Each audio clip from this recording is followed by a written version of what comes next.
Testing, 1 2 1 2. Okay, I literally started the stream without having my mic plugged in. Sorry about that. All right, less tired than last stream. Sorry about that, everyone. I spent most of Saturday trying to finish up some college reading, so I was pretty tired when we started. But okay, let's clear up some space in our inventory real quick. And we can head back out to that dungeon. We're still looking for a slime. The mob. Flint, arrows. Actually, I need those.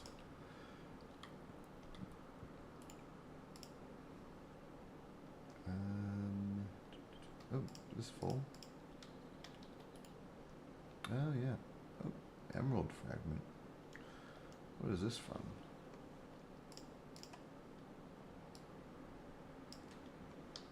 Okay.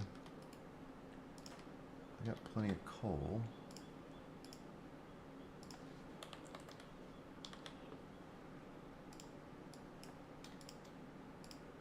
Let's make some torches.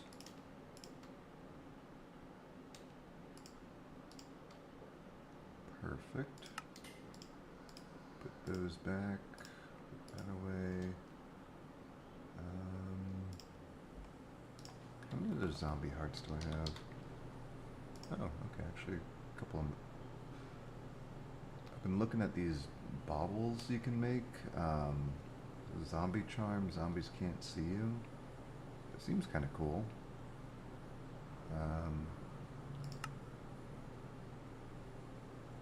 Oh, wait a minute. So yeah, I gotta make 3 more of those, and there's one for the pigmen as well. So yeah, I'm not too familiar with reliquary either. I think the only thing I've really used from reliquary is there's a chalice that you can make. This thing, and it's like a infinite water bucket, and there's also this one. It's not an infinite fire bucket, but it's, well, sort of. It can pick up an infinite amount of lava, and you can place it down as long as you have lava in it. But yeah.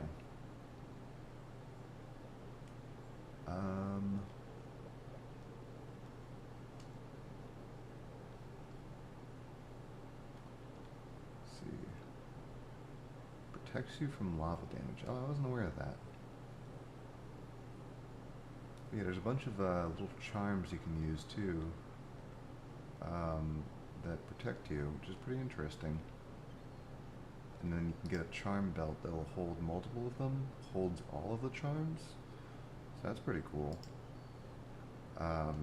Looks like I'm closest to making the zombie one, so I'll definitely go for that. And then I guess the skeleton one would be nice to have. Just throw some stuff in here.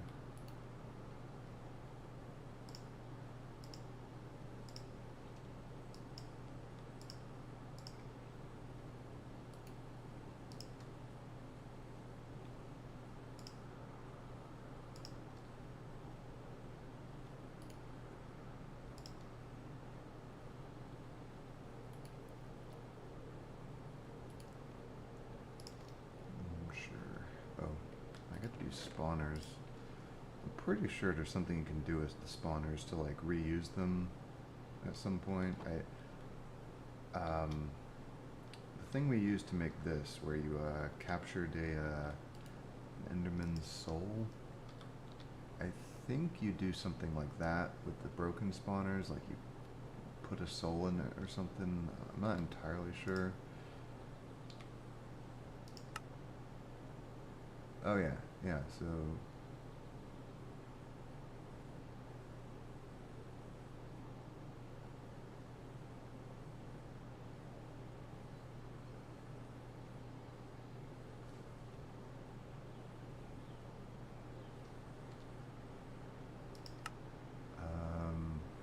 says it gives you back a broken spawner, though. I don't know if that means... I'm not entirely sure. I'll have to look into that at some point, though.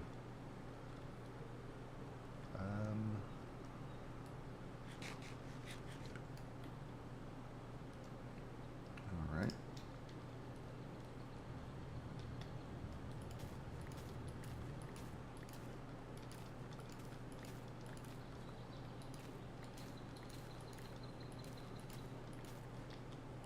Just harvest these all before we go. Oh! Nice, we got another tier 5. Okay. That's nice. Oh, and that one's a tier 4. Keep that one.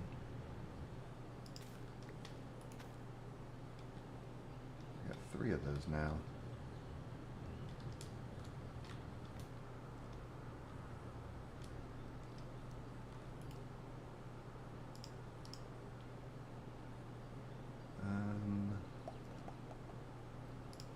Yeah, I'll just store those for later.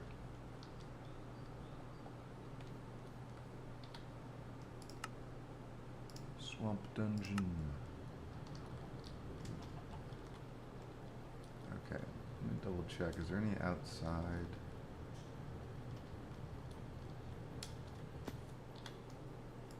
And do I have them?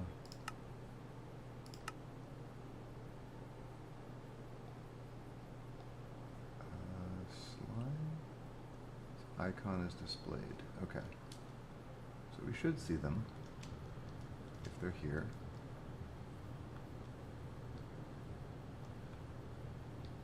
I'm pretty sure in thinking that you can find slimes in swamps, if I'm not mistaken.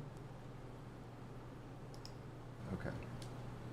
Granted, I mean, the Biomes of Plenty mod, I don't know if that changes things, like with spawns.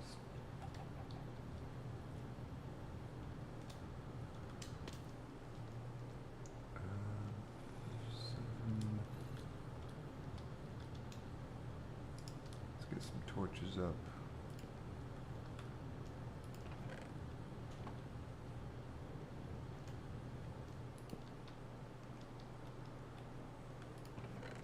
Gotta be careful of trap chests again.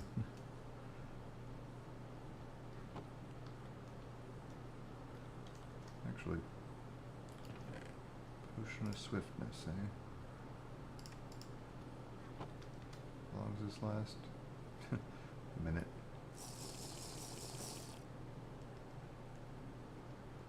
Short little speed boost.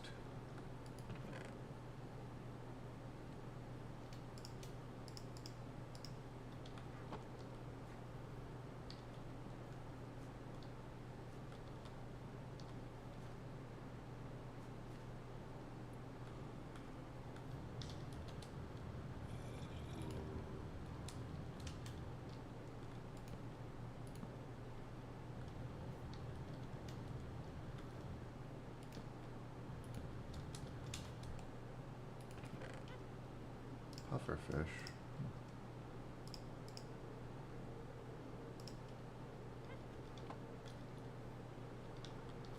I don't remember if we needed books for something. Doesn't hurt though. Melon.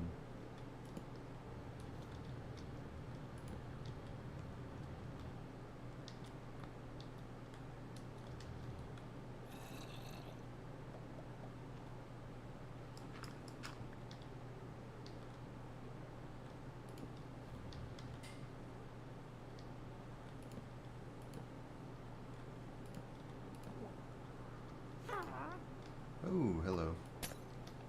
It's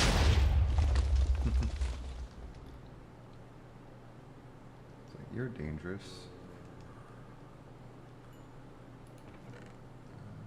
Efficiency.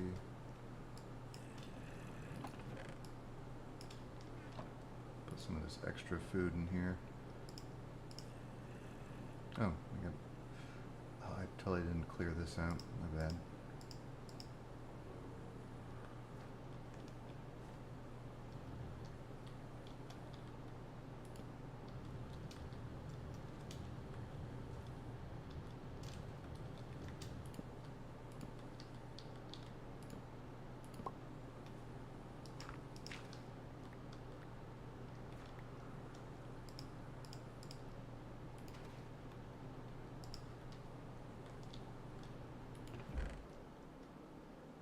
Sugar.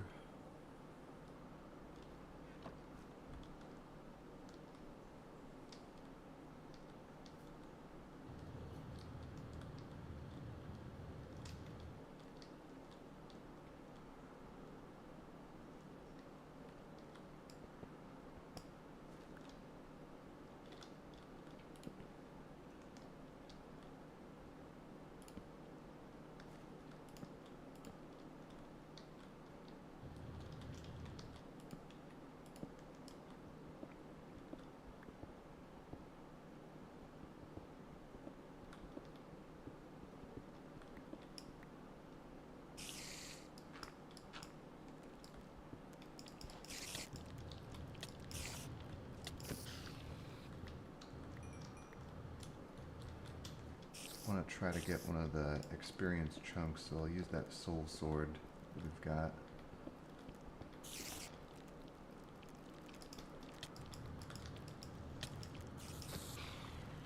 Well, I'll try to use it.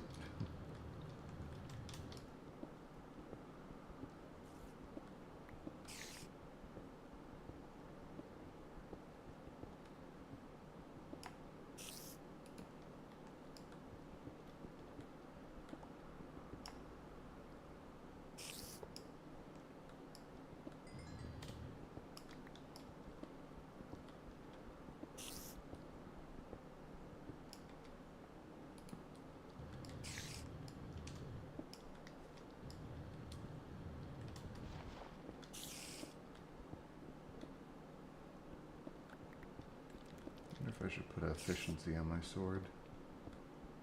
If that would make it swing faster.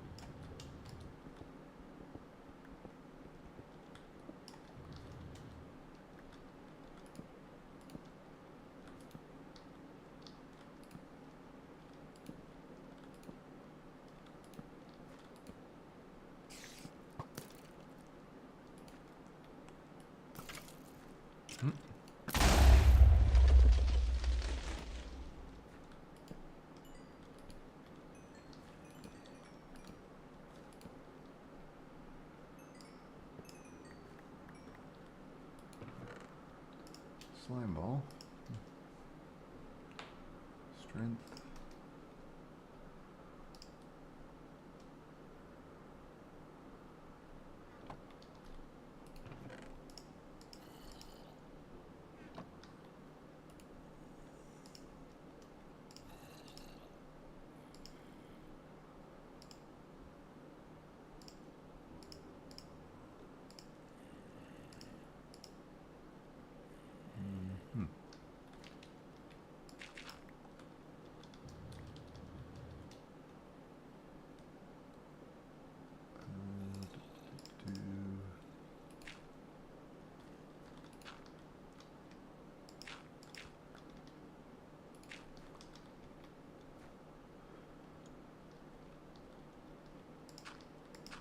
No, I'm not clearing all like the chests out and stuff like I was in the first dungeon, but I think I was more so like anticipating possibly moving into that space, but it's also like really big. If anything, I'd probably, if I was going to build a base in one of these dungeons, it'd probably be the one with the end portal. Just because that'd be kind of useful. Which, I mean, we'll definitely have to set up something there. I want to have like, I think like a wizard tower or something. I feel like that could be kind of fun.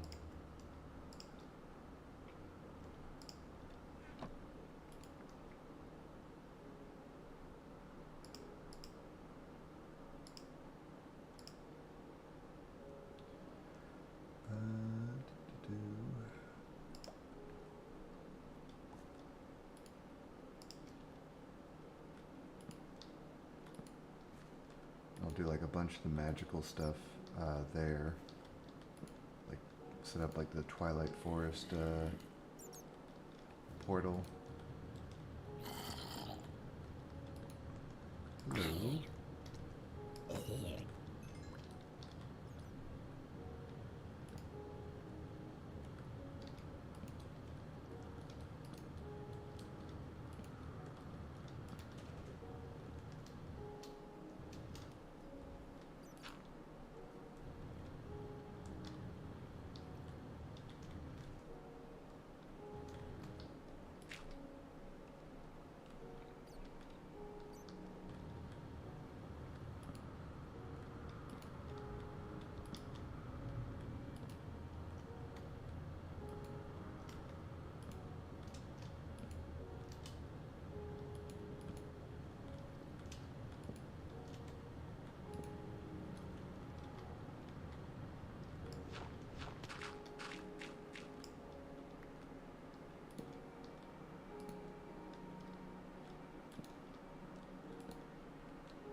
Not sure if there's any ores I currently need.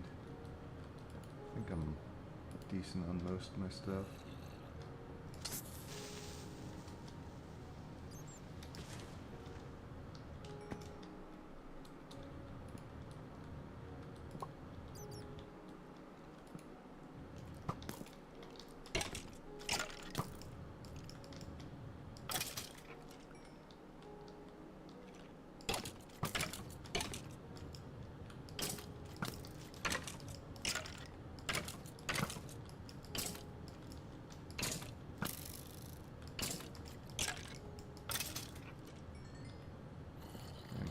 A lot of hits.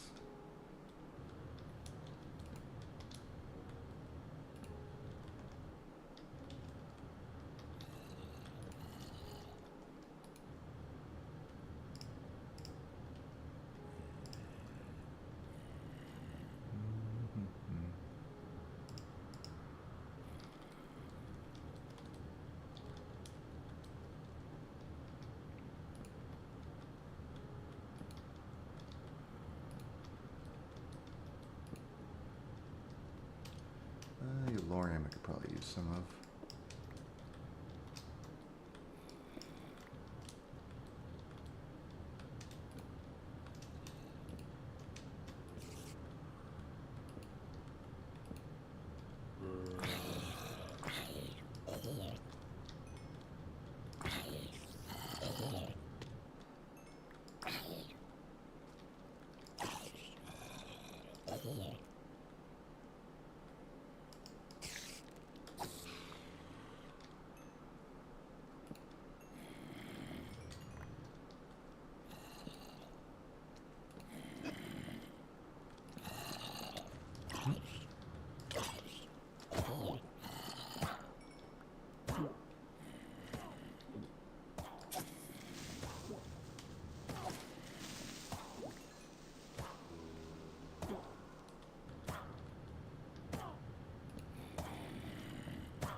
That's not food. Where's food?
Huh, mine shaft.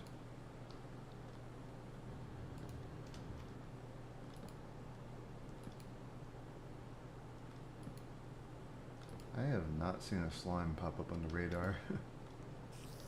Starting to wonder if I should go somewhere else.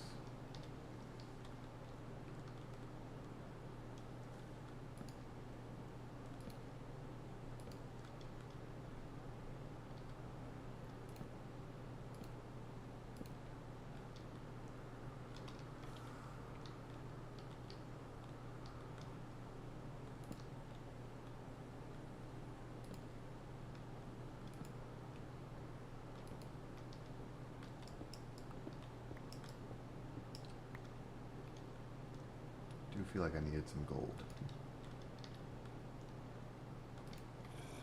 Need gold and silver.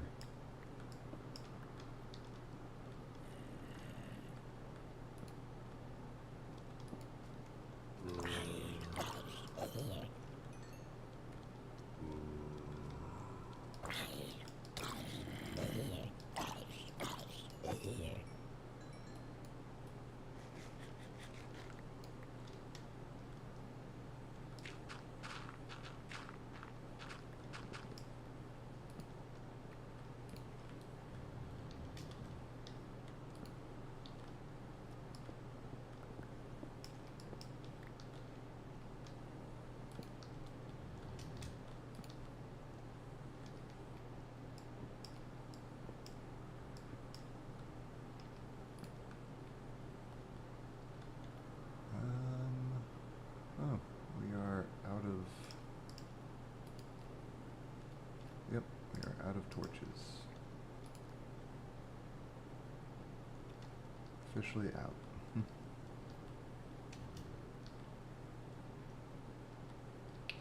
I have not seen the slime yet, so I'm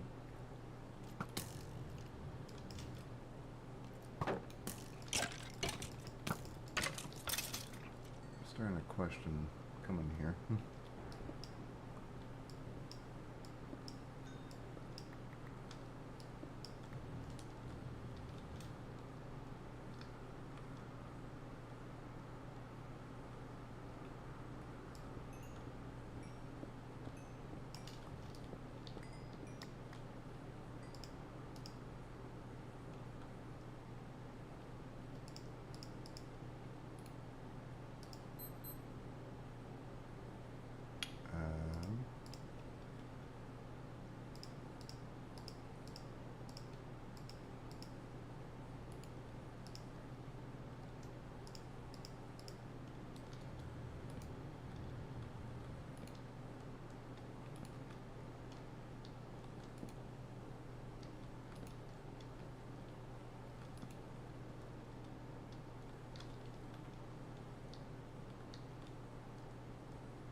definitely lost.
Alright, go here. I feel like I've seen a slime somewhere. Like at the very least, I feel like I've run into one down here.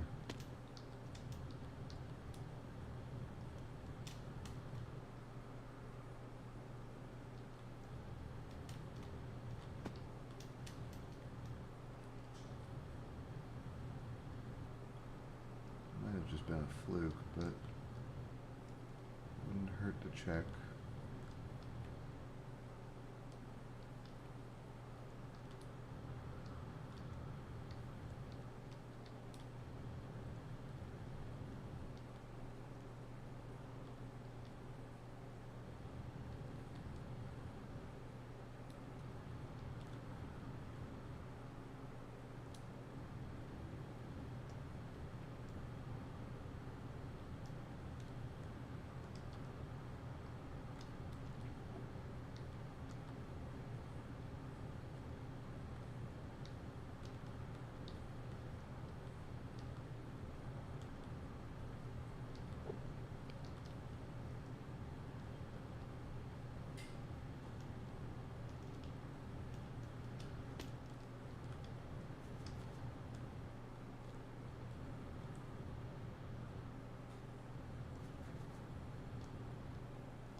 Oh, I see one off to our right.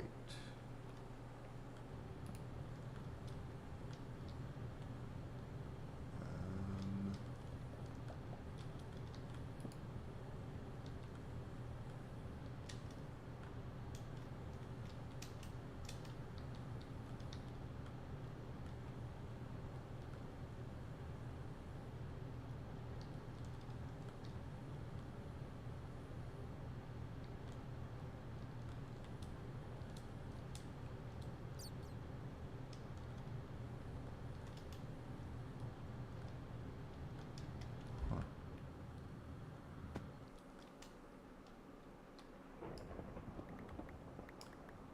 Oh.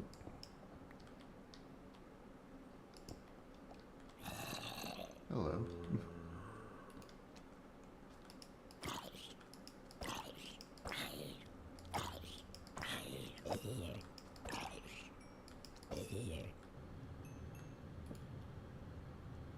Where are we? Oh, we're up at a meteor. I could use a zombie heart. Mana steel.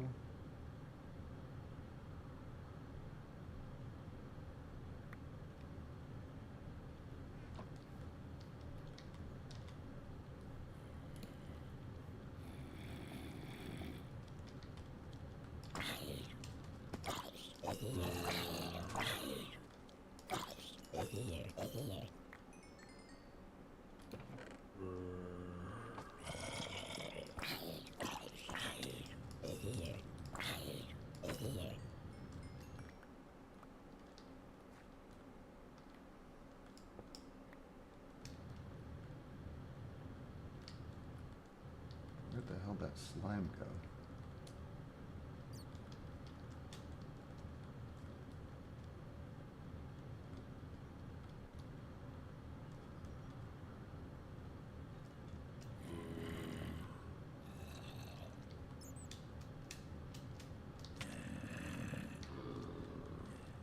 Or the dungeon we were just at. Oh, here it is.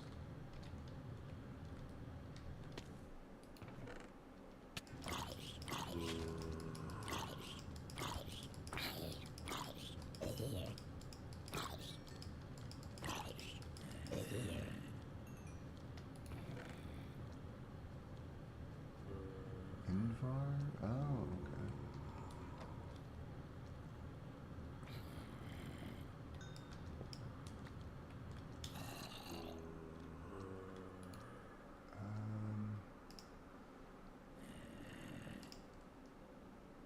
Okay, nice. We actually. Oh, and we got an experience chunk. Sweet.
Curious what this place is.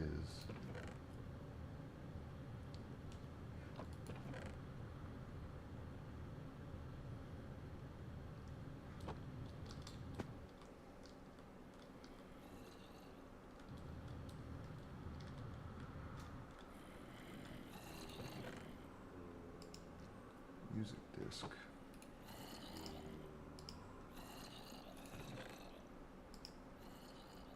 Music.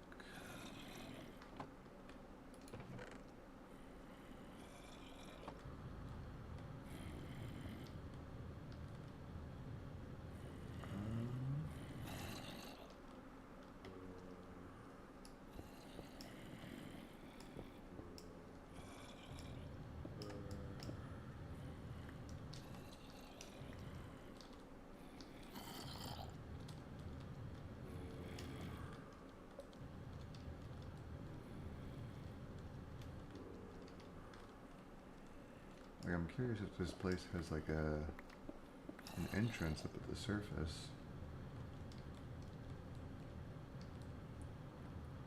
It seemed like a very small dungeon.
Get any hearts from that?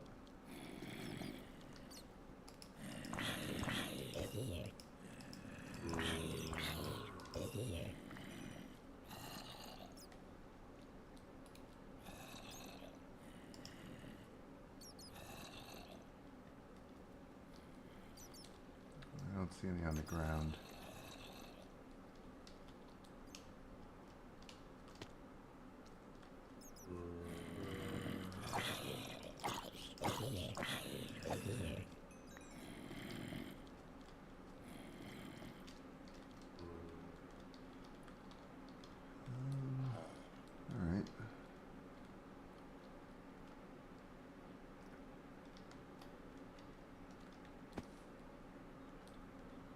regroup for a second.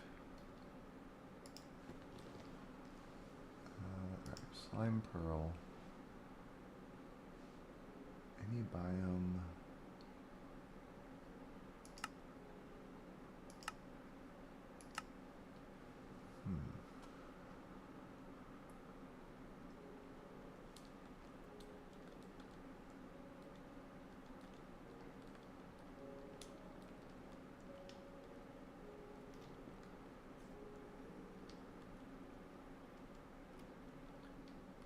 Does slimes just not spawn on the surface though? I wonder if it's only during a certain time of day.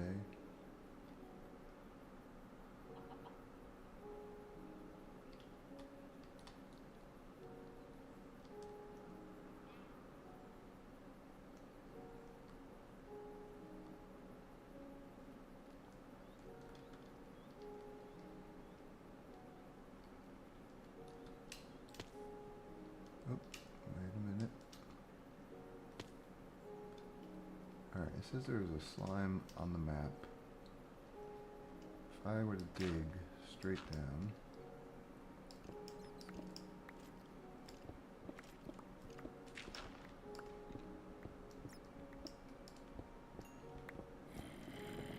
I run into a slime.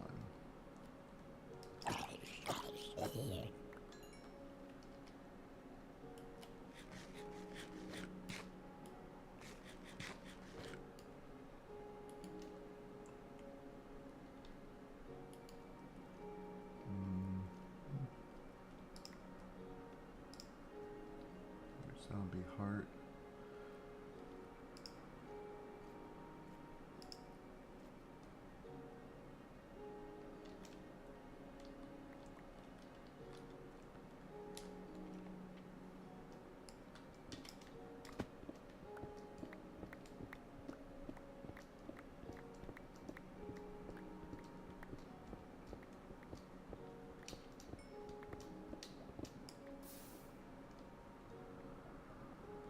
Okay, so where the hell is the slime?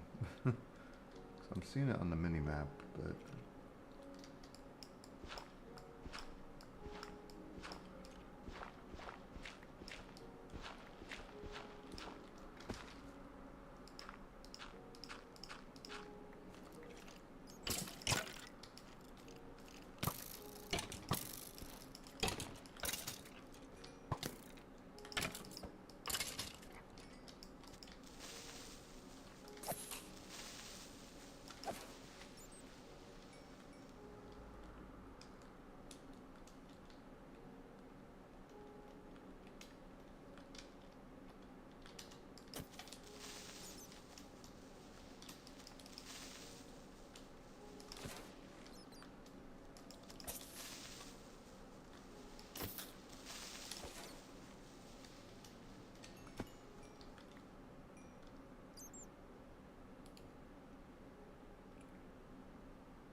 creeper chunk.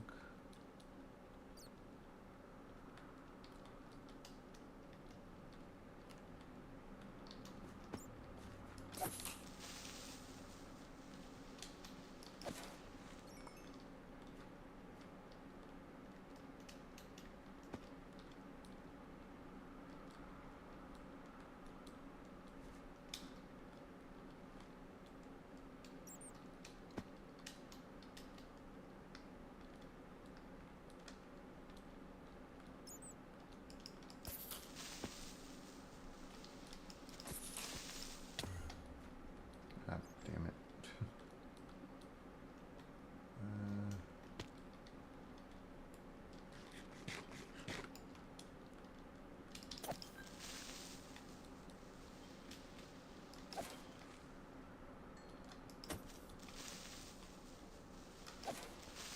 A lot of creepers.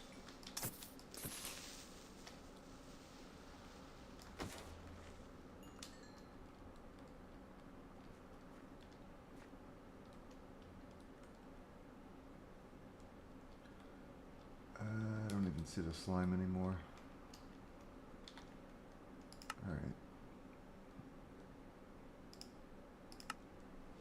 back to base.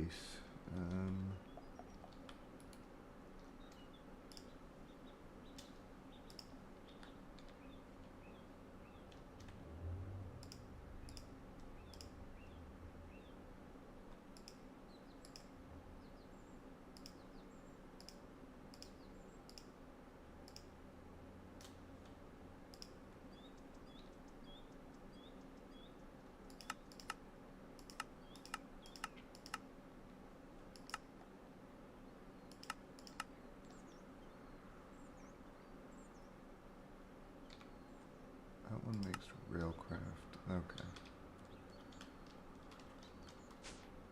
Yeah, I just picked these up because they look different than the normal ones.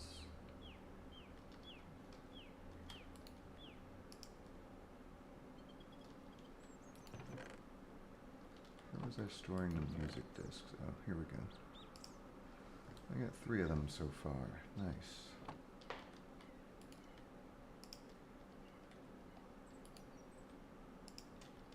Experience chunk.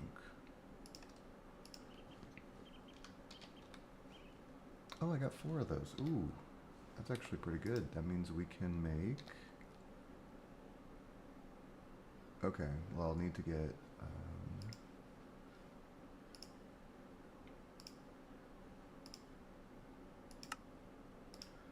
one of those... Okay, hold on.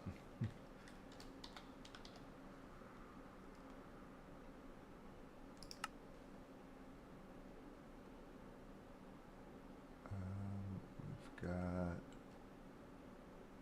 What are those seeds I just crafted? Oh.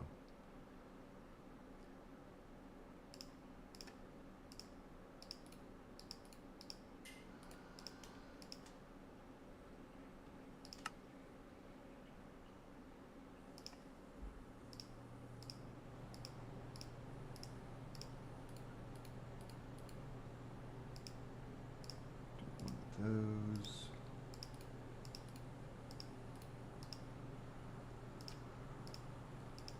Those.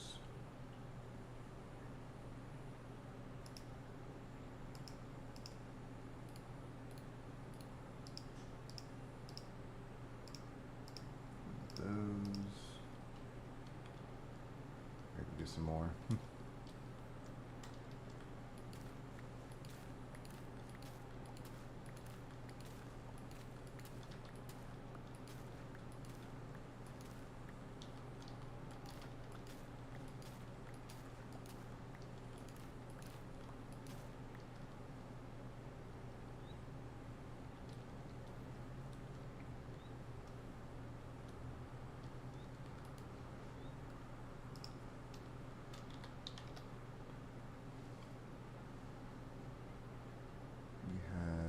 Where were they?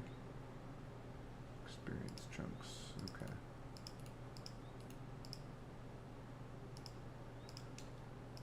Won't be able to craft this just yet, but we can get close.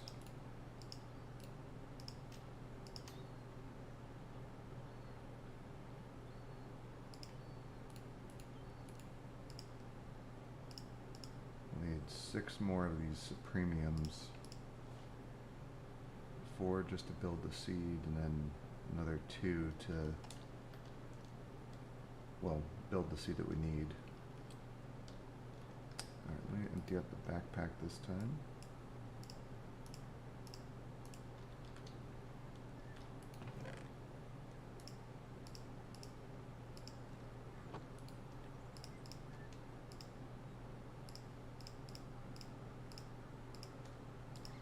And where's our zombie?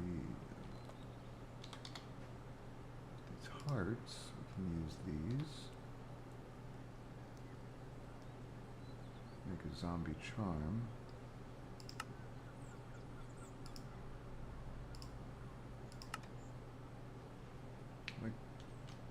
Alright, 2 more of those.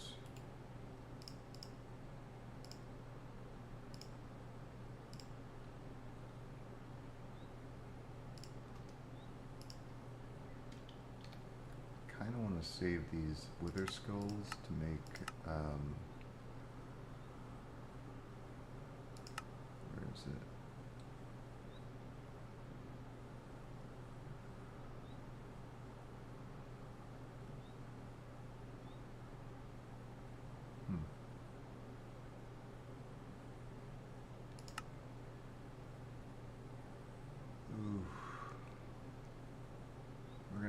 lot of them.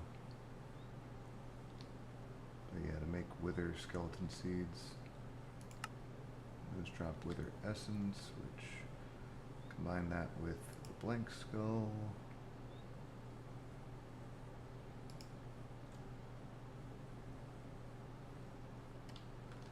It's a lot.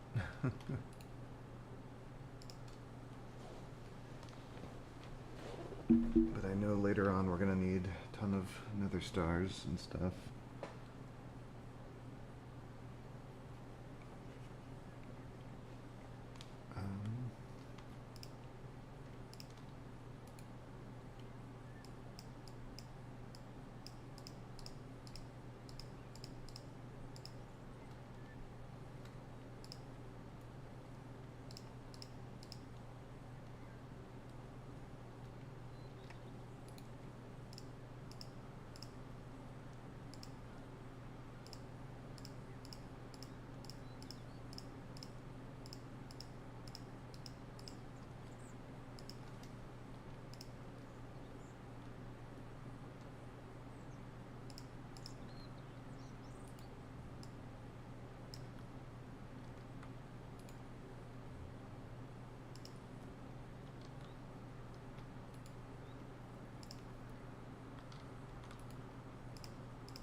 Most of those are good.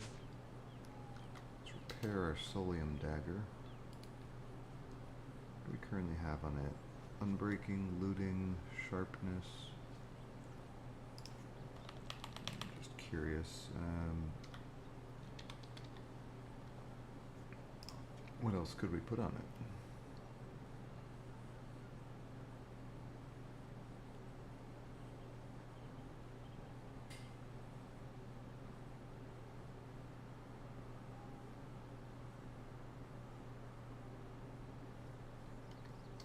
Smite.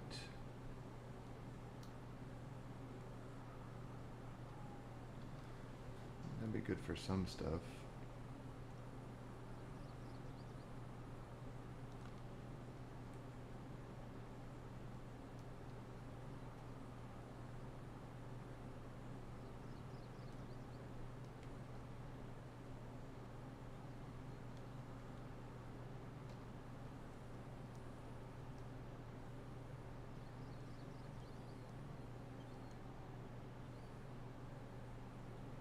You can't put efficiency on a sword. Okay. Do we have power in our bow? We don't. Need to do that at some point.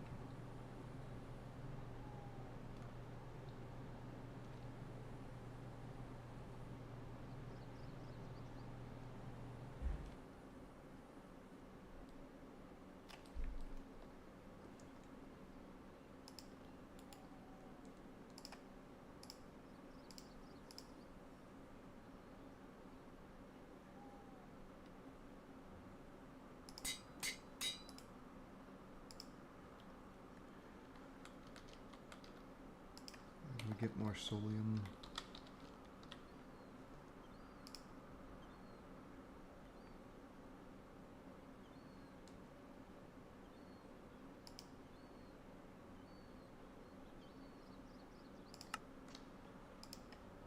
Oh, okay. It's from smelting soul dust.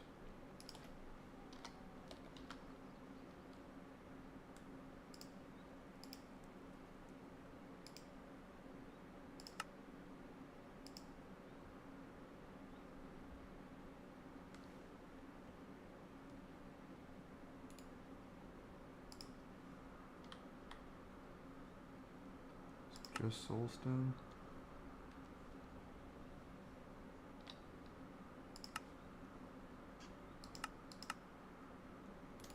Yep. Okay. Need to stop by the nether to get some more of that. Alright. In the meantime,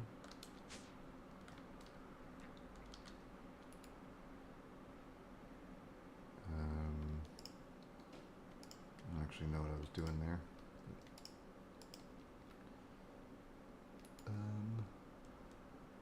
Let's do some research. What do we need to work on?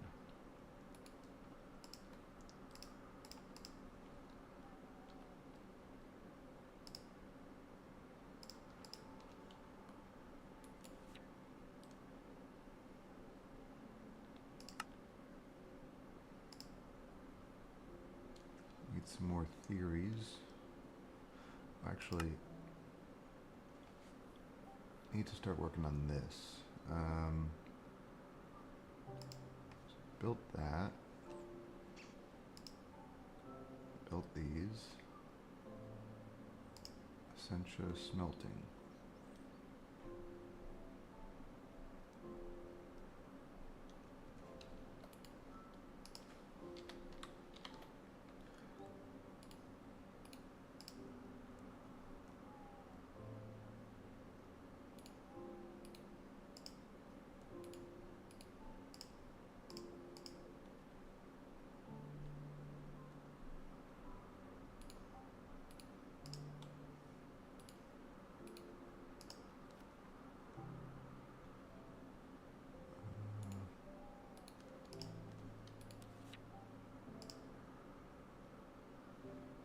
I see a time fast approaching where I will need to have ready access to multiple different kinds of essentia.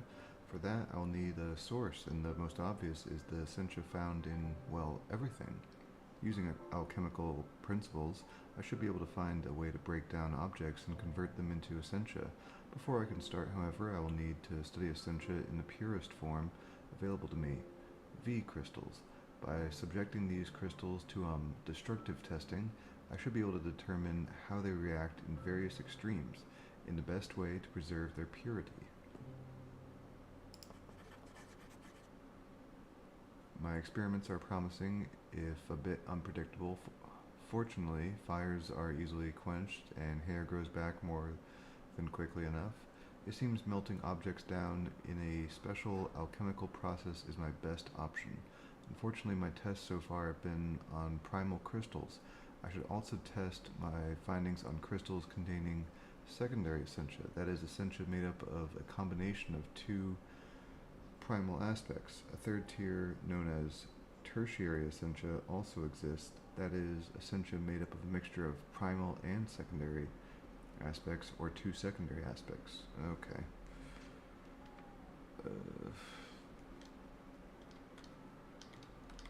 Let's see how many of these crystals I actually have.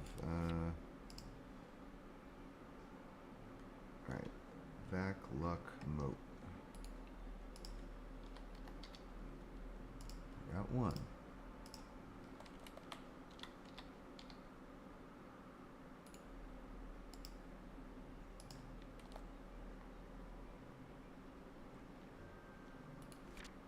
What's that one called? Lux? I think I need to make that one.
ton of these when I was doing my initial research earlier.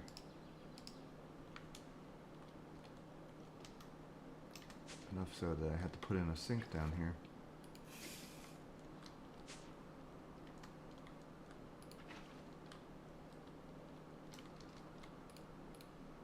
Alright, and we'll need some quartz.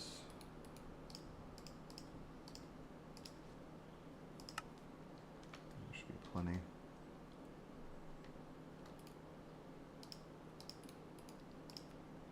And we'll put in 2 torches.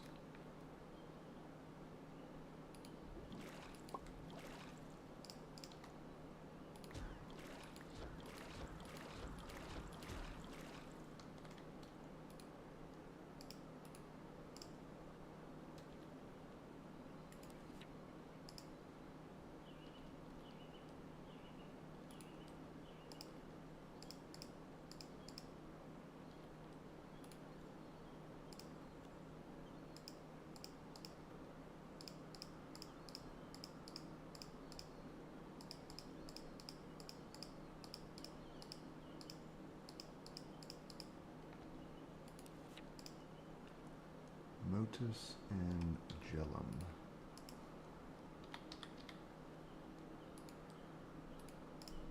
Motus. Gellum. Nice. Alright. Vitreous and Metallum.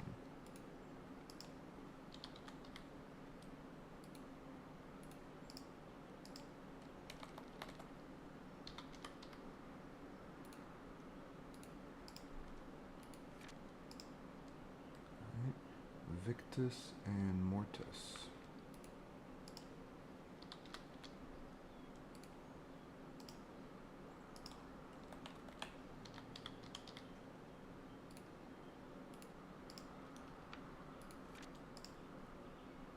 Potentia and Permutatio. Pot and Per.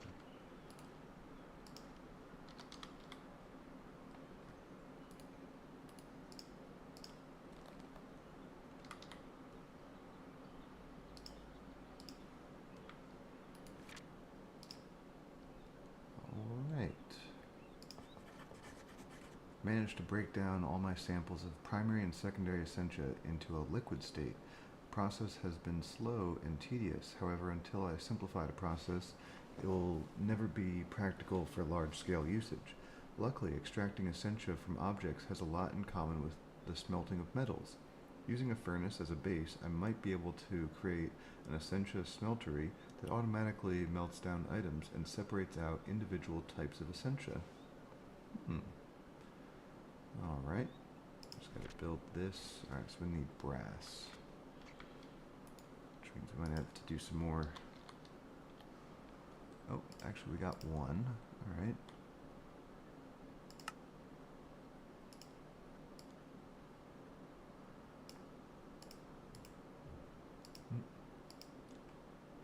Okay, what do I need for brass? It's instrumentum and copper.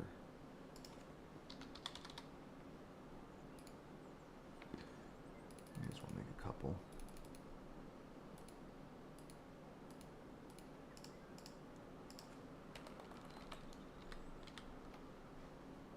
Oh, we do have a bit.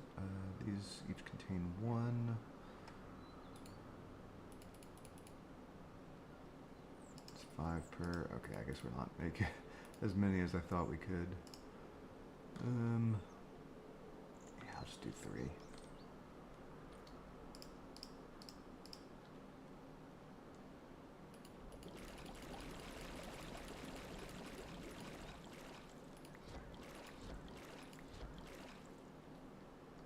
Nice. Oh, it actually makes a couple of... Okay, that works.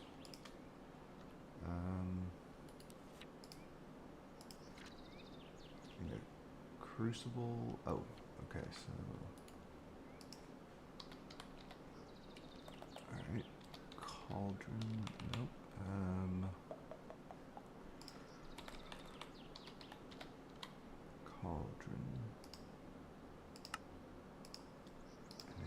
some Salus. I do not. Okay.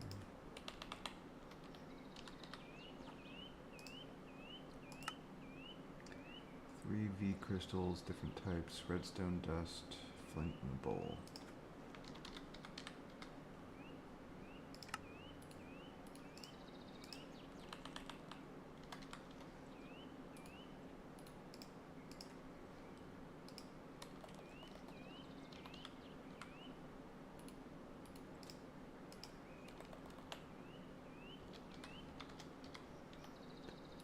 Kinda wish I actually picked up some crystals while we were out. I guess we have a decent amount, but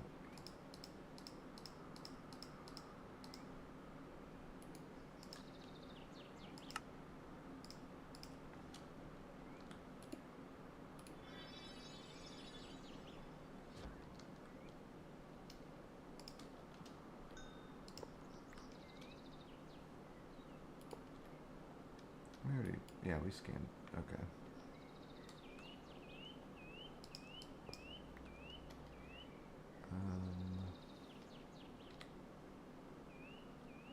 Cobble and furnace, okay.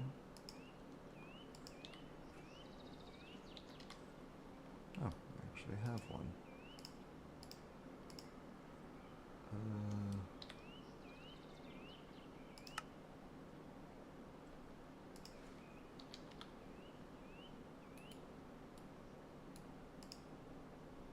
I don't know why that autocomplete thing, the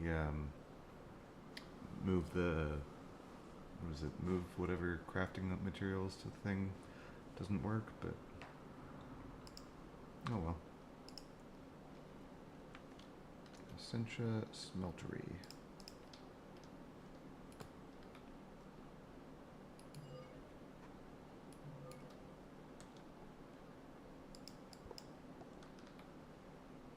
Nice.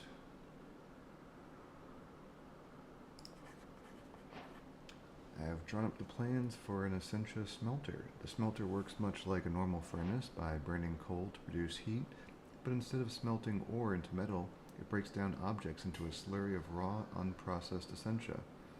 This process isn't very efficient, and a small amount of Essentia is converted into flux roughly 20% of the time.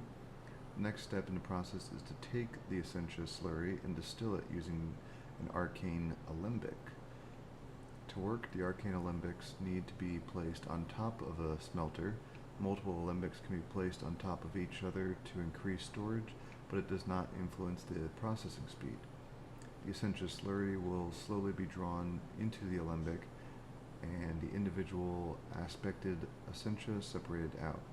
If the smelter is being powered by elementum, this distillation process is much faster. The Essentia can then be extracted out of an alembic using files, jars, or more complex means. Okay, so we already built that. Oh, okay, we do have more brass plates.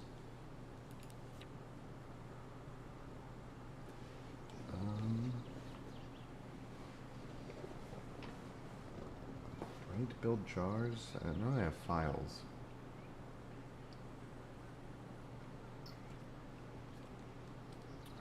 First of all, let's figure out where we're going to put this thing. I guess right here. Yeah. That works for me. Unless, does this?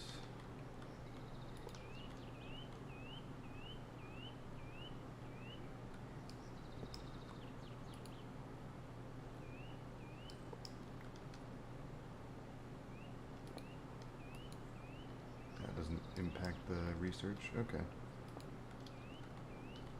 Just put it right there.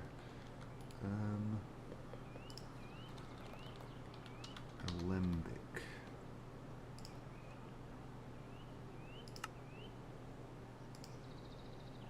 Great wood planks. Did I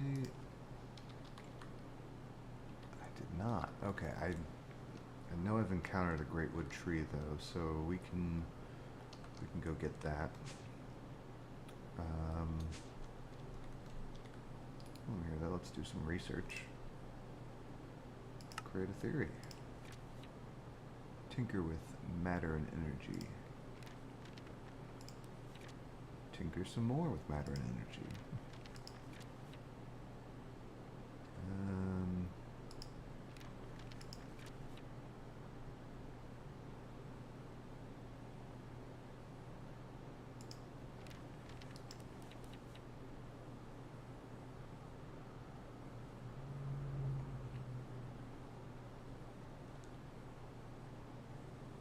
Ponder.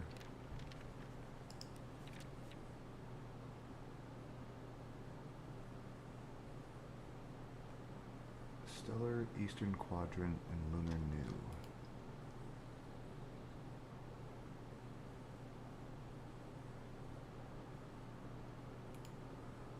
Right, Lunar New. Stellar Eastern.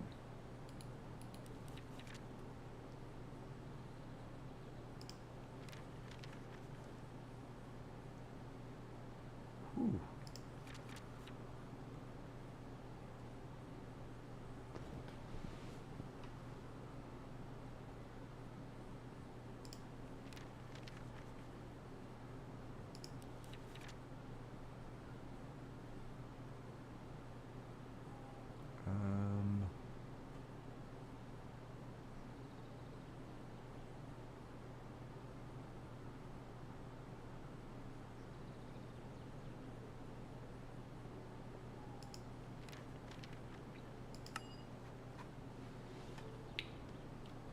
Let's see, did we unlock anything for this? No, not yet.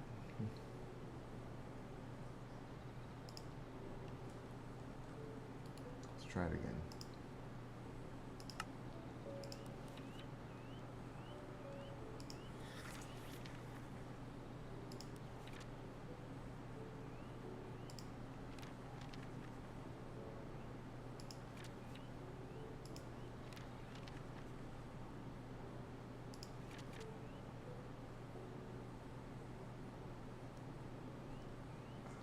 Let's see. Stellar Northern Quadrant.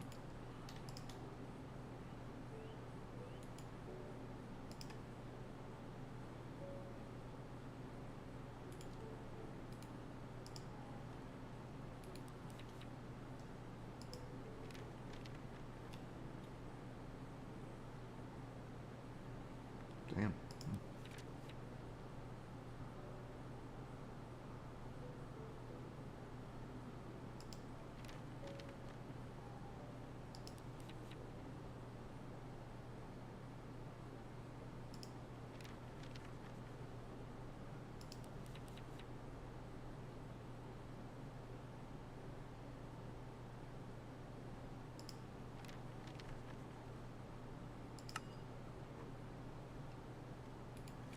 That unlock something new?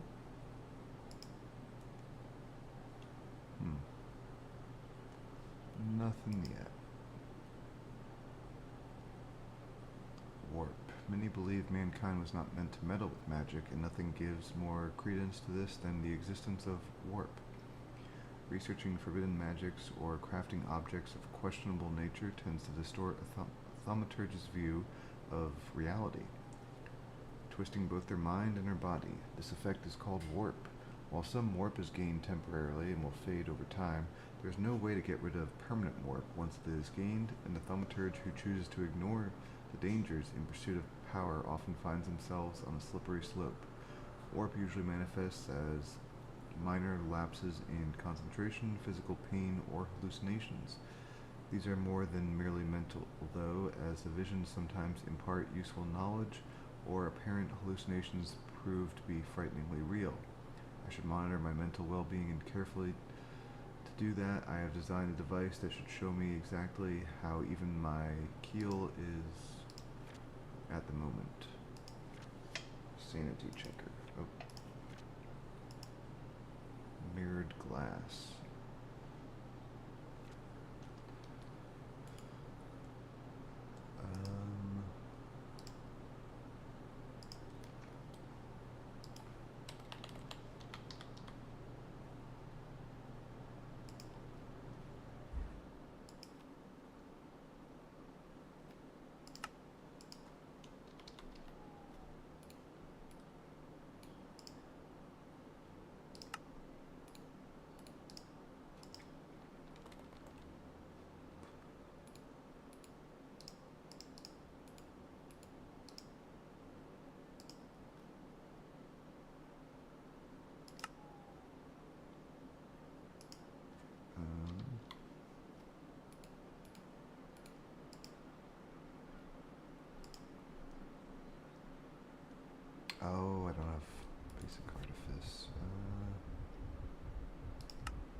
there.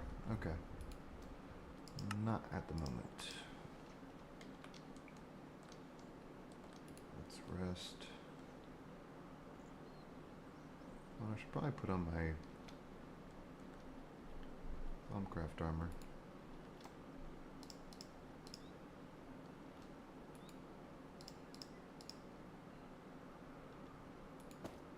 Oh, nope, give that back.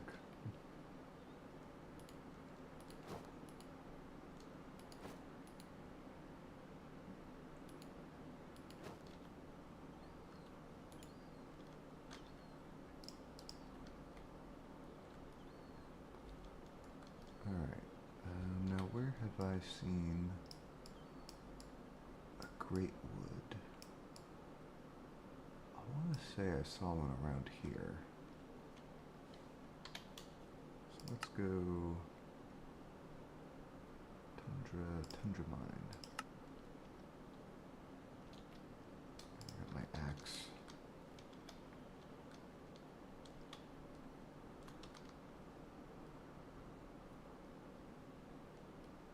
Not that difficult to spot. Is that one there? Yep. Yep, it is.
Arcane Olympic.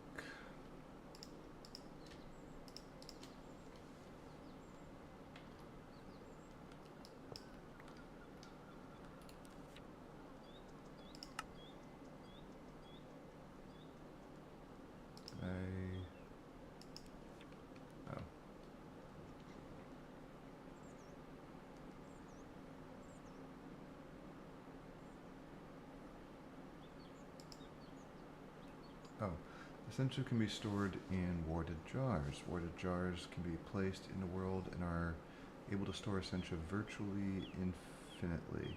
The enchantment placed on the jars also makes adding or extracting Essentia a breeze. Jars can be filled from an alembic by clicking the jar directly on the alembic. They can also be filled and emptied using files. What's more, they can make an excellent storage medium for jams and preserves. Shift clicking on jars and alembics with empty hand will empty them.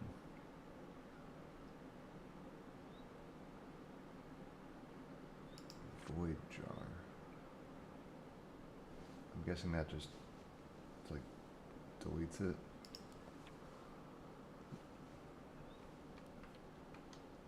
Okay.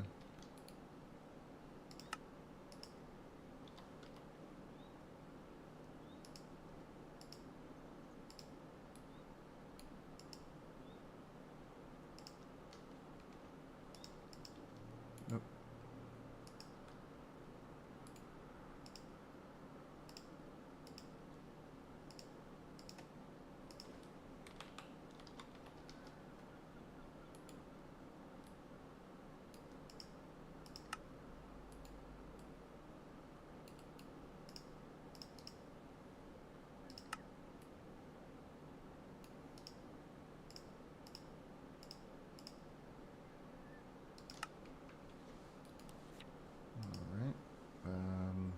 brass lid brace? Oh, as long as the jar contains some essentia, it can attach a jar label to it. This label will lock the jar to that type of essentia, and it will not be able to accept any other kind of essentia. I can remove the label by shift-clicking with an empty hand on the right side of the jar containing the label. I must take care not to shift-click on any other side, as this will empty the jar as normal. I can also place a label in a crafting bench with a file of essentia to assign an aspect to it, and when placed on an empty jar, it will automatically lock the jar to that aspect. The essentia used in the recipe is not consumed. Placing it on a filled jar will change the label to the jar's essentia type. A label can be made blank again by simply placing it by itself in the crafting grid. I can also craft brass lid braces. When used on a jar, it will prevent essentia being drawn from or placed into the jar by anything other than tubes. Picking up the jar will remove the brace and return it as an item. Okay. Should we... we're gonna need more of the brass. I need to make more...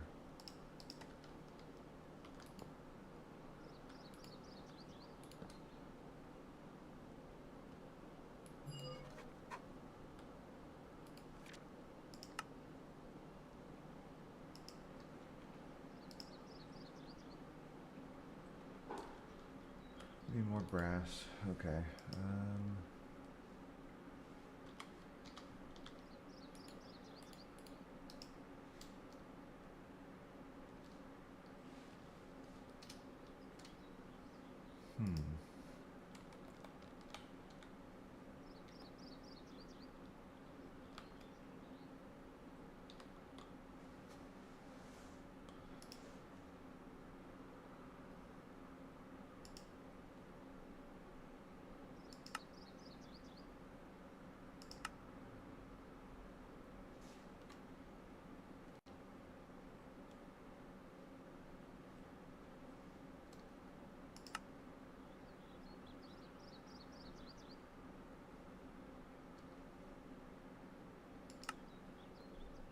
What gives a good amount of instrumentum?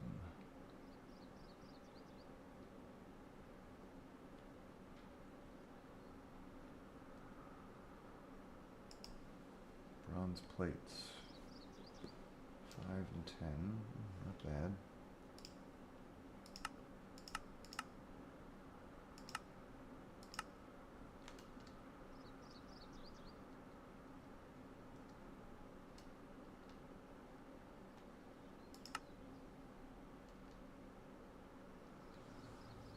Bronze ingots.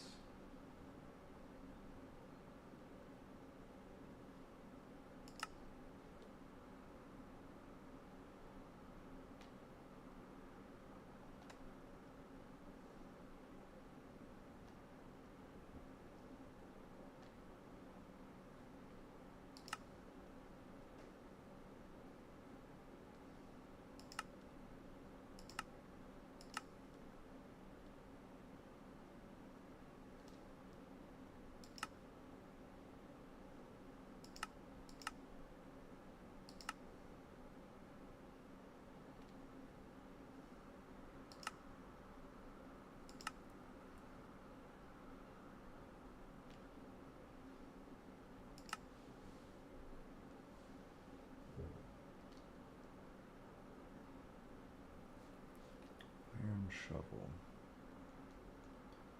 Gives 12.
lost track.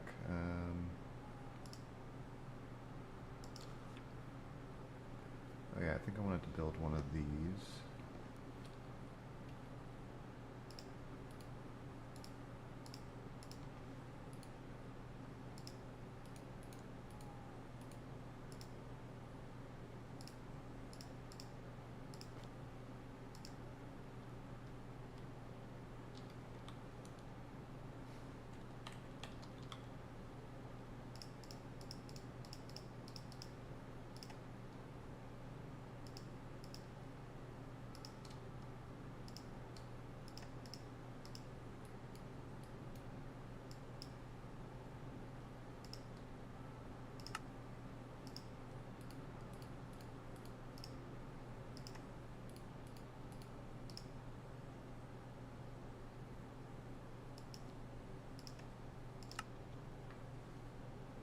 Alright.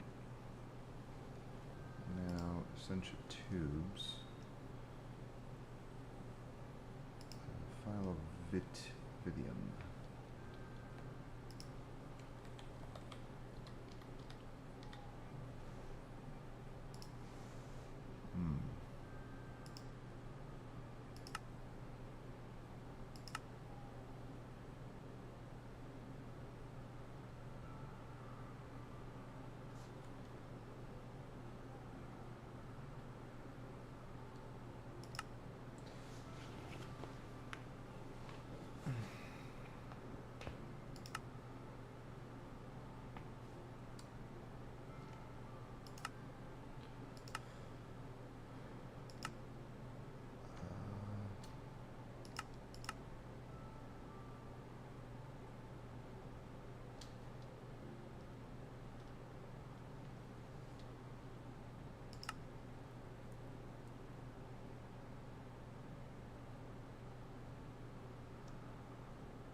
Nether wart? Alright, we'll do nether wart. Unless, do I have mycelium?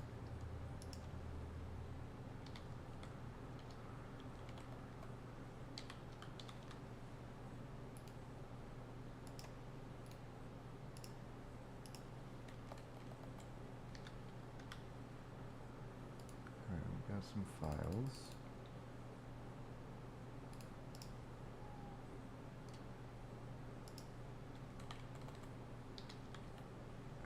Just use some coal.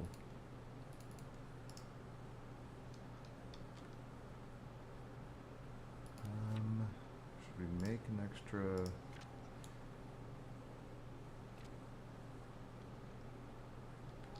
I don't know. I feel like we might need an extra one.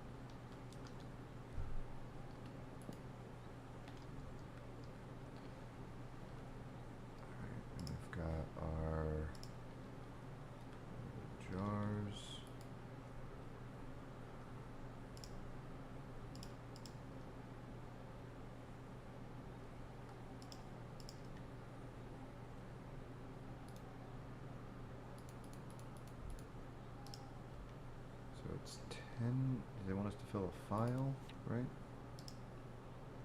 A file, so that would be 10 of those.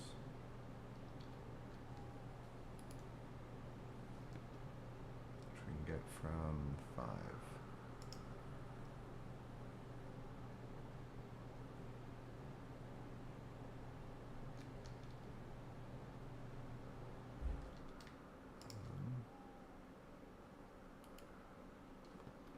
we'll need to add more because it's like 20%.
Okay.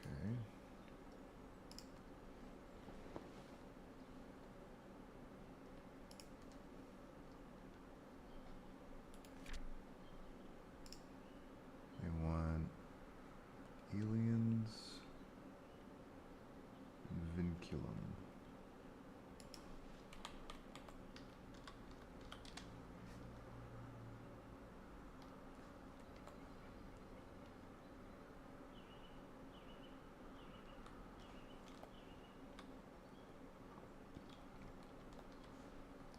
Alienus, okay.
Guess we could do the Eye of Ender.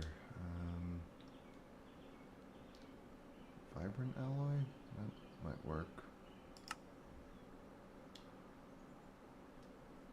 Ender pearl. Oh, ender pearls would be better. Okay. Let's do ender pearls.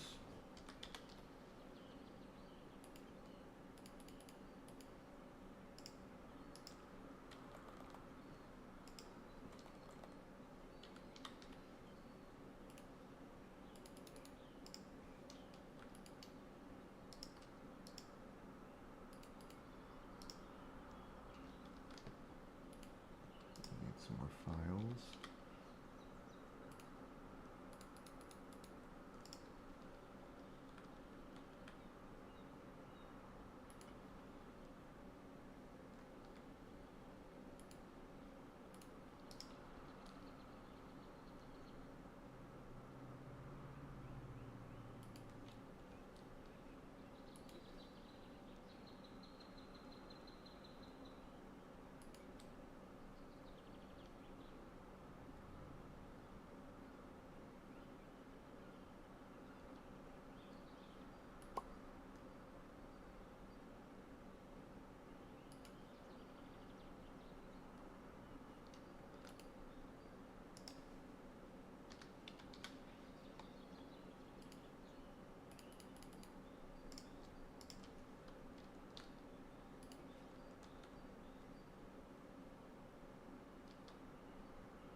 NVIDIA. I like how that's funny. It's the NVIDIA logo.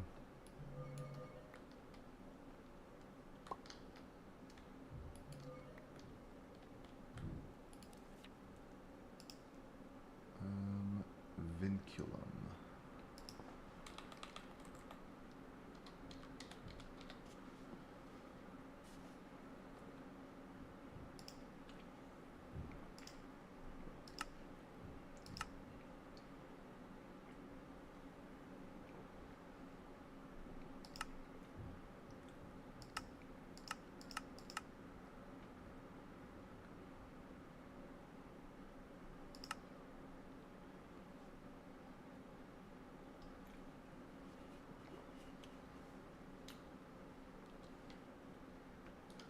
Amber, okay.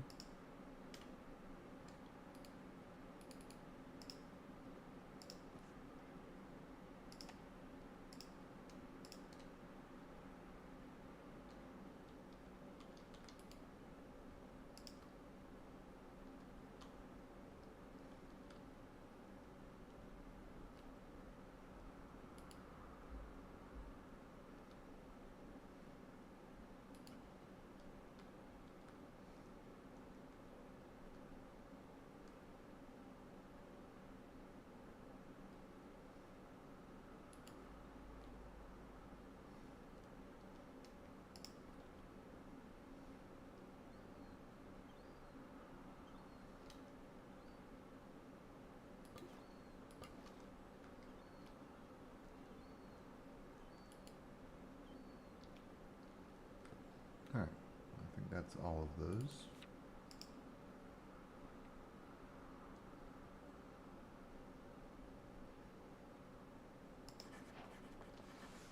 I have unlocked the key to creating stable and relatively leak-free tubing. While mundane chemicals can be transported in glass, certain types of essentia either dissolve or simply pass right through it. By wrapping the glass in iron and treating it with quicksilver, I have managed to protect it from even the most volatile types of essentia. Brass fittings finish off the piping system and makes it visually appealing. The tubes can be connected to all manner of alchemical devices through warded jars and and alembics are their primary targets. Essentia flows through the tubes whenever something is connected to them that can accept it, like warded jars. Jars containing different kinds of essentia will only draw their kind of essentia towards them. Tubes, however, can only draw and transport one kind of essentia at a time. The highest drawing strength will take priority. Without the proper use of valves, it is quite easy for a network of tubes to get gummed up. The use of valves is essential. When I see gases being vented from a tube, it means different kinds of suction are interfering with each other. The color of gas gives a clue as to the type of suction that is causing the problem. Tubes can be connected and disconnected from their neighbors by clicking on a section of tubes with a caster. The caster can also be used to click on the central section to rotate certain tubes, like the valve. The Essentia resonator is handy for troubleshooting my tube network. I can use it on a tube or other Essentia using device to see what Essentia is currently contains and the suction it is applying. The Essentia valve acts much like a normal length of tubing, except it can be turned off by hand or with a redstone signal. When this is done, the flow of Essentia through it will be cut off. Filtered Essentia tubes work like normal tubes, except it is possible to mark them with labels, files, or other items that clearly identify a single type of Essentia. When marked, they will restrict Essentia flow through them to what they have been marked with. Shift clicking on them will move an empty hand.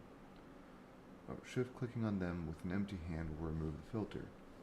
Restricted Essentia tubes work like normal tubes, except they have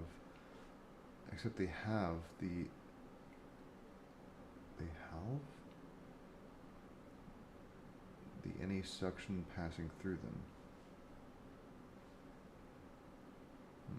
Okay. Okay. Directional Essentia tubes only accept suction from one direction. The blue markings indicate the direction from which the suction will be accepted. The Essentia buffer allows me to store a limited amount of Essentia, 8 points total, that can be made up of any combination of Essentia types, like a jar. It has suction, though it applies the minimum amount of suction possible, 1. This means that usually only able to draw Essentia from an Essentia source it is directly attached to. However, tubes can be connected to all of its sides, meaning that it is invaluable for getting Essentia out of the device that could contain variable types of Essentia. I can attach bellows to the buffer. Each attached below increases its suction by 32. Additionally, I can toggle individual connections on and off with a normal tube, but if I shift-click a connection, I will choke the suction back to 1 blue band or 0 red band on that side. This allows for some interesting possibilities when routing Essentia. Okay. Hopefully I don't have to actually build any of this because I can just use the applied energistics one. I hope. Essentia centrifuge.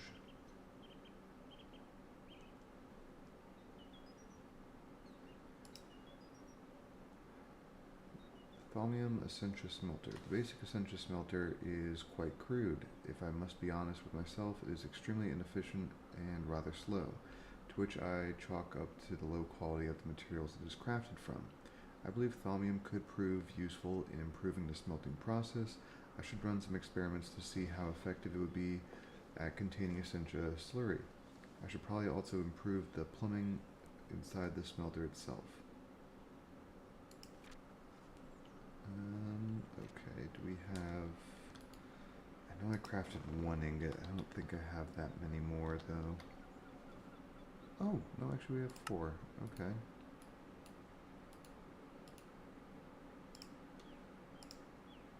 That works.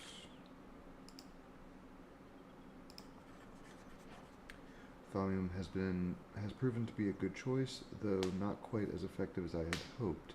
The thaumium smeltery works much like the basic smeltery, but it has roughly 90% efficiency instead of 80%. Not quite the improvement I was hoping for, but good enough, I suppose. However, its main benefit is that it breaks down Essentia slurry at double the speed of the old smeltery. Oh. Very nice. Alchemical construct.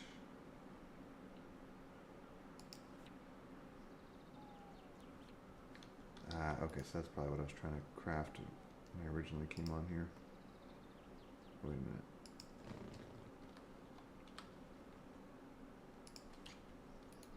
So now that we have...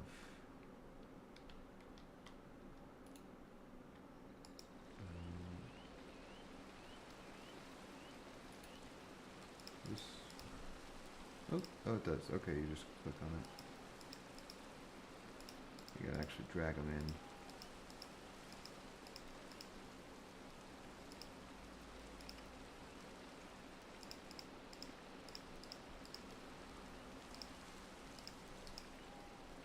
Now, can I refill it? Oh, I can. Nice. Okay. That's excellent.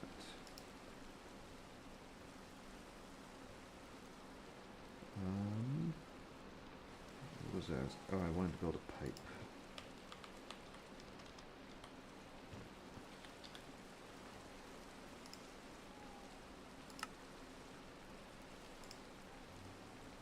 Glass, brass nugget.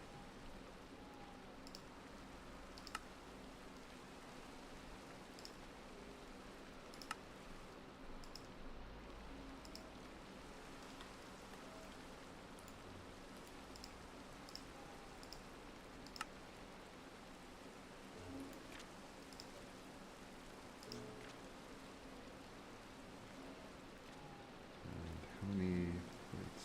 Okay, so we're gonna need some more thaumium.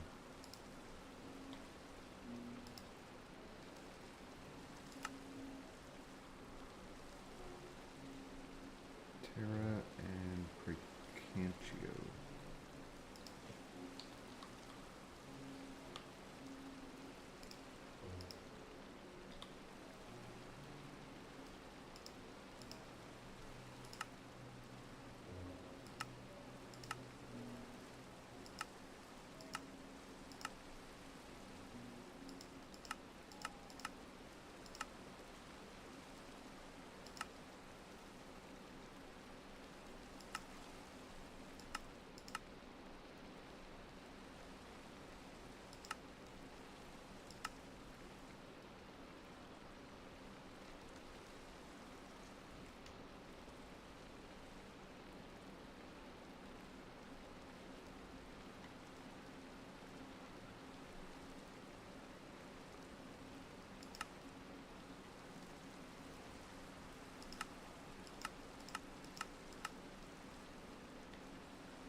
Oops.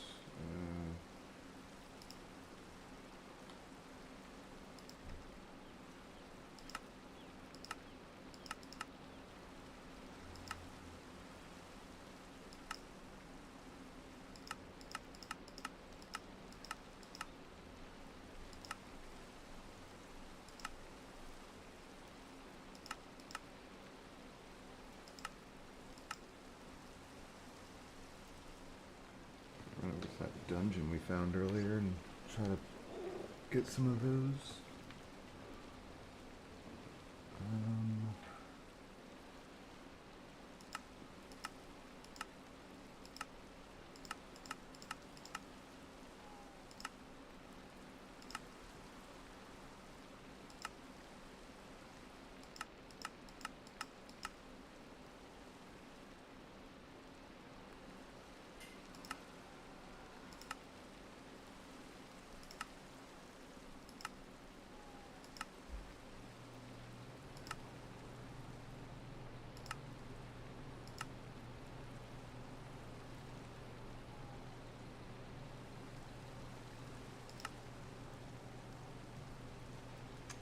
That actually might be what I need to do.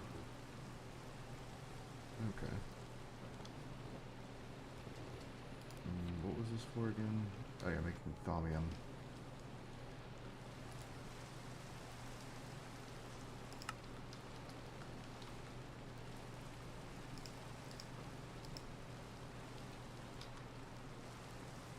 There's the moon.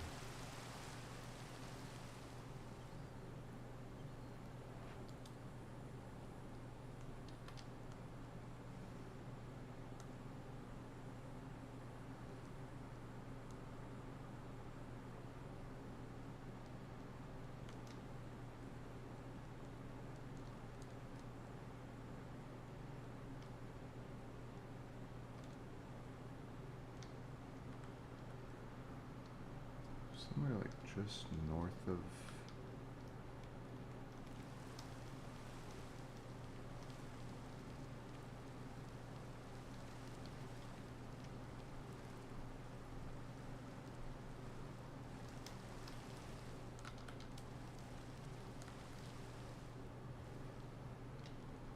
I know I can go through the mine, it's just that's a long way.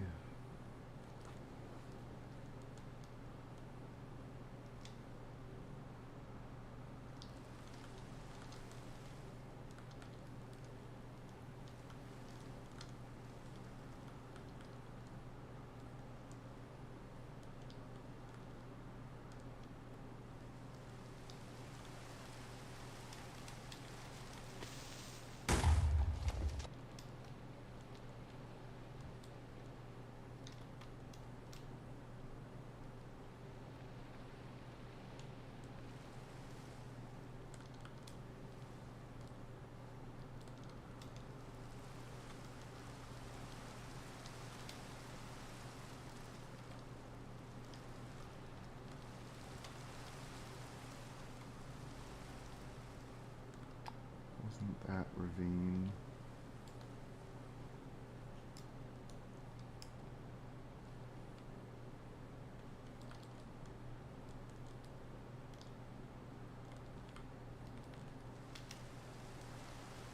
Check the next one up.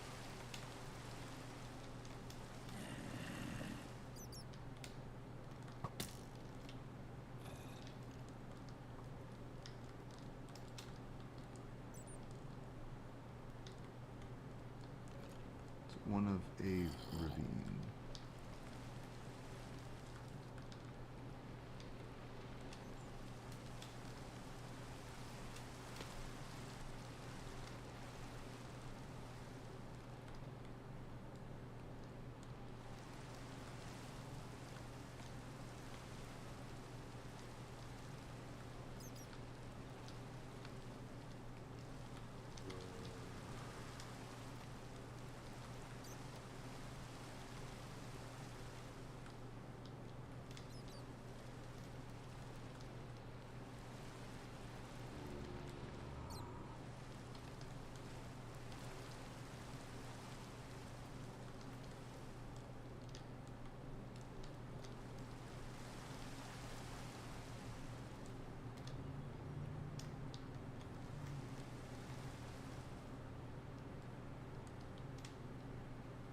There it is.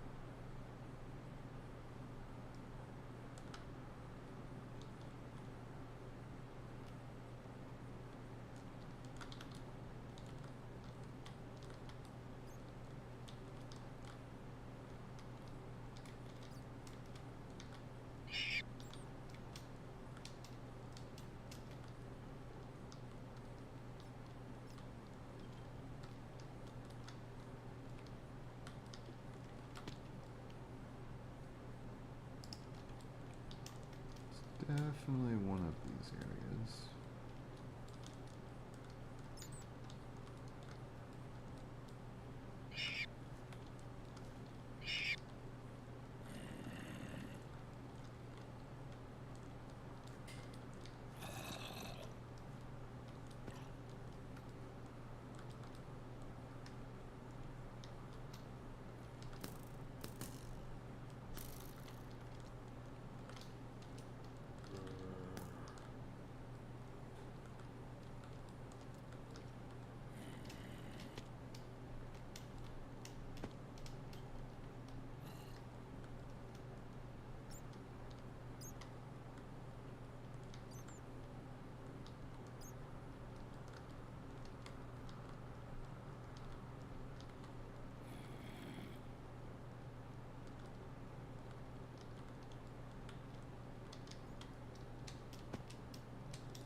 Ah, there we go.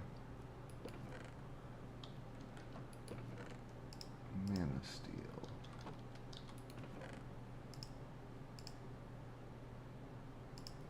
Overgrowth seeds.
the hell is... There was an exit somewhere around here.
Alright.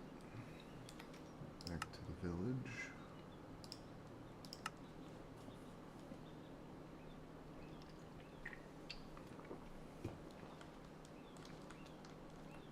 Another sip of Red Bull.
Is there a way we can break these down?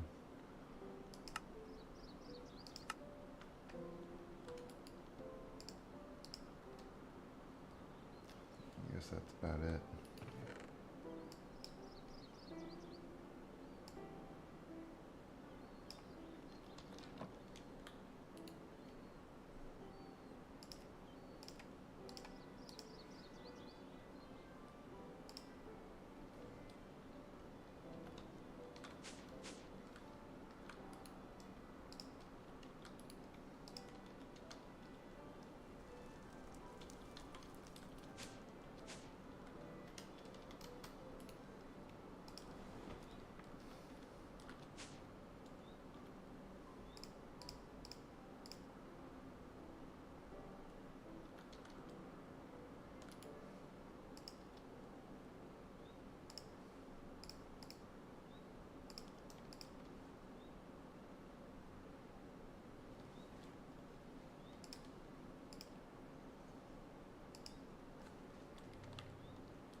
5 of those.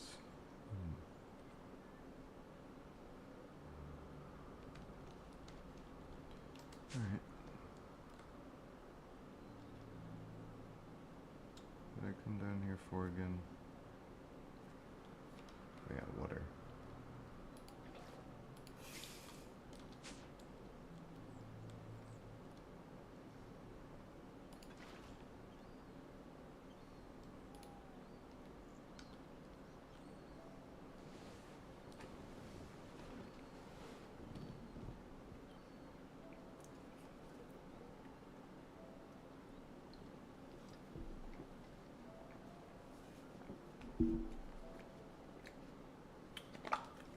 Sorry, just putting those in.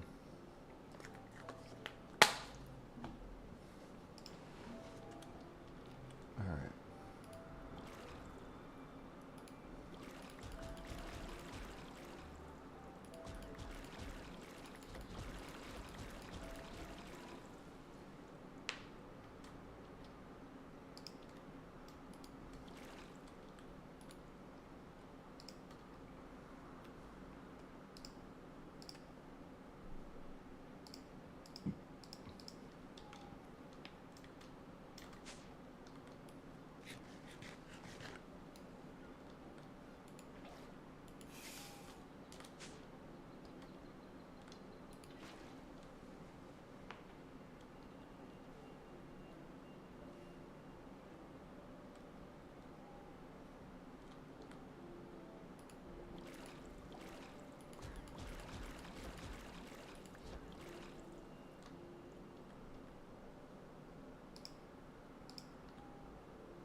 Alright, so we need, is it iron to make these? Yeah, iron. Oh, and Terra. Shoot. Oh, okay, we actually get a couple of those.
These are at tier 3. I actually have to invest in those. Same with these. Actually, these ones don't have a... Oh, they do. Okay. Brass distance. Those are at tier 4. It'd probably be worth getting the seeds for these.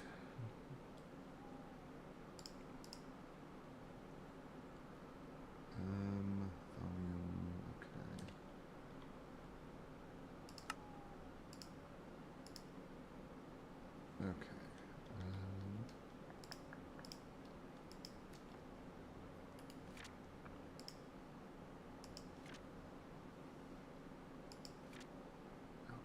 Metal construct. Okay, iron plates, grade wood planks, essential tubes.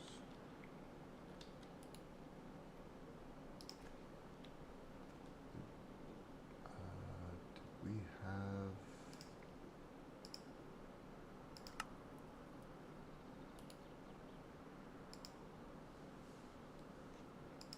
Okay.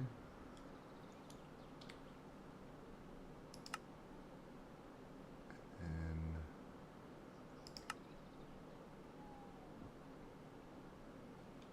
oh, right.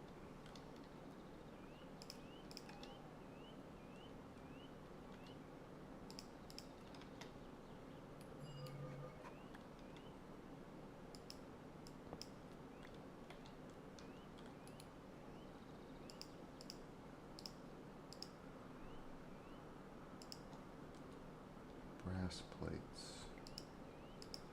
Uh-oh. Oh no, we still have...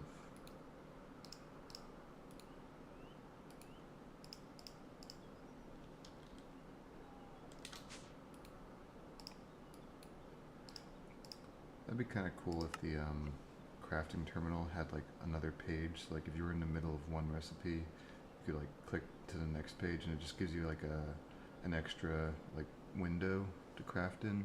Maybe you can just go back to the previous one and it still has like all your parts there. That'd be nice. I'd be lazy and just probably set up 2. Okay. How do we get more V?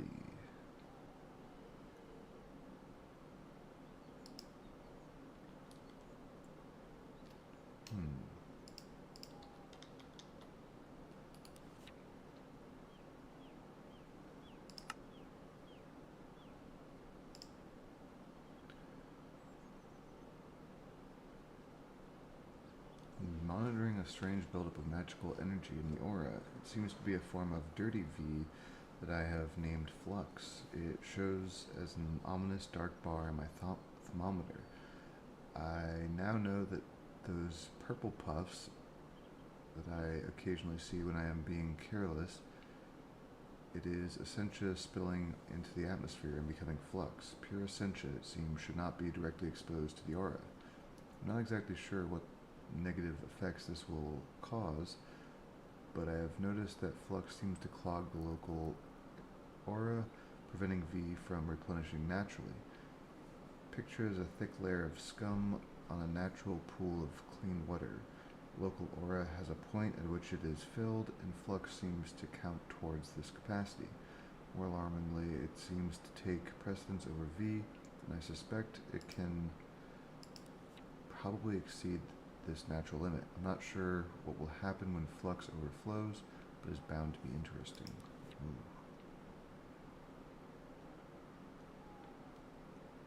Well, that's not good. Right now I can't craft. Okay,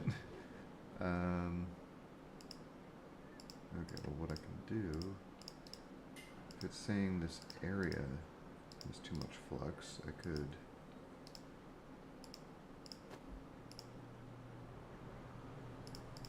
take my stuff, take my ball and go somewhere else.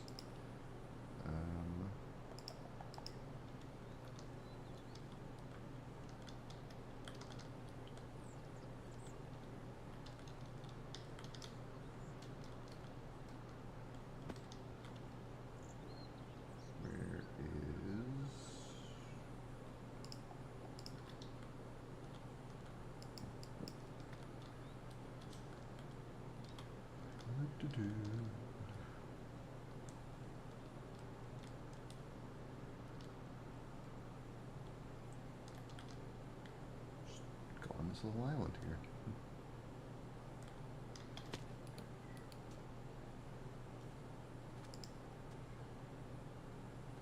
Oh shoot, this is gonna need crystals, isn't it? 2 ignis.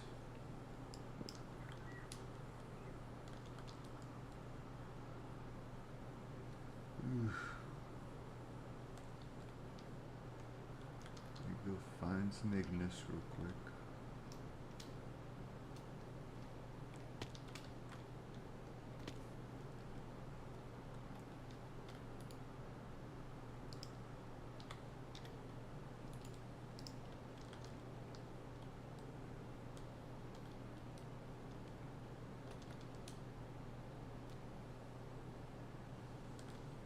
I need, right?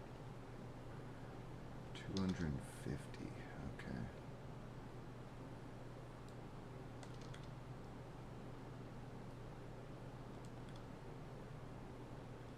I honestly might not even have.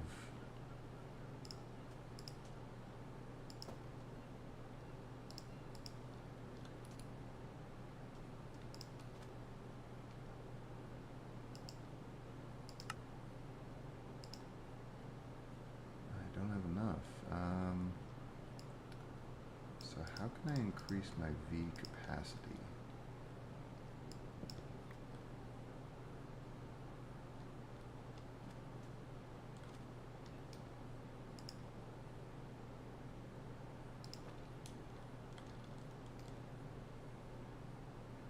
Based on the area I'm in?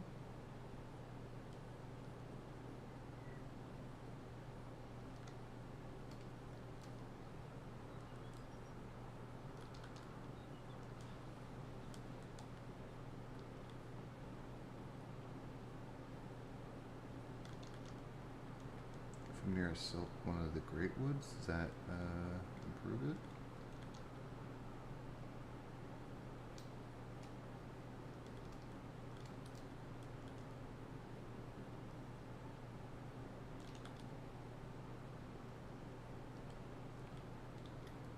Oh, wait. It was really high. Where was it? Right here? Technically, it's high enough right here. Okay.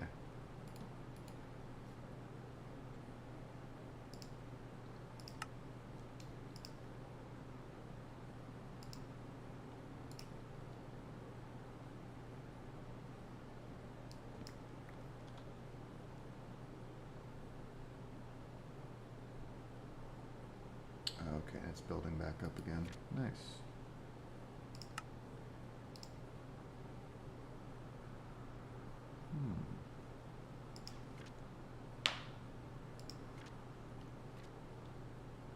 Okay.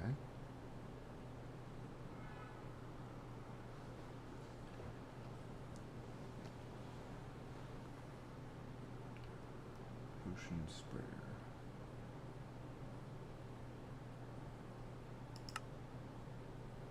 So which one of these deals with,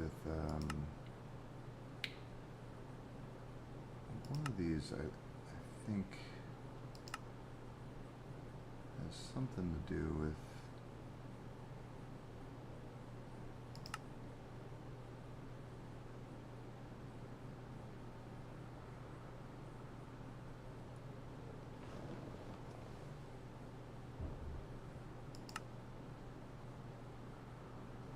tinkering.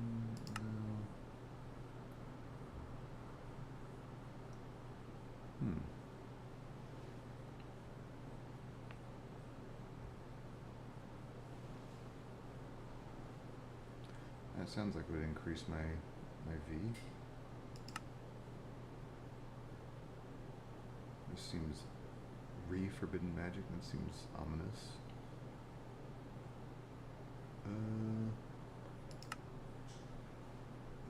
I have no idea how to do anything bees.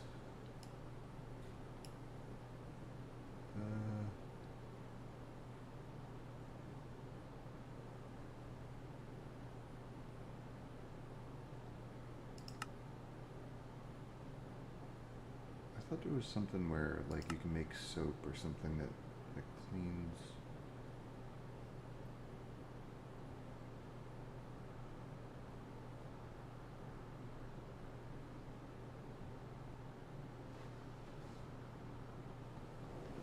V amulet. Okay.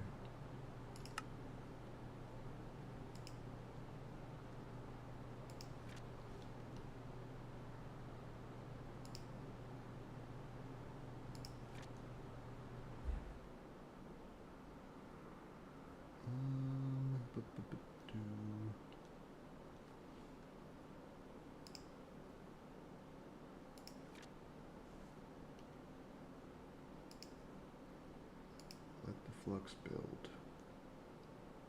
Well, I'm hoping.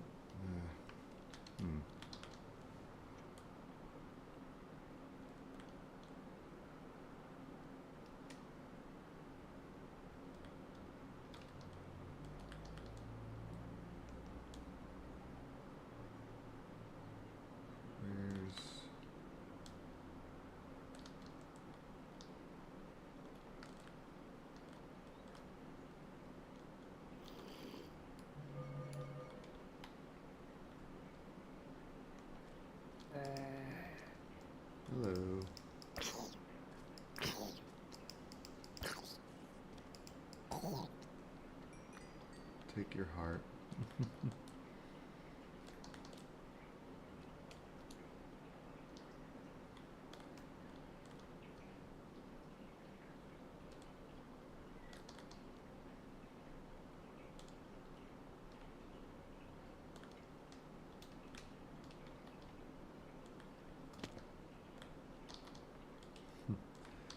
My house is just corrupted.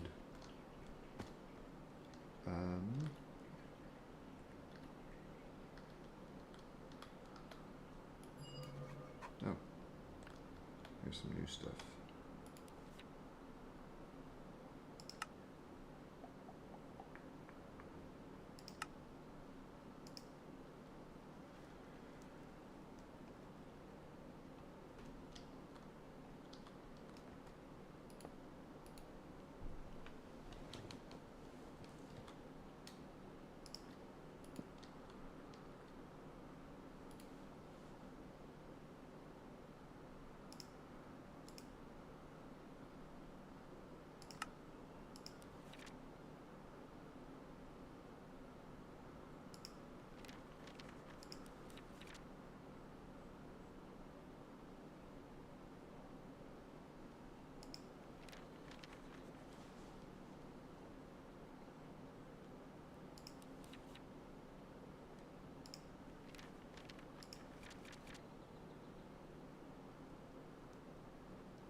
Clock.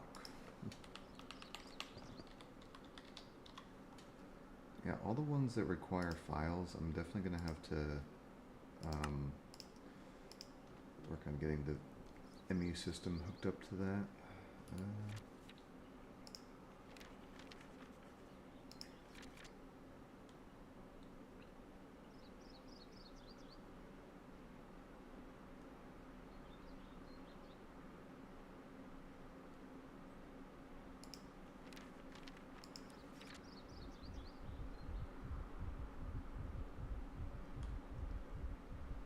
Lunar waxing stellar western.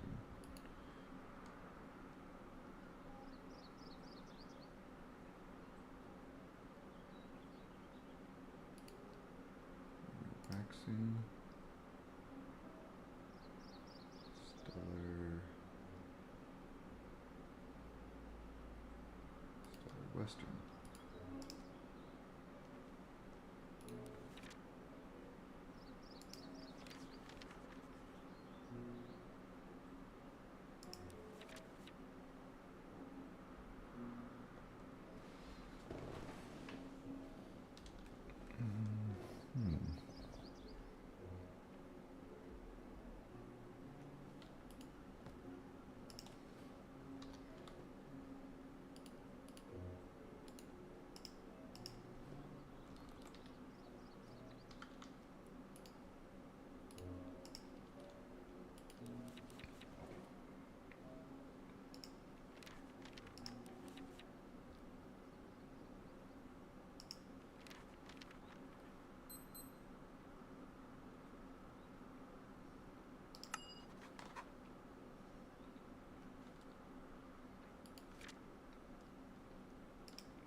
Okay, so I'm guessing I want the import bus.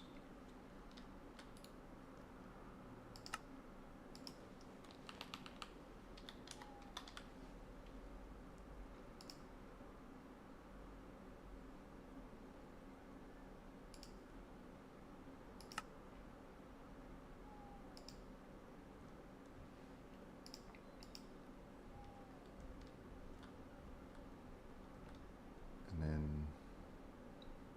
do you hook it up to this one or that?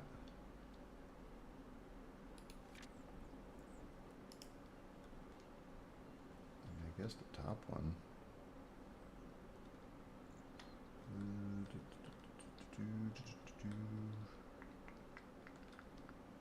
Where should we? Well, I guess why don't we just move this over here?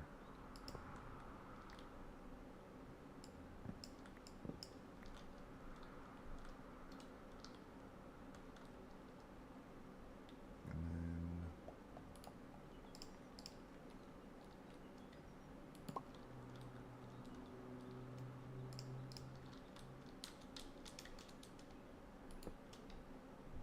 boom. How many channels are we using? 3 out of 8? Oh, okay. We're good.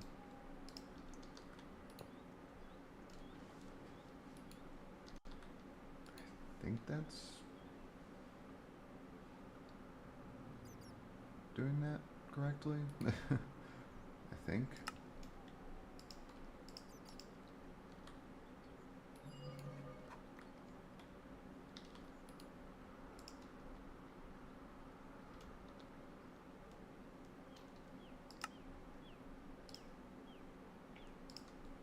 How many of those do I have? Got 5.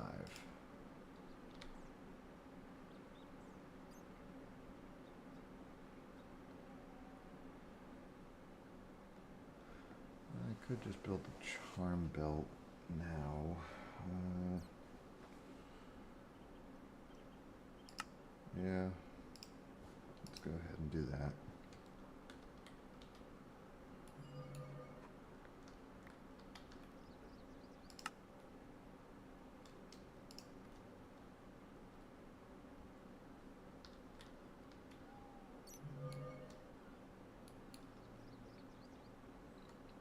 All right.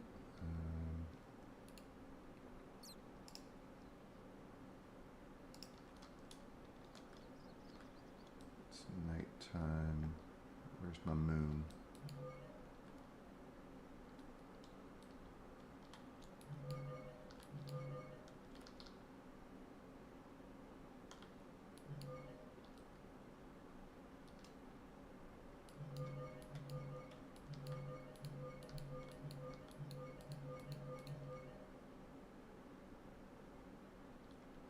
Trying to look at the moon, bro.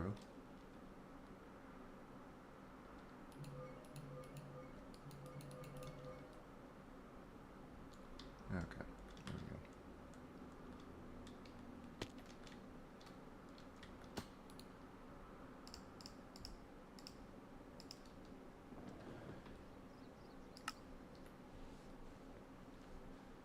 All right.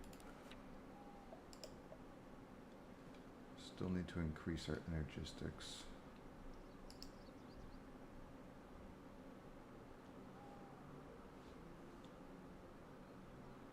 Conveniently, doing so should increase our warp, so hopefully that progresses along the next thing we needed.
northern and eastern.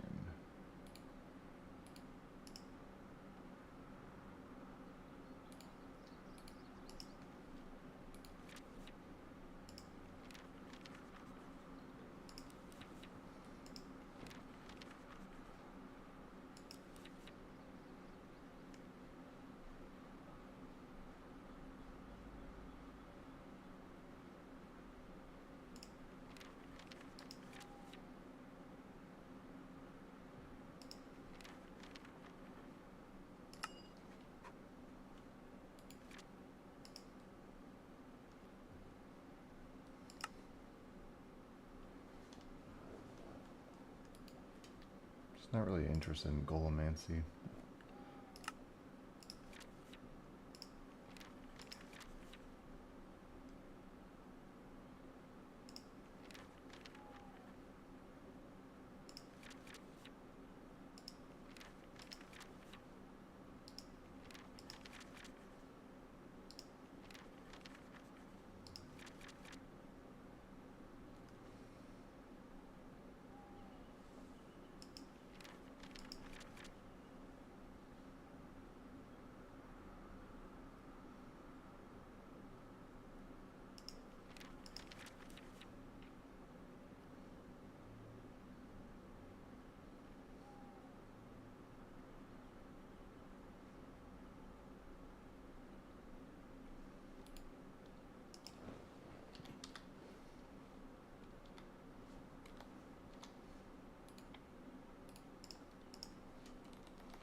Solar lunar waxing gibbous.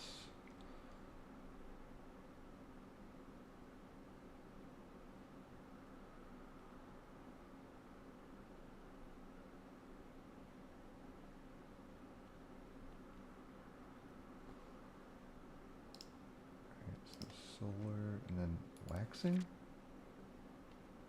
I don't have that one.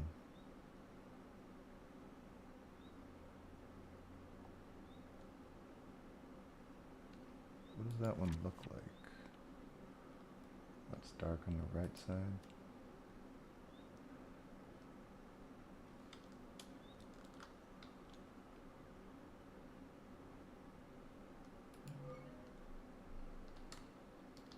Oh, need more paper. Yeah, we farmed a lot of sugar cane.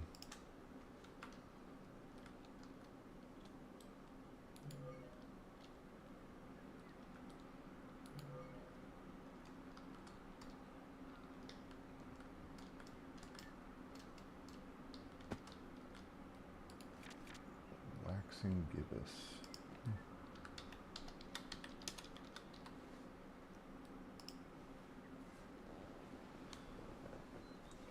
Just Googled it. A phase of the moon that occurs when the moon is more than half full and continues to increase in illumination.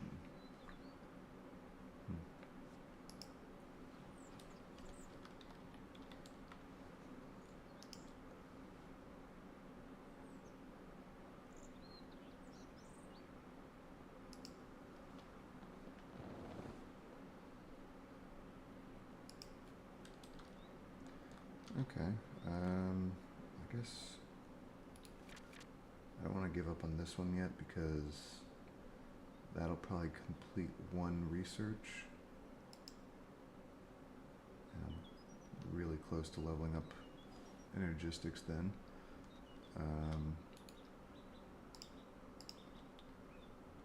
So let's work on something else in the meantime.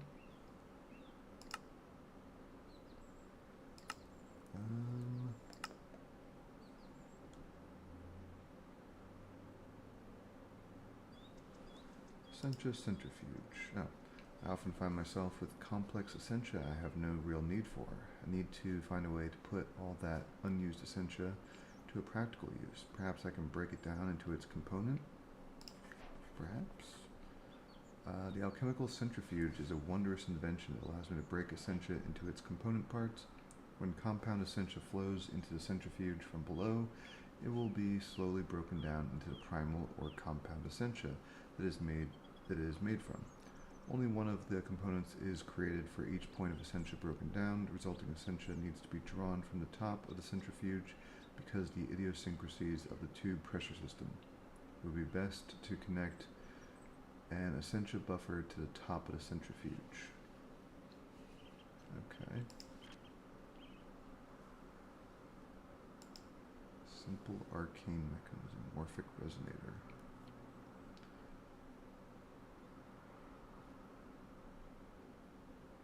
Oh, alchemical automation.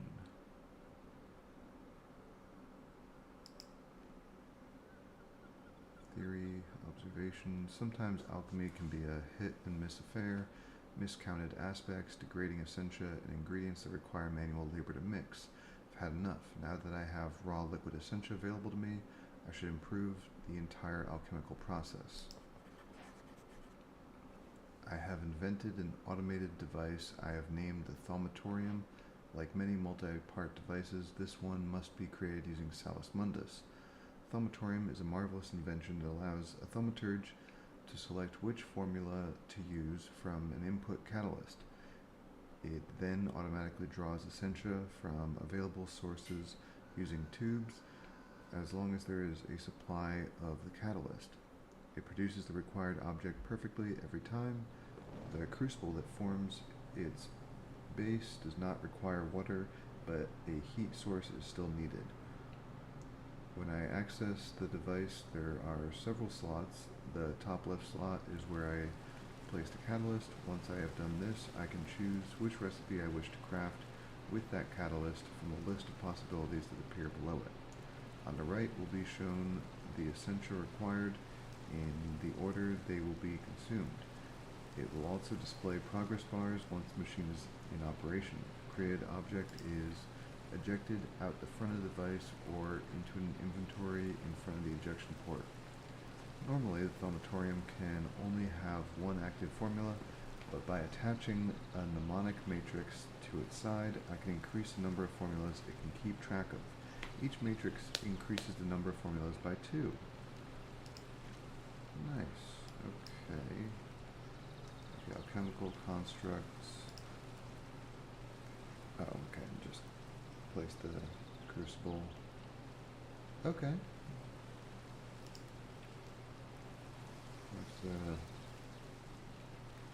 So I'm guessing this is a replacement for this. It sounds like.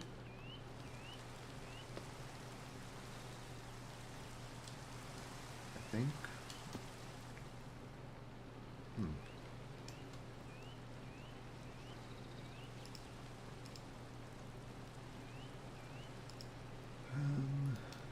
Okay. So we need one of these.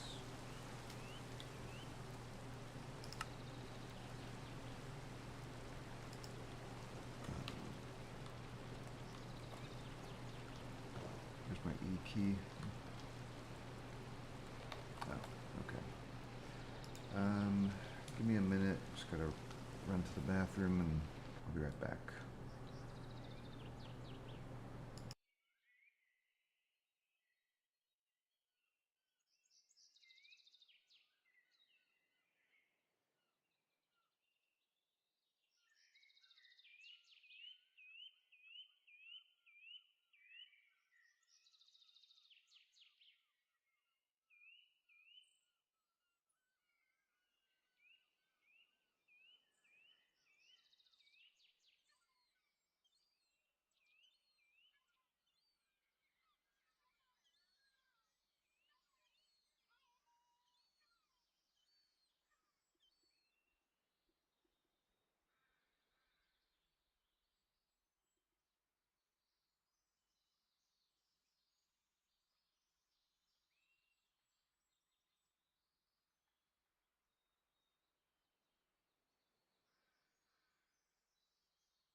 Okay, I'm back. Right, we're gonna build, so we need more of these Essentia tubes for one.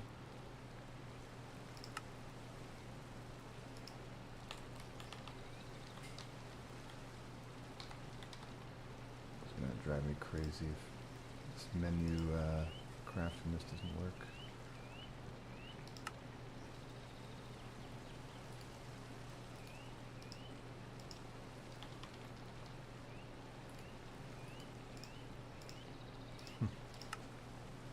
Alright.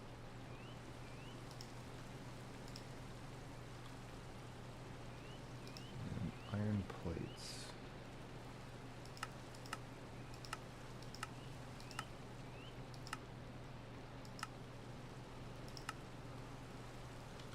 Oh, actually my iron, hold on.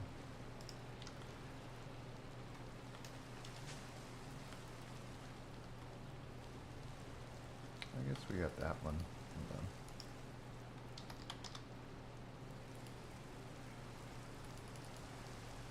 Huh, we're actually kind of running low on iron. Might need to go on a mining trip again.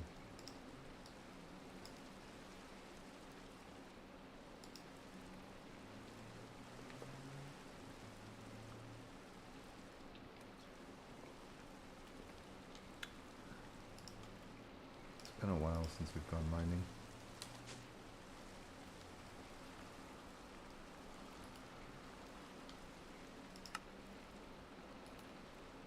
Okay.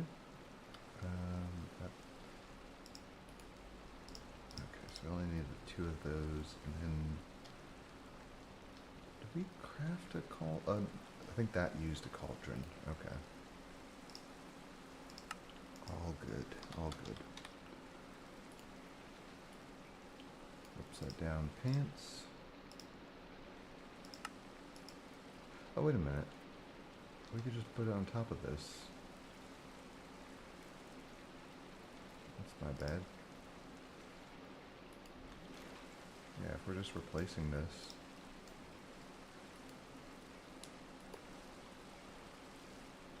And then Salus Mundus.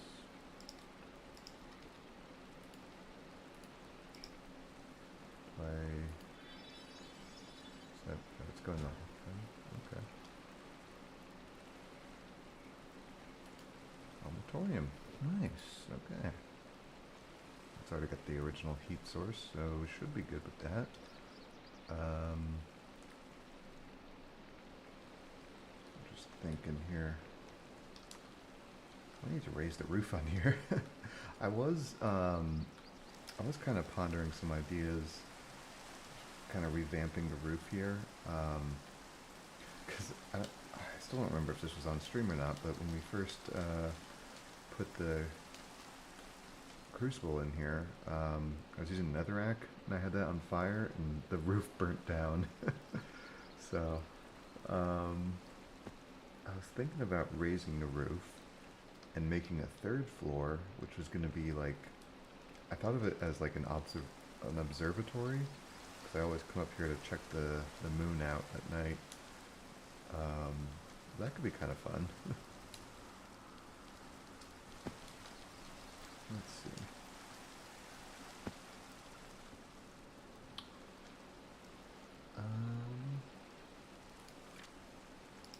Okay, so we got this going.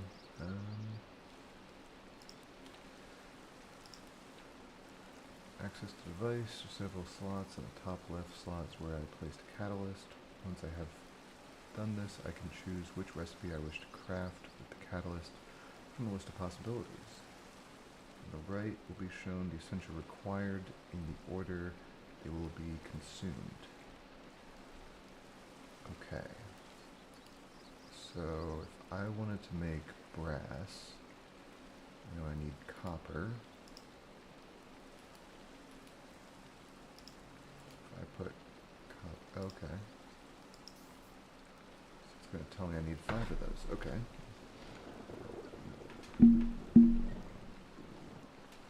Now, where do I add?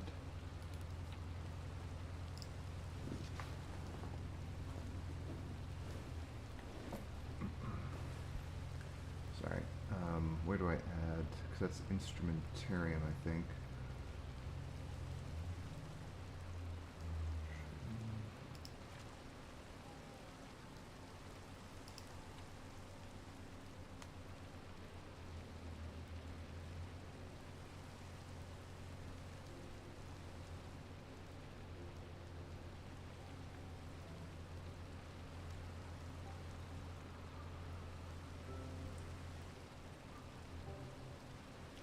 Oh, wait a minute. Doesn't this need to be...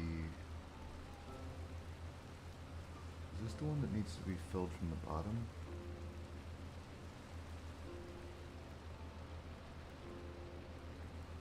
Or... no, that's this one. From below. Okay. I was going to say, because with the fire source below it, that wouldn't really make sense.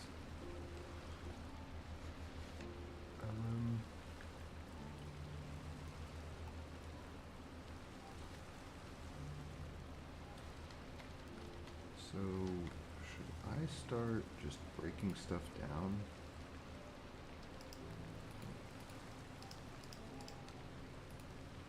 So this is going to require coal.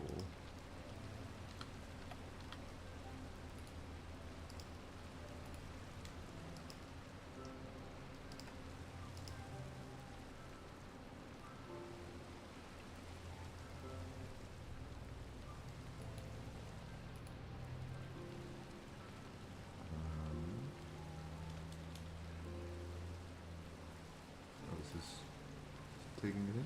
Oh, it is. Yeah. Nice. Okay. So that's going.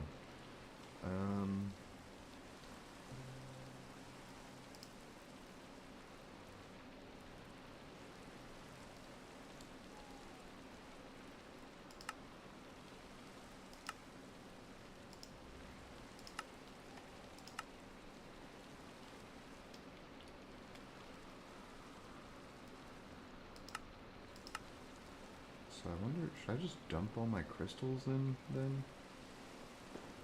Like, would I even technically need them still? I guess I need them for research.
Osmium hose about 16.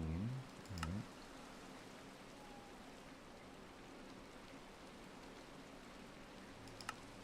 I want to say Invar was pretty good. Invar 16 there.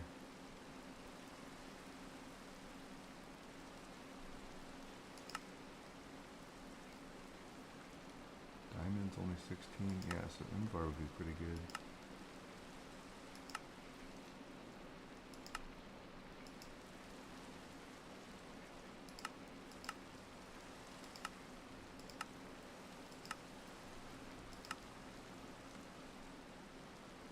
Where's like the Invar shovel and stuff?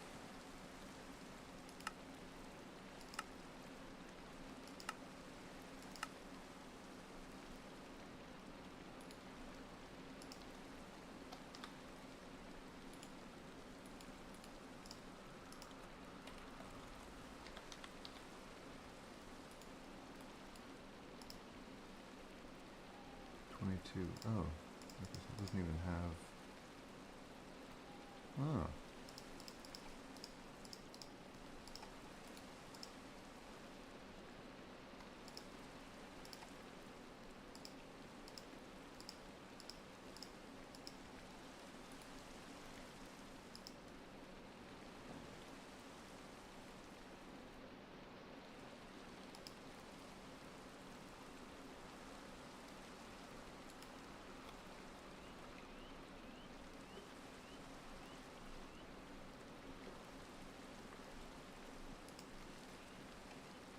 I wonder if I made some speed cards, if that would speed that up.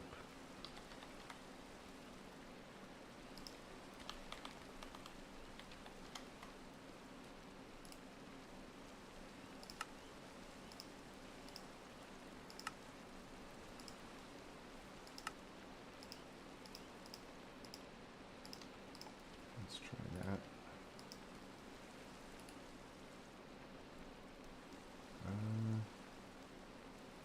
I guess? I'm honestly not sure.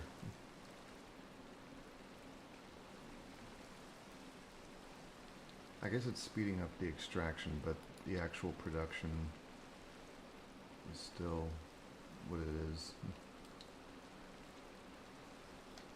I guess I could add the second alembic on top. That might help. I mean, granted, the shears is just a pretty simple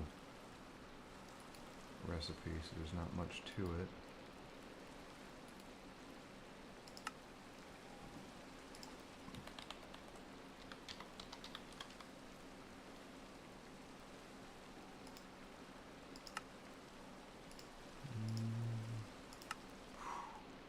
That's a lot.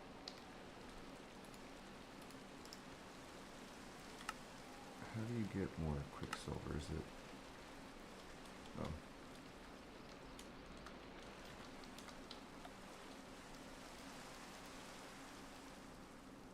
Is the moon not out?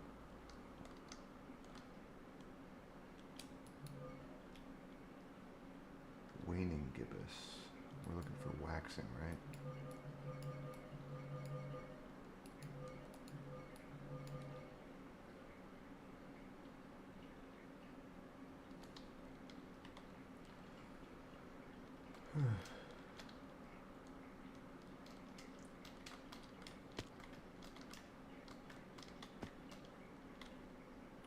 Okay, how do you get more of this?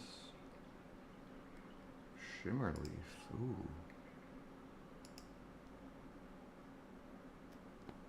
That sounds pretty cool.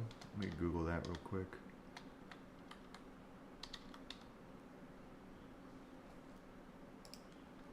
Shimmer leaf in Thaumcraft. Mystical flowers that are often found near silverwood trees, primarily used to craft ethereal blooms, but can also be used to produce quicksilver.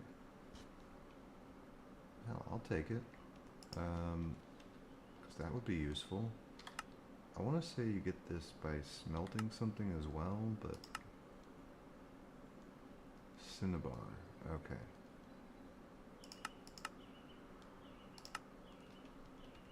Yeah, which I think I have a little bit, but it would definitely help to have more.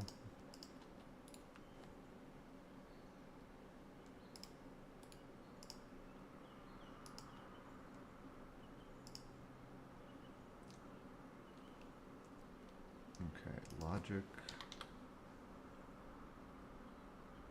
Okay, I'm gonna go build one of those.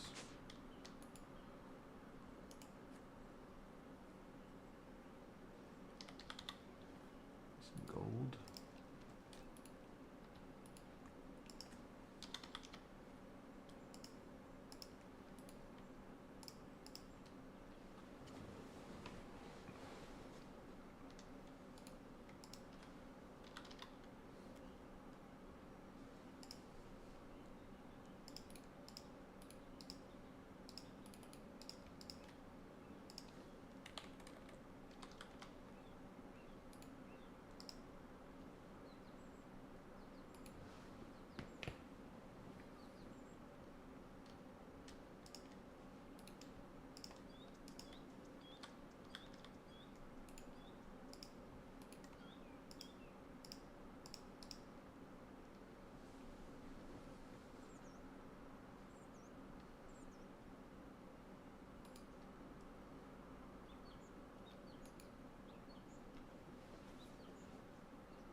kind of low on diamond.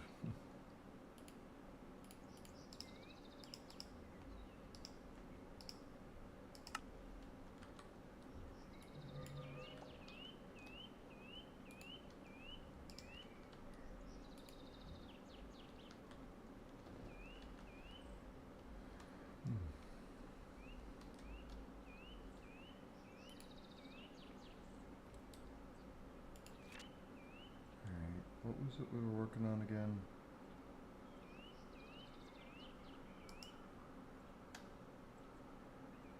I don't think it was that.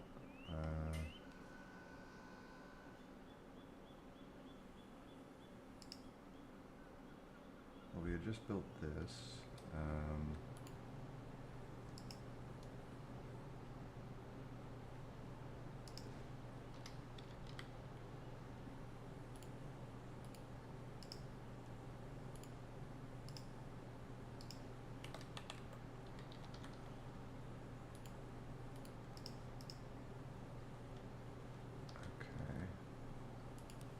This thing, where does it export? Created object is ejected out the front of the device or into an inventory placed in front of the ejection port. I'm guessing that's the ejection port?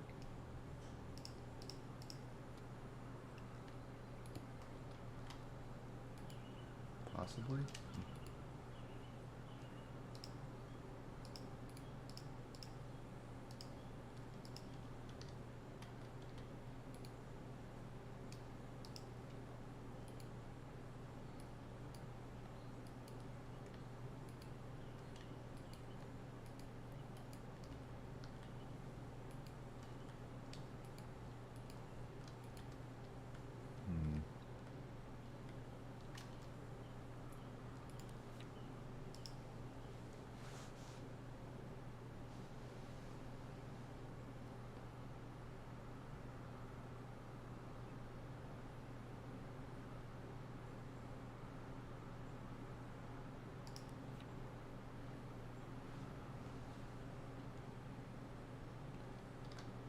I guess you have to put everything in through pipes.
Oh, there it goes. Okay.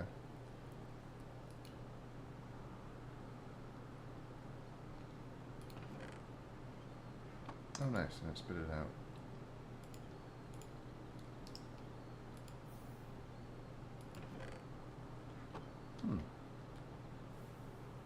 Okay.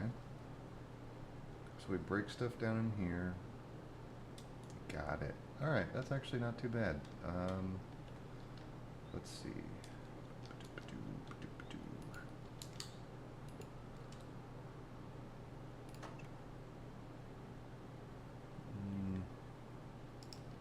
How do I want to set this up? Yeah, so we might need to raise the roof in here. Oops.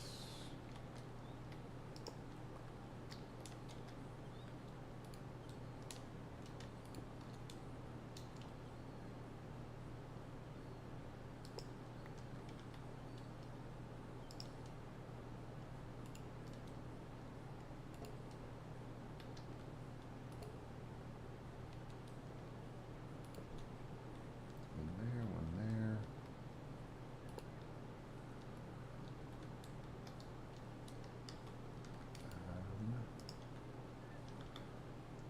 And I can make just an extra.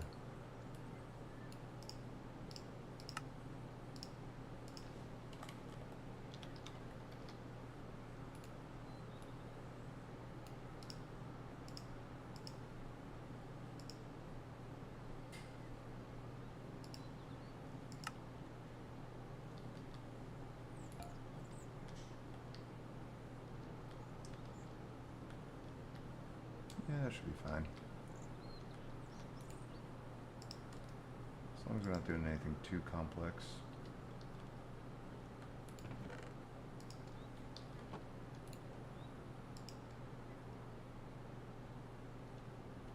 And where did my files go? Put them all.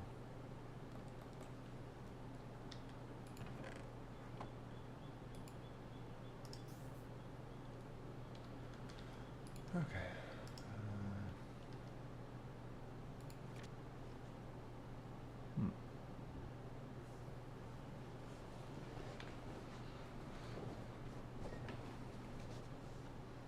What were these matrices for again?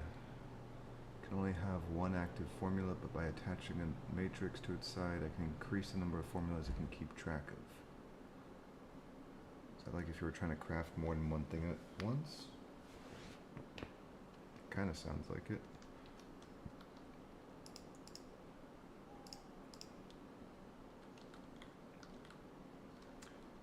Let's go see if we can find some of these quicksilver.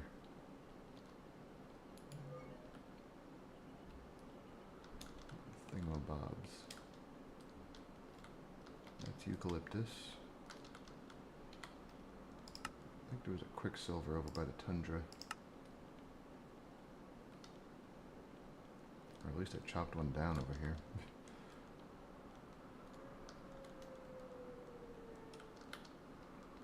I think those ones have blue leaves.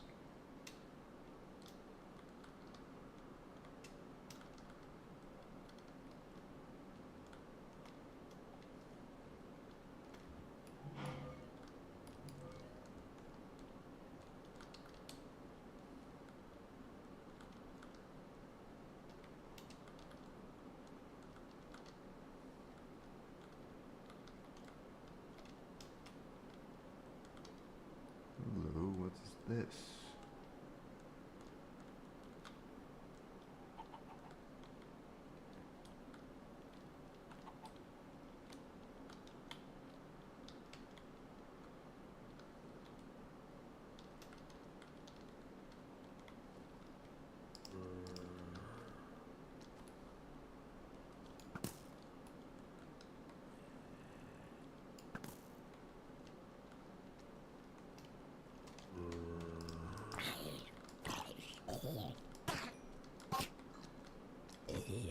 Ender infected zombie.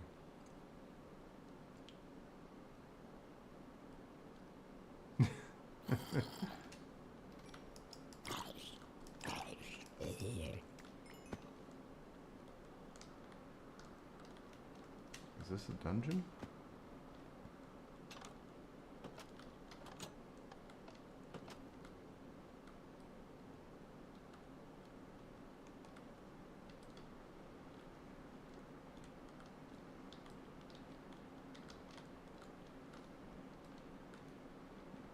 Didn't see any option to go down.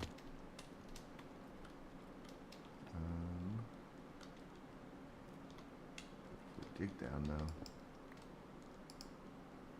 Oh. Not much in the way of foundation.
sure if I'm confusing this with another mod, but I think there was like a biome that has like a lot of magical stuff in it.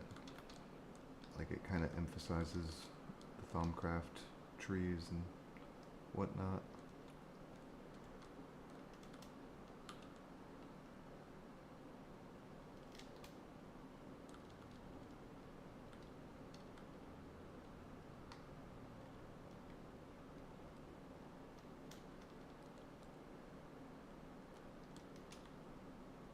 Ooh. An above ground mine.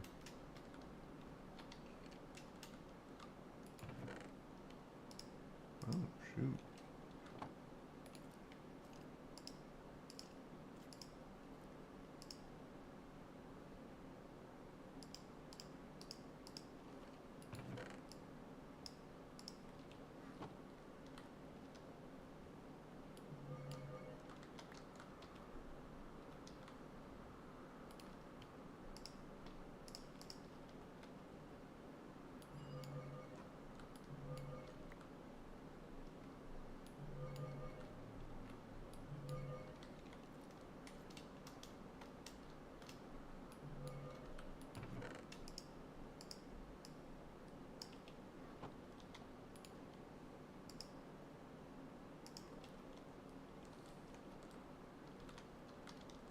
Well, we do need some iron.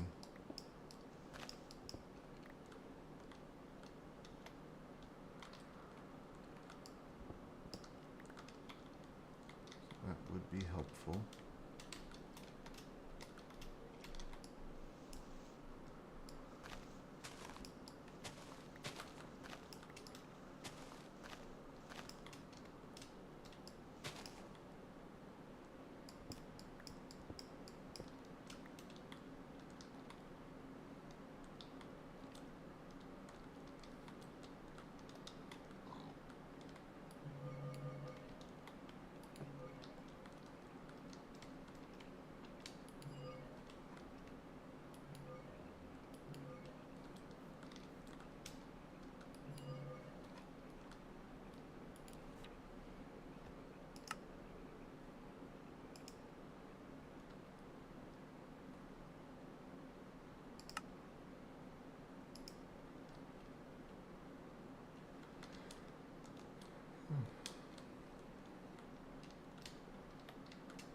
Oh, I found one of these in the desert. I didn't really know what it was.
Get out of here.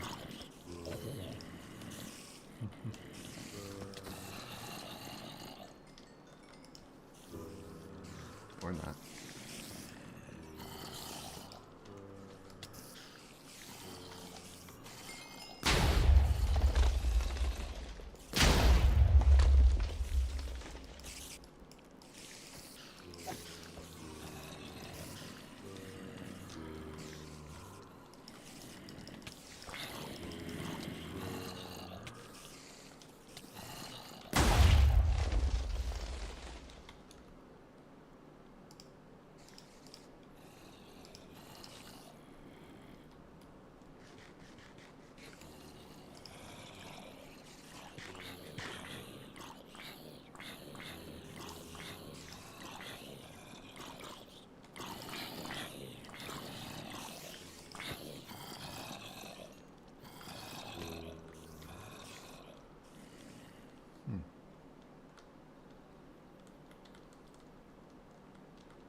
Oop. There's one. Let's see, any flowers? Oh, is this one? Shimmer leaf. Okay. Do I have to be delicate picking this up?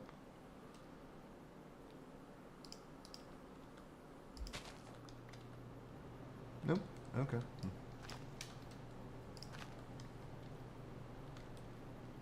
That's two of them.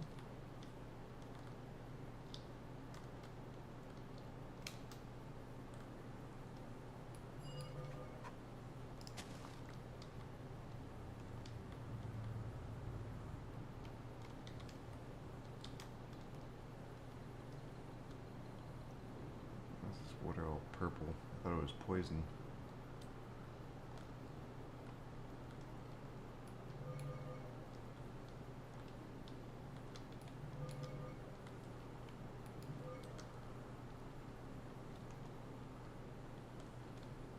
It's another dungeon.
I like this.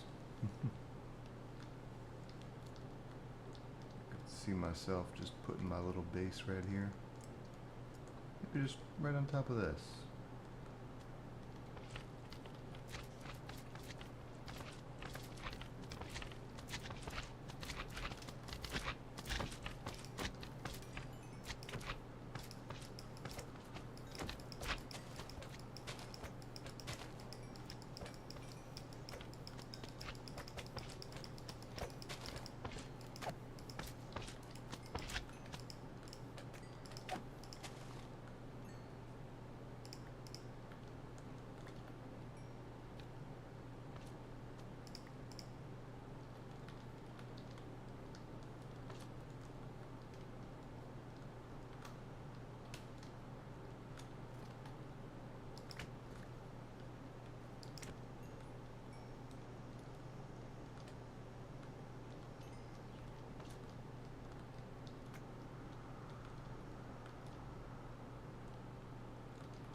dubbed the Big Ass Mountain.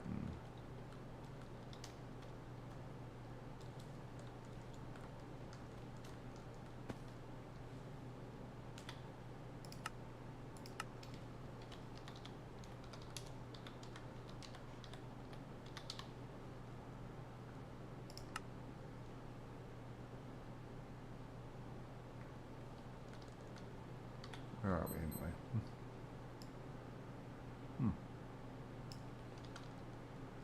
Far to the north.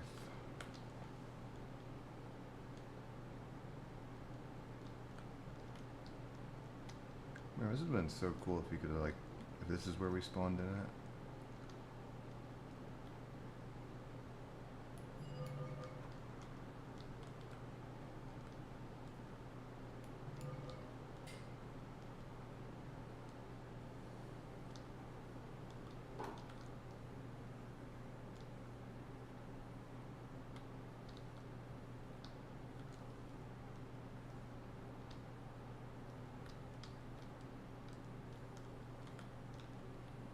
What we got? Podzol?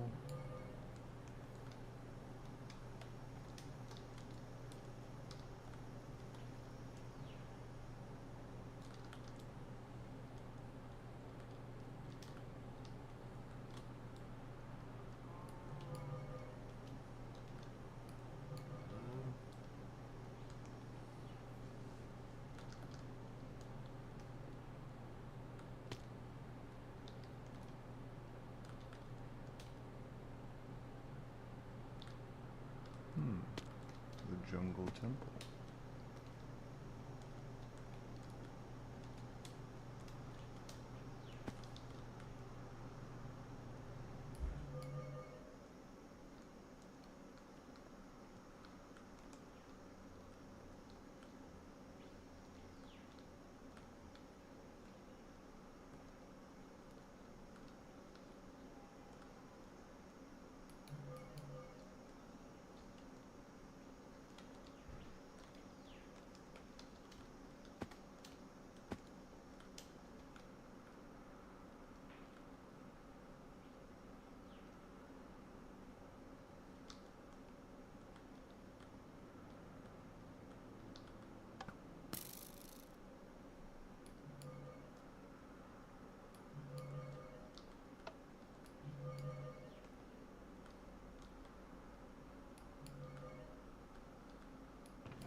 it's another house just like mine.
Sorry, I have to crack my back.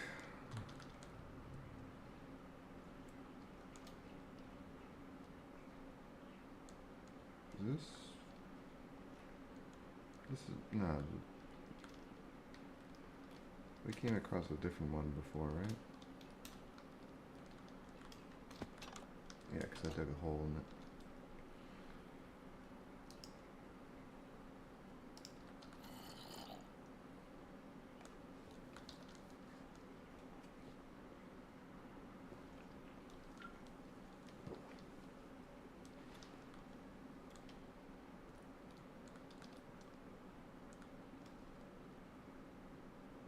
Oh, hello. Llamas.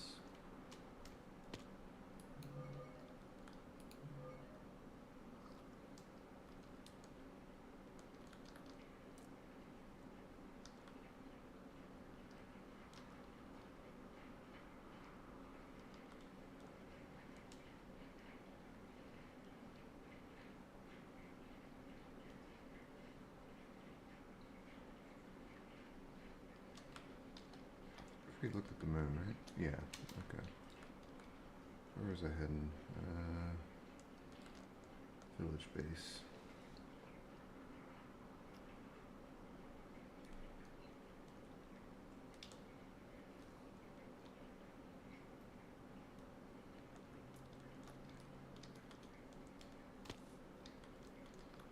Alright, let's clear this inventory.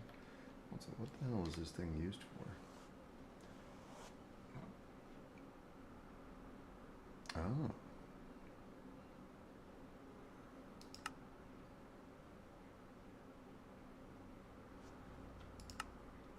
Gives player a minor jump boost.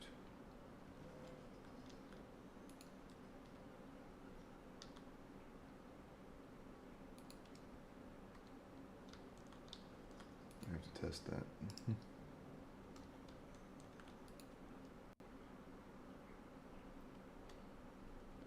467,000.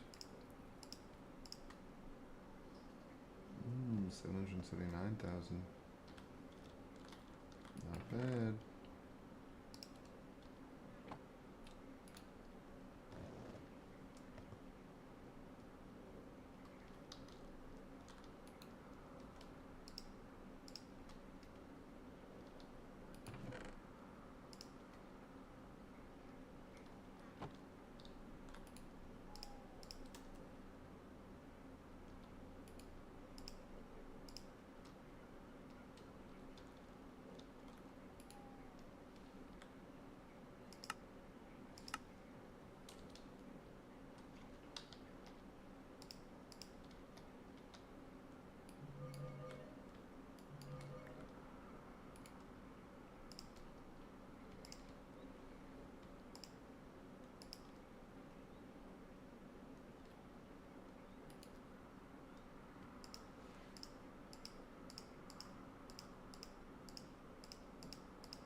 Totally worth it.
What was it we were going to build with this again? I kind of forgot. I know we needed to get up to tier 4. And then... Oh yeah, the experience seeds. Yeah. Okay.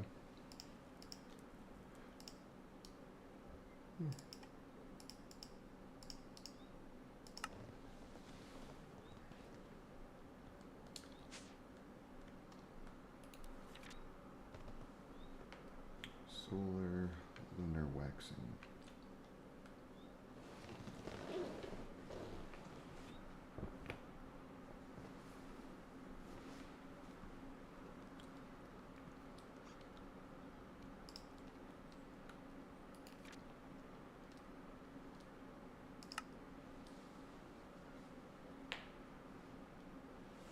Okay.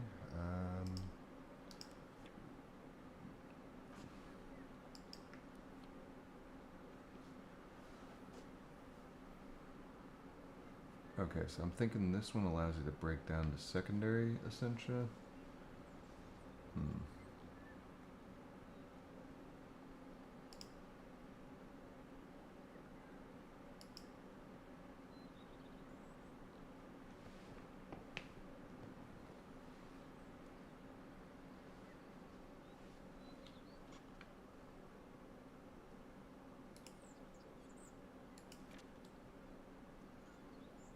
Ignis and rotten flesh.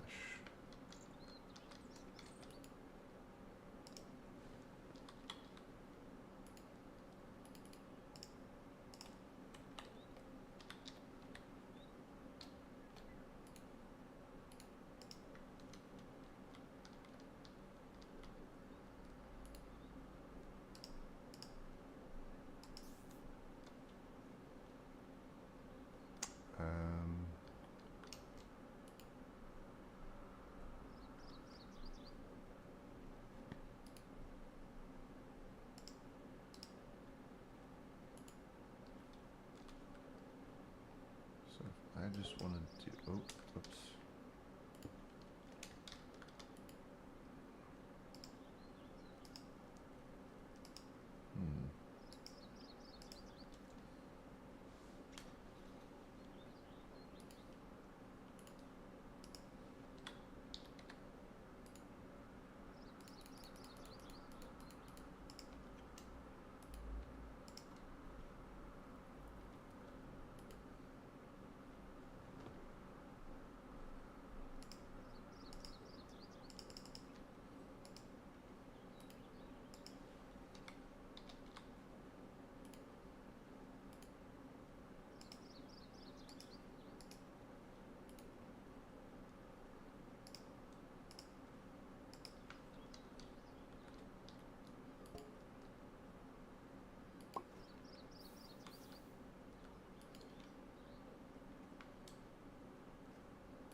is...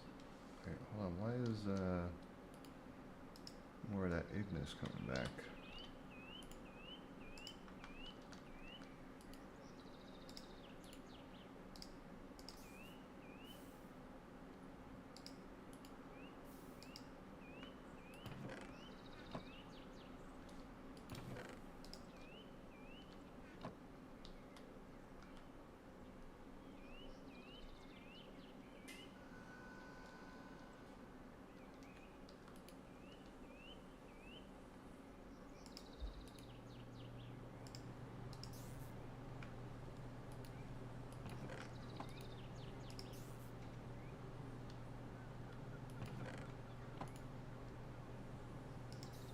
Okay, so it's out now. Alright.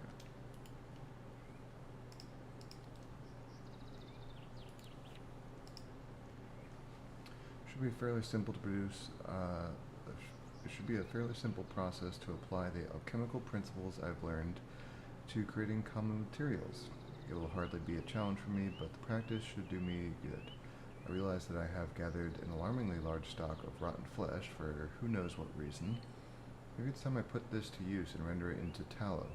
It should be handy for crafting candles for nothing else. I should also be able to turn it into leather with a little bit of magical elbow grease. Some substances are simple enough that just adding more of the same essentia it contains is enough to create more of that substance. This isn't true for everything, but the phenomenon will prove useful. Gunpowder, Perditio.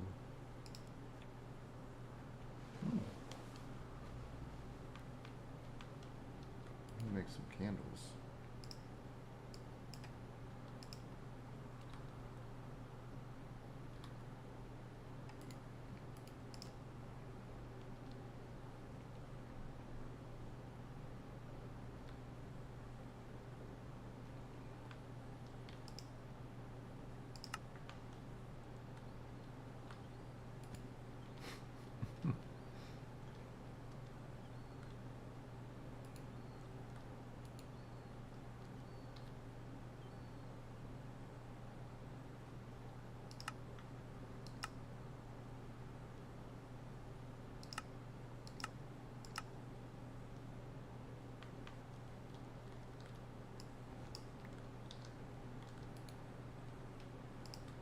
Okay.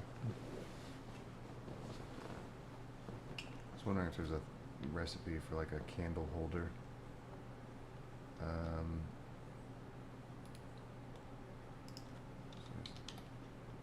think he wants me to craft some other stuff. Let's see.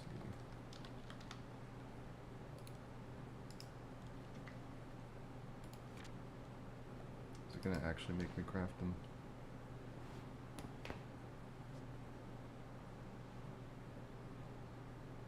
Ink and glowstone.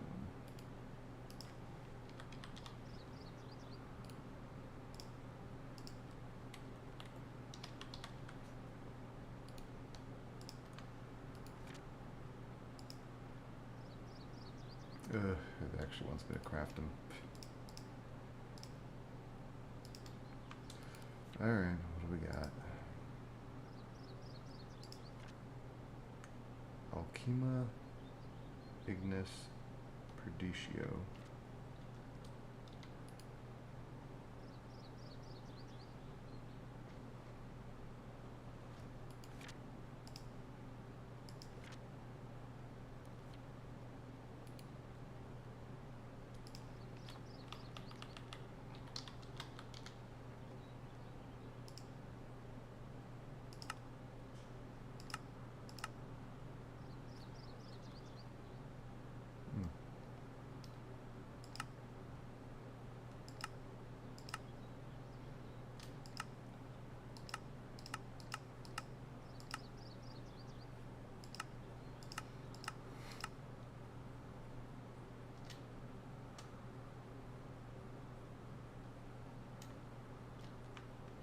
Yeah, I wonder if I could just start getting rid of some of those potions downstairs.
holds 12 types. Alright, we're gonna have to craft some more.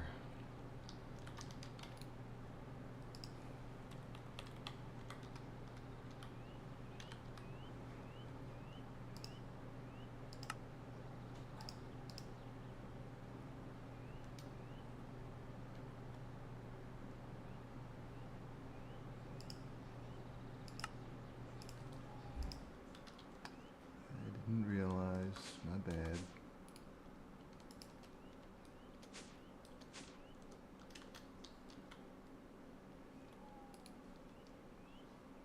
Two, three, four, five, six, 7, 8, 9, 10, 11, 12.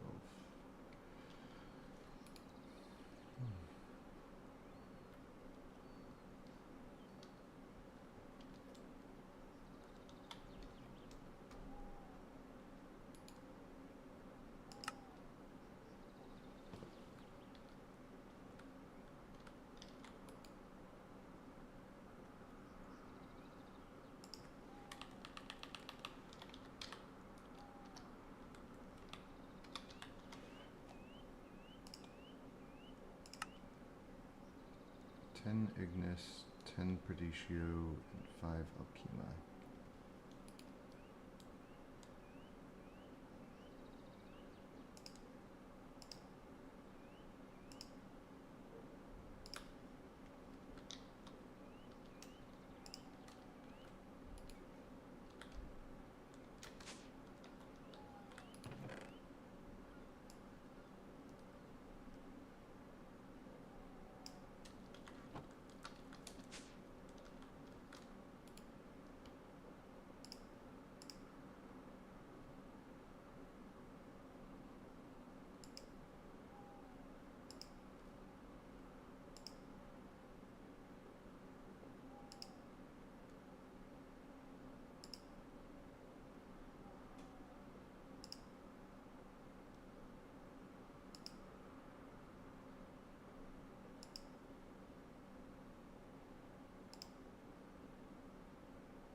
Three, 4, 5, 6, 7, 8, 9, 10, 11, 12, 13, 14, 15, 16, 17, 18, 19, 20, 21.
Well, I'm glad I held on to all these potions. I mean, it seems like a beneficial use of them. I normally don't really use potions anyway, so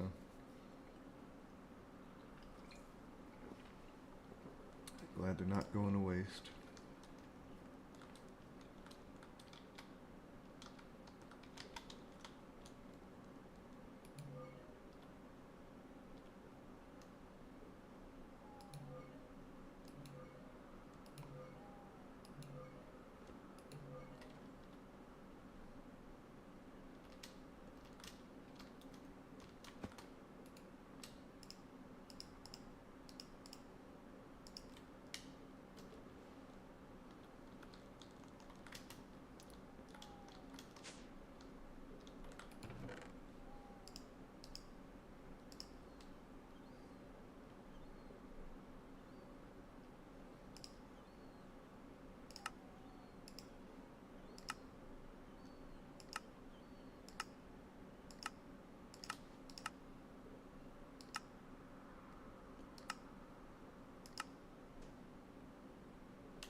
I have some of those moonstones?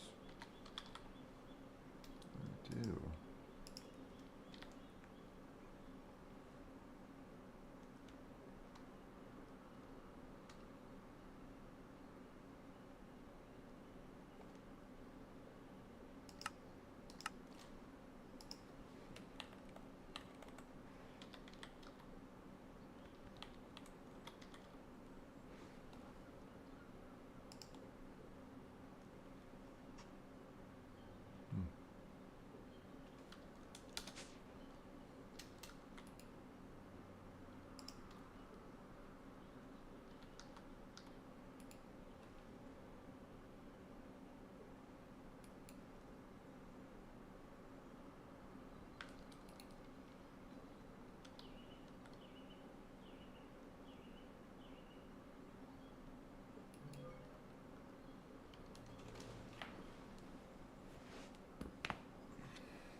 Aqua Invictus.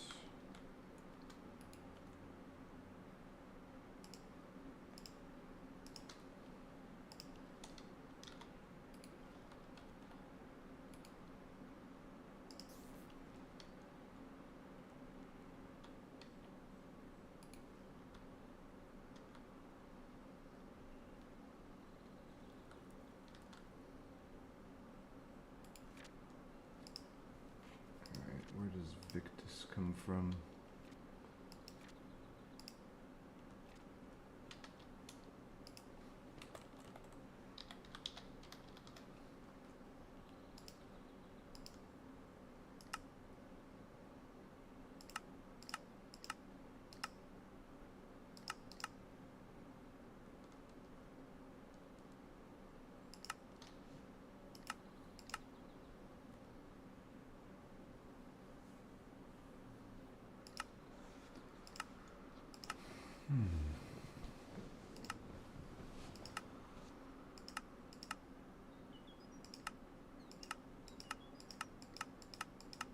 Looks like food.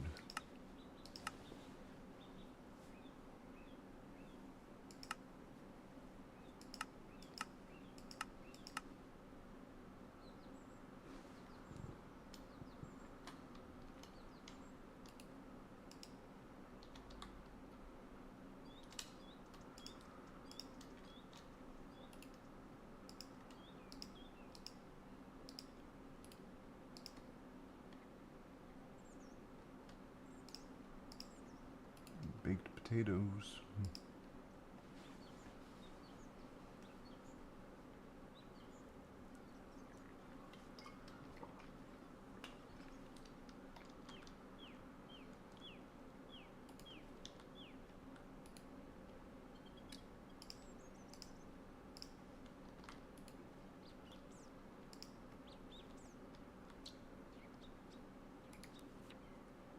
There's just one slime ball. Yep.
Right. Aqua, Bestia, and Census.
One, two, three, four, 5, 6, 7, 8, 9, 18, 19, 20, 21, 22, 23, 24. Ah, crap, we're out of space again.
kind of sucks as it can only hold 12 types, but...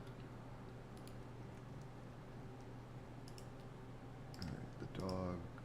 Oh shoot, I need more of the dog.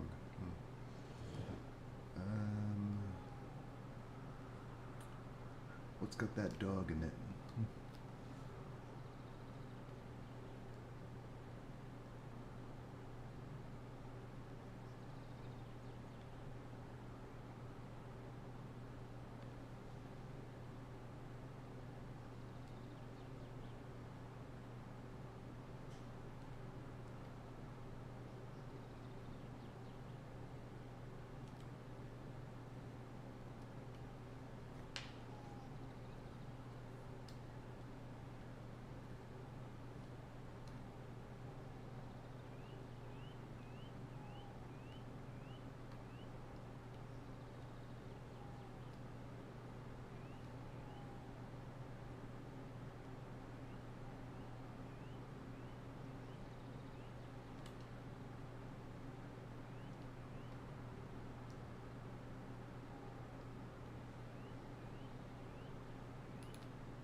Owl and Lux.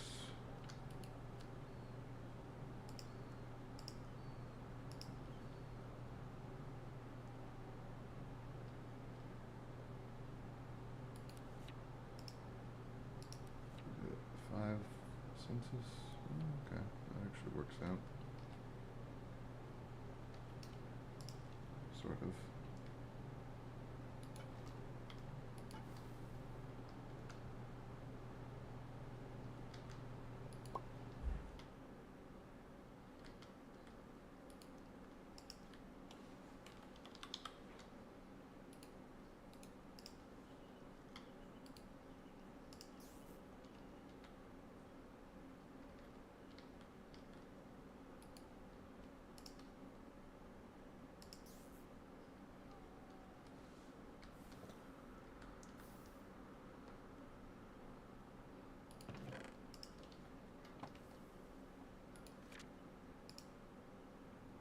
Complete. There's more. Some things I simply have to craft from scratch. All I need is base material to add essentia to, and with a bit of luck, I can manufacture a few relatively common but annoying to get materials. Alright. So dirt and water.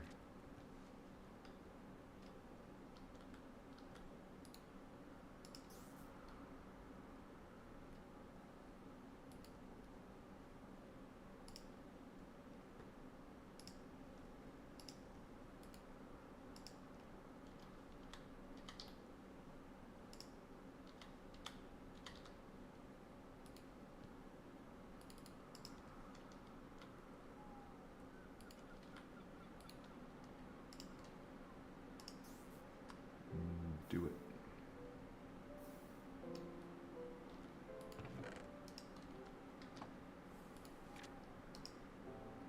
It's 1 wheat plus dog and hammer.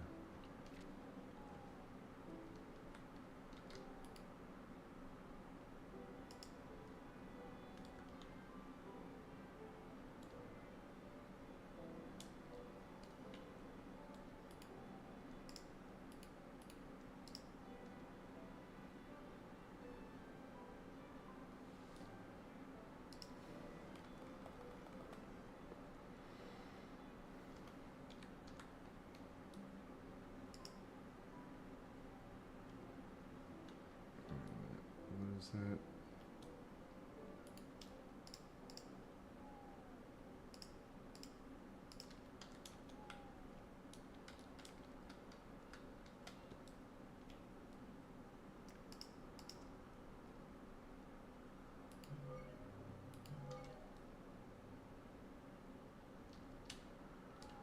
Is it the waxing crescent I was looking for? A waxing gibbous. Damn it. I was gonna say it did look a little bit empty. Okay, we need Fabrico.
Bestia.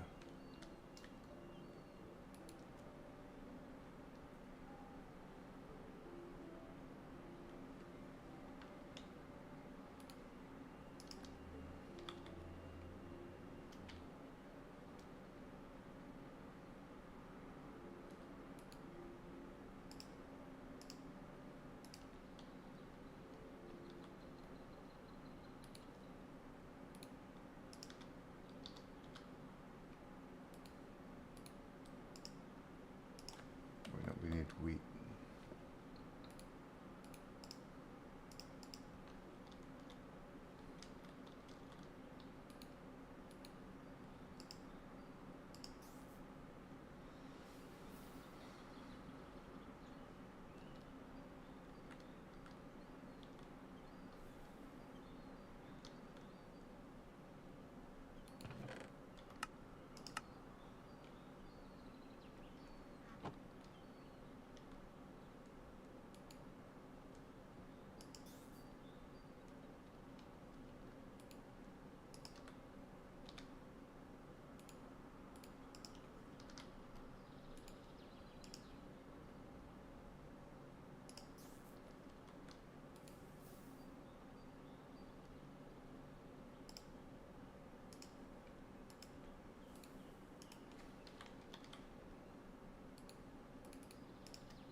Alright. Cobweb, string plus vinculum.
I'll get Terra and Ignis.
Complete. So now my alchemical studies are complete, but who knows what other wondrous discoveries I'll make in the future. Huh.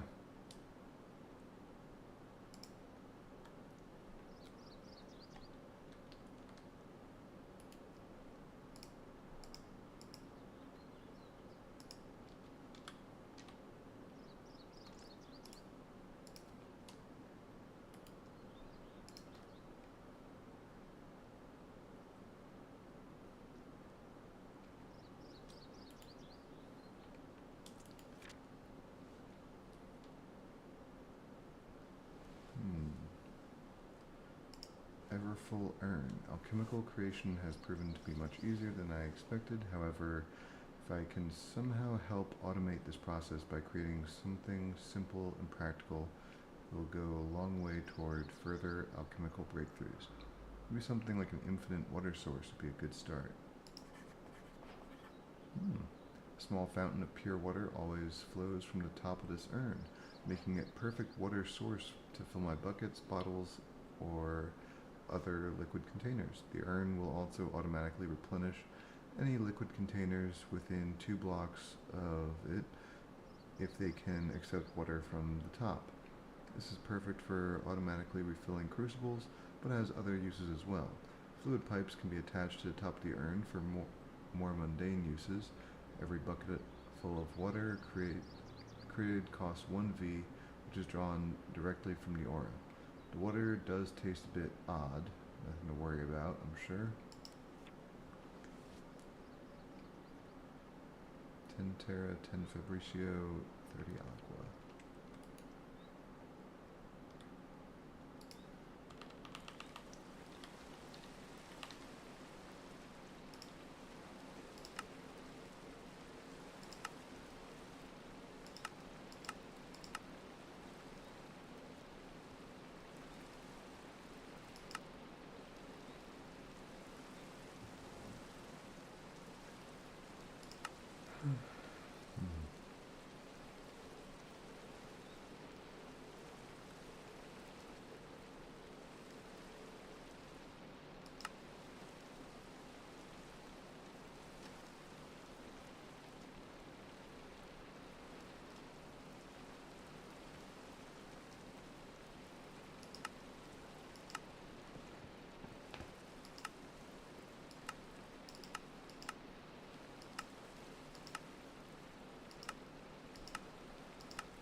Get some wool.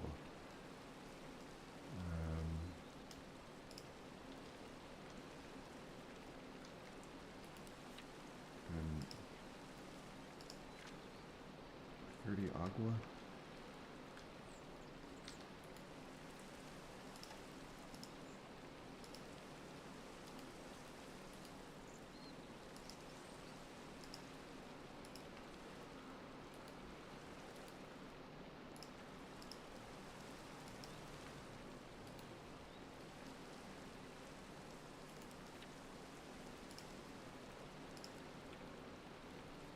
Terra.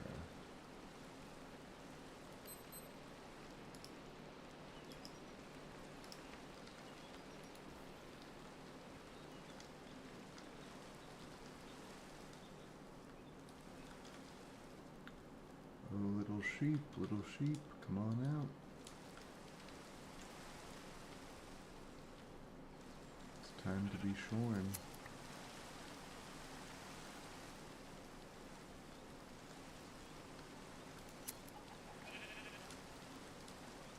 It's ironic because normally I only hunt down sheep when I'm doing applied energistics for the cables.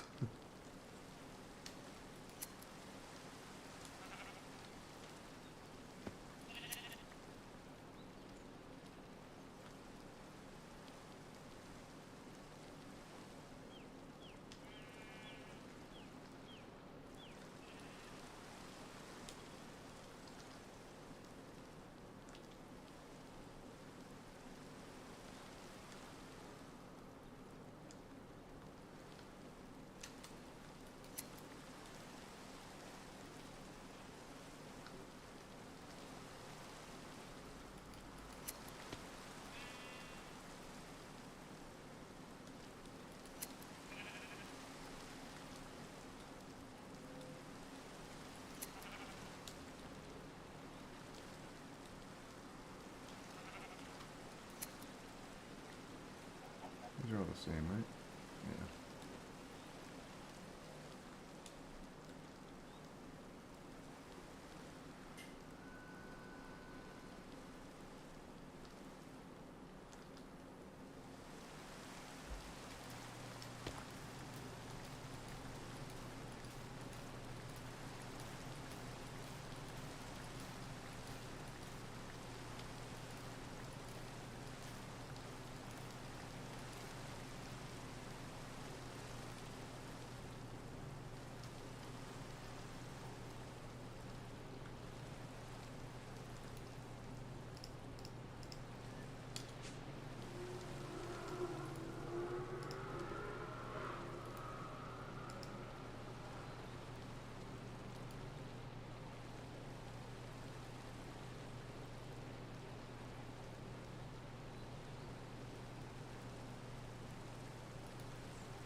Alright, now what am I putting in here? Flower pot.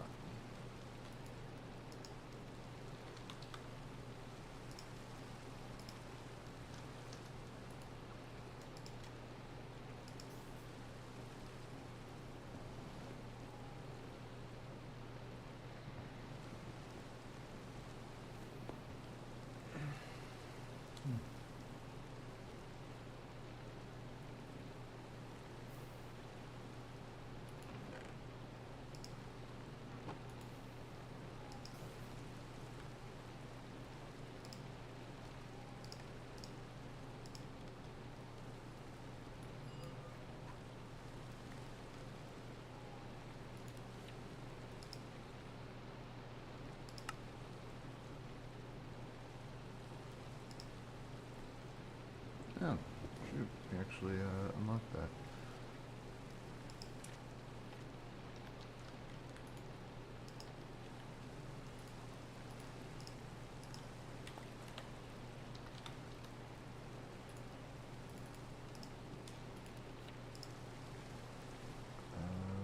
Quartz glass.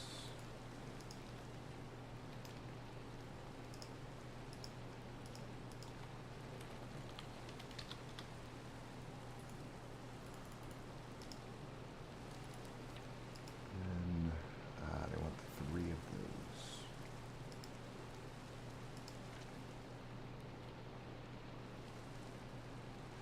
Well, this might take a little bit. Let's see.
Oh shit, I need 3 of those. That sucks.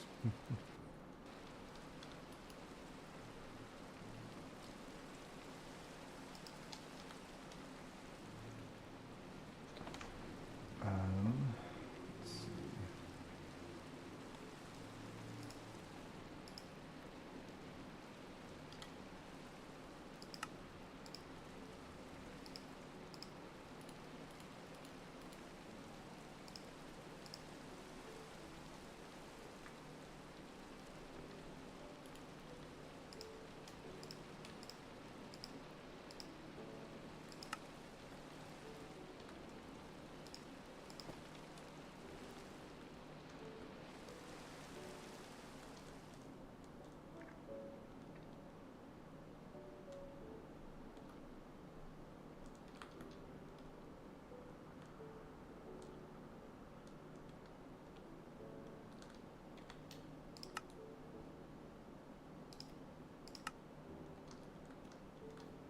Where's the moon?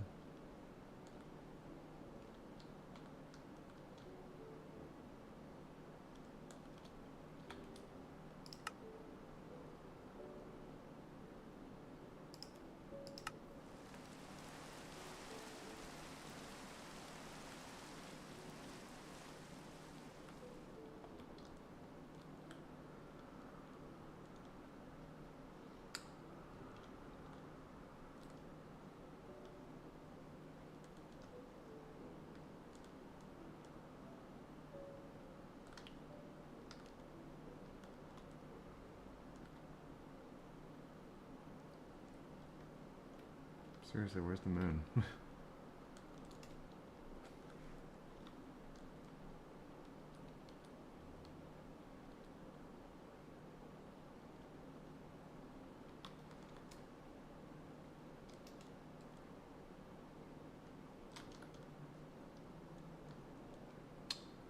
Fucking rain, maybe missed the moon. That sucks.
Is there like something you can use to get rid of rain?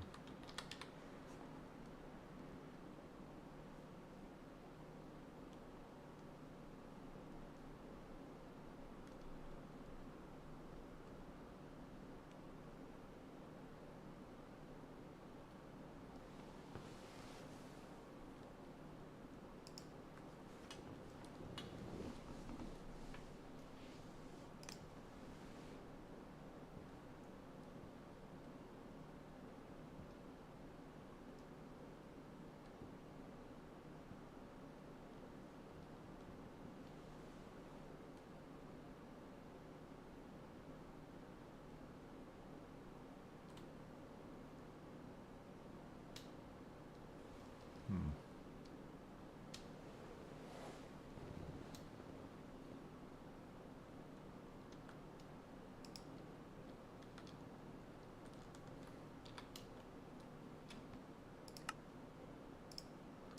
I forgot what we were actually going to be doing.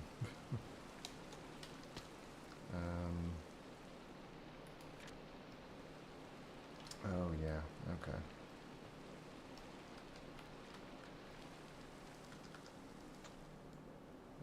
We need to go farm more V crystals. So I need a ton of that Salus Mundus.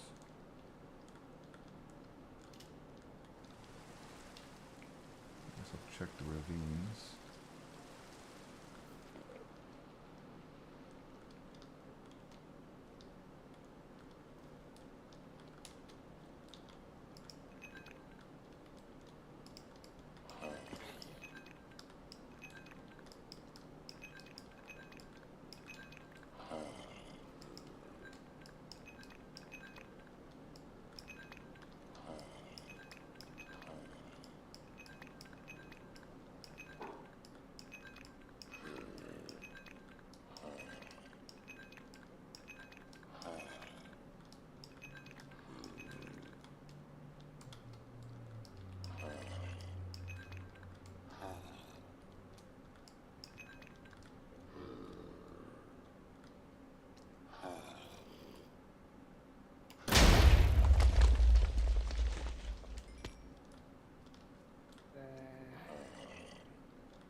Salus Mundus we can make.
Alright, that should be hopefully enough.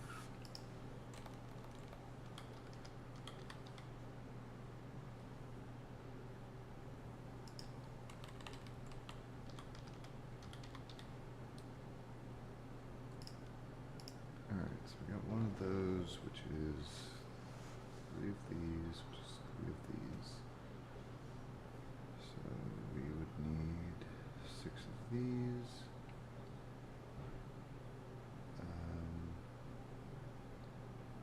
6 times 3, 18, minus these 3, we need 15 more.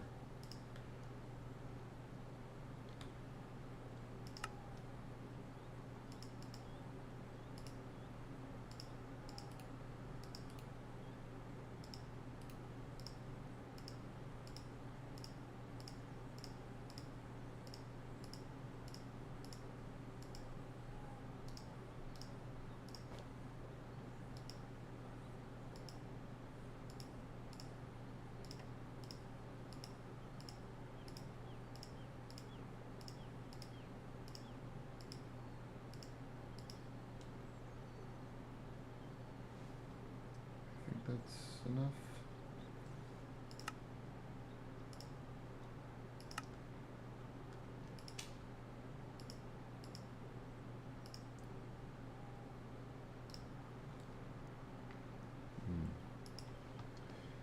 Okay.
Hey, Max and Gibbous.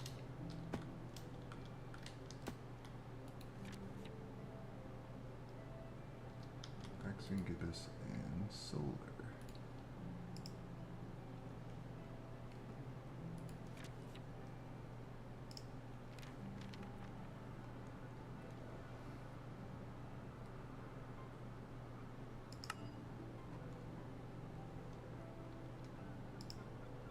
Is that the theory I needed?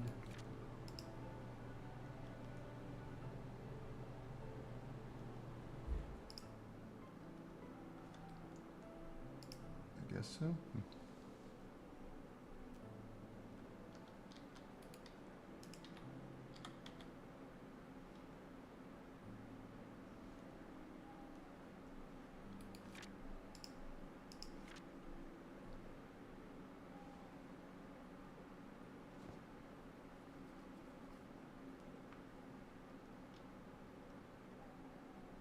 Oh yeah, I don't have that yet.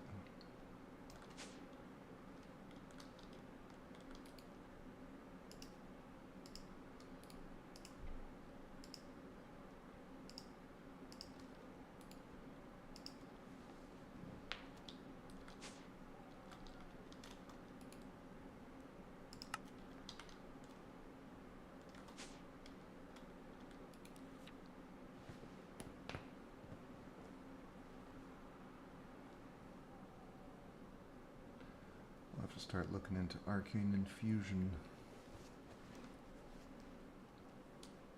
which I've never actually touched before, so yay. So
quartz glass and engineering.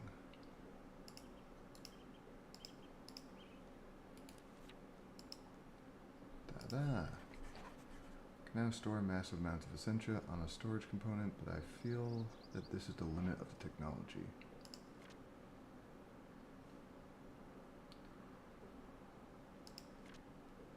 Yeah, it would be nice if they could hold more than 12 types.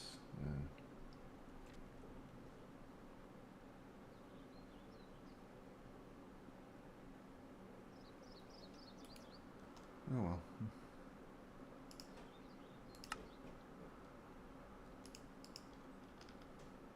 Wait, did it? Son of a bitch, it took him. What was the point? That's annoying.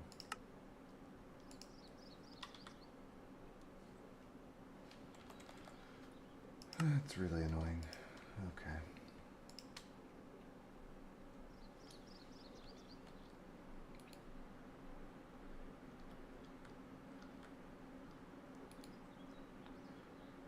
Well, at least now I can craft those eventually.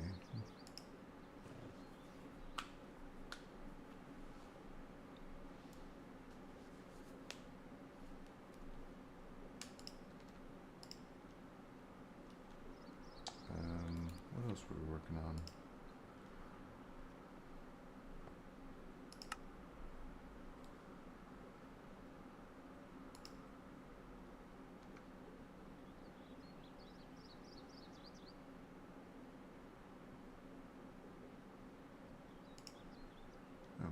Potion sprayer. I've made some initial tests to replicate the ordinary potion crafting process using essentia. My results have been mixed. I should focus my efforts to make it work. This has been an effort in frustration, but I have managed to salvage some success from the jaws of failure. I can indeed replicate the magical effects of a potion by combining the essentia it contains, but the result is extremely volatile.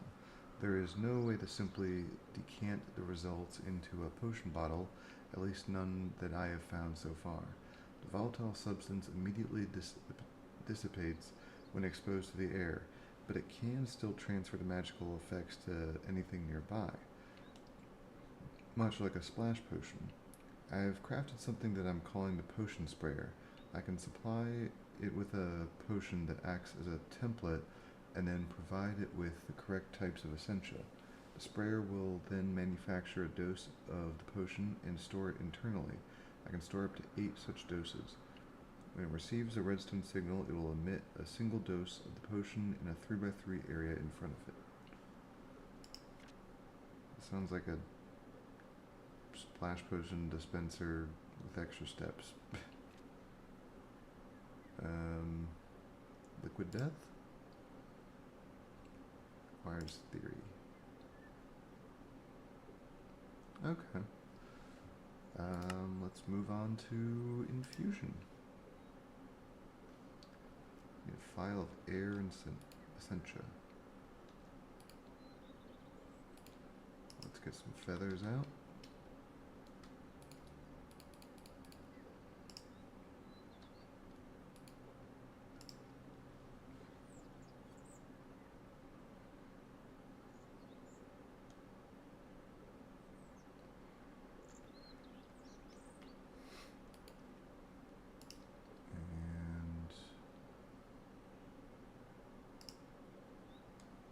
That.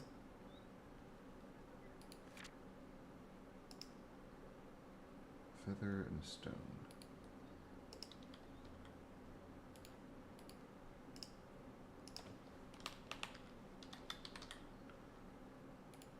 And a stone.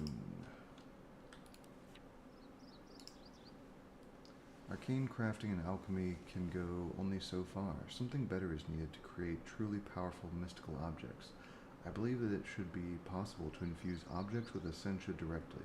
One could, for example, infuse a stone with air V and a feather, and it would result in a very light stone. Or at least that's the theory. Unsurprisingly, infusion crafting is proving to be a lot more complex than I expected. Simply trying to infuse aspects into something does not work. I will need a relatively complex system to stabilize the entire process. I've drawn up the plans for a runic matrix that will allow me to do this. Okay. I need to make niter again.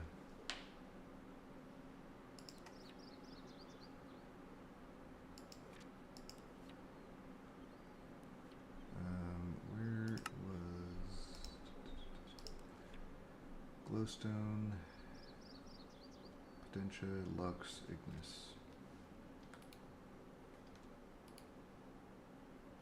Oh, took my files.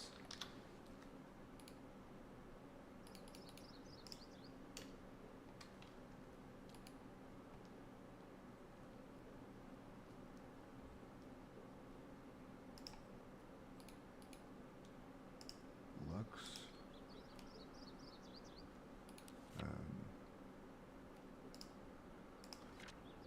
Potentia and Ignis. Okay. Sure. Oh, coal also has it.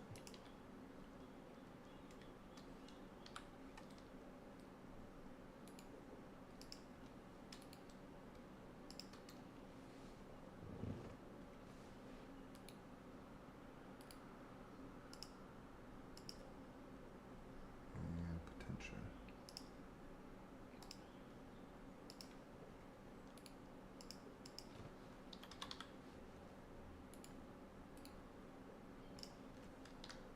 I do like this system. The only thing is, you have to really, I mean, I guess it's no different than the previous one with it, if you have leftovers, but, I mean, and then I was using crystals though, so it went by or it wasn't like 10 at a time.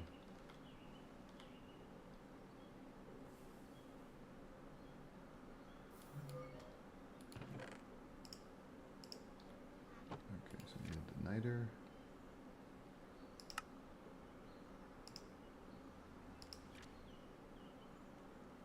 Arcane stone brick. Arcane stone.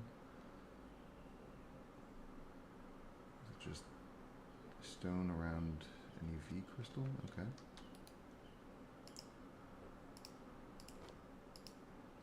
Actually, do we already have some? No. How many do I need?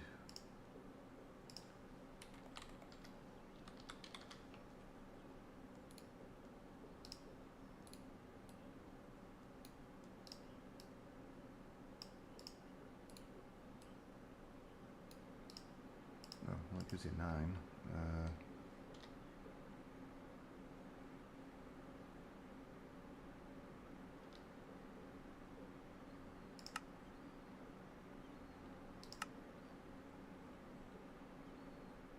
Paving stone of travel. Okay, so arcane stone brick. Let's go ahead and make some of these.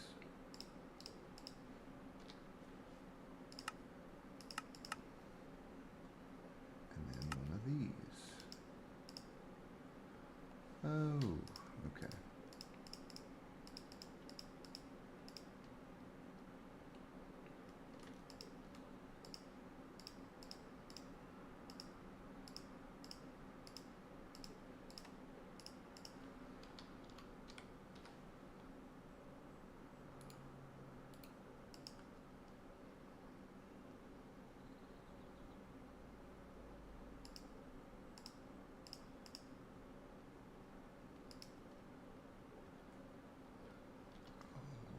Then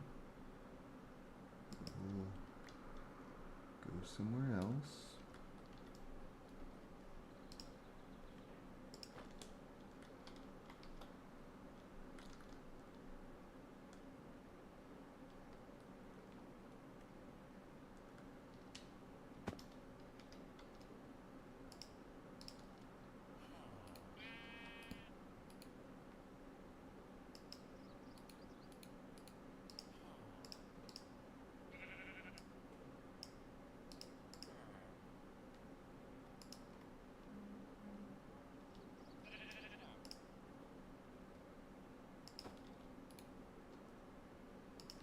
Runic matrix.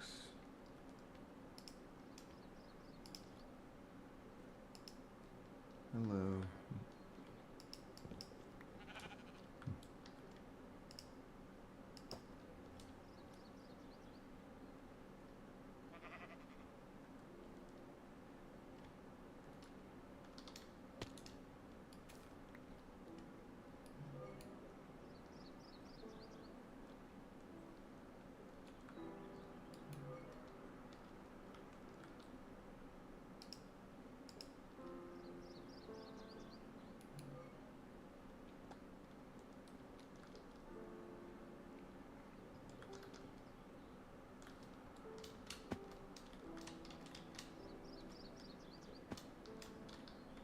Alright.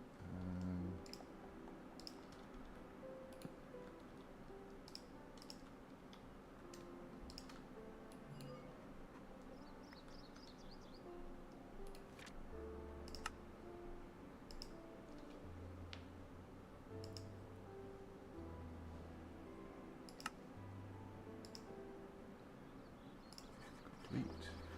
To even get started with infusion crafting, there are several things I'll need. The runic matrix, which I now have, arcane pedestals, and a ready supply of magic in the form of essentia. Once I have my runic matrix properly placed into a structure known as an infusion altar, I can begin to craft with it. The altar is crafted with the use of Salus Mundus. Like most other mystical structures, once the pillars have formed, the runic matrix can be activated using a caster's gauntlet. The central pedestal, located under the matrix, is where the item I wish to infuse will go. I will also need several more pedestals placed around the altar, on which I can place the blocks and items I wish to infuse into the target object. Lastly, I will need warded jars or similar essentia containers holding the requisite amounts of essentia. Once I have this gathered, I can right-click on the runic matrix with a caster's gauntlet to start the crafting process. During the first stage of crafting, essentia will be drained from nearby sources. Crafting will stall if there is insufficient essentia available, something not good for reasons I'll explain on the following pages. Once all the required essentia has been infused into the target object, the other objects will then have their essential essence drained. Only when this is done will the crafting process complete.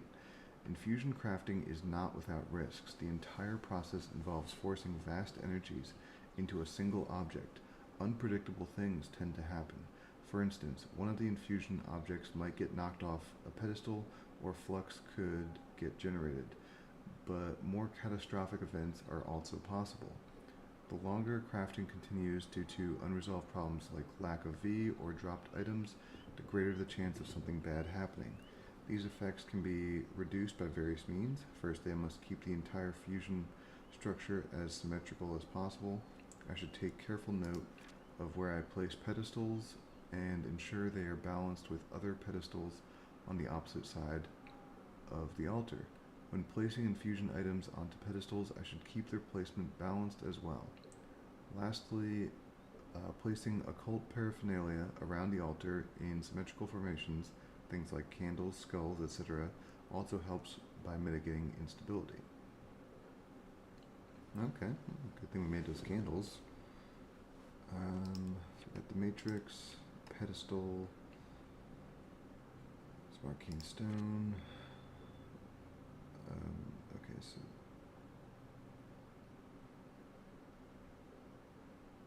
arcane stone, pedestal in the center. Alright.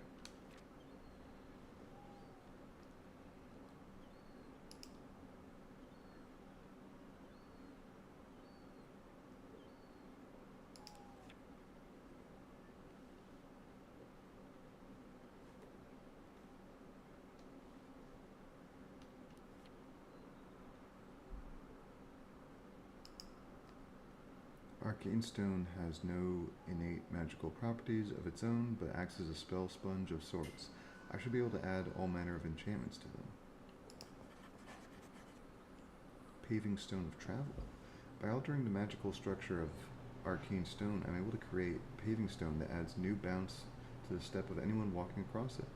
Anything walking across it will have greater speed and agility for a couple of seconds. Okay, that's pretty nice. Barrier stone. I've discovered a way of turning arcane stone blocks into mystical wards that will prevent most creatures from crossing them. It should be noted that these wards aren't always 100% foolproof, and they cannot prevent other players from entering an area, but they keep most common threats at bay. They will also prevent golems from crossing them. For our best results, I need an unbroken line of them between the areas I wish to protect and the outside world. An active redstone signal will disable this block. The color of the runes above the stones indicate its current status. Purple runes show that it is currently preventing something from passing through. Blue runes indicate it has been deactivated with a redstone signal. Red runes show that something is preventing it from fully warding an area, and a gap exists where something might be able to pass through. Okay. Build a whole fucking castle out of those. That sounds awesome. Infusion boosting? Okay, so we need... Oh, Cloud Stepper Ring. I should get my feet wet by creating a simple bauble. After some thought, I've decided to create a ring that will reduce falling damage and maybe even help my mobility. It should be fairly simple to draw plans for something like that. I've made plans for a bauble I'm calling the Cloud Stepper Ring. It makes the wearer lighter, therefore greatly reducing falling damage. Additionally, it can create a momentary puff of air below the wearer when they jump, allowing them to perform a second jump in midair. Ooh. Okay. So, that will be the first thing we make.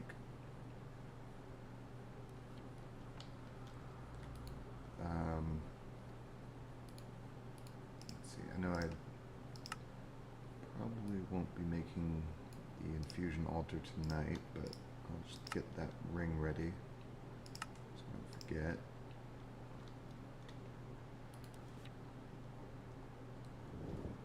Let's see, Headband of Curiosity. Experience orbs I gather from harvested resources and slain monsters contain both magical energy and packets of knowledge. I'm certain that more can be done with them than simple enchanting. My theory has proven correct. I have found a way to extract fragments of knowledge from experience orbs. These parcels of knowledge are very small but may provide useful snippets of insight into certain kinds of research. Drawn up designs for a headband that, when worn, will absorb half the experience from any orbs I collect and turn it into research knowledge. The rate of return is very low, but every little bit helps. Oh, okay.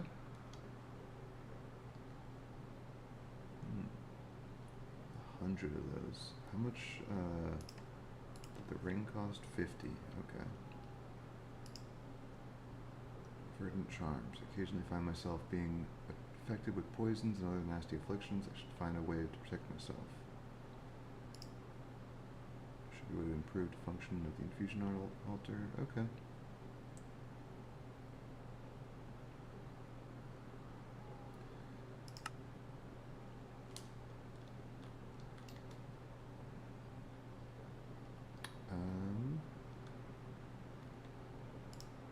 Let's see.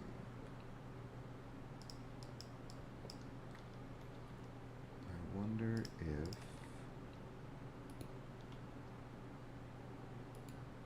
yep, okay.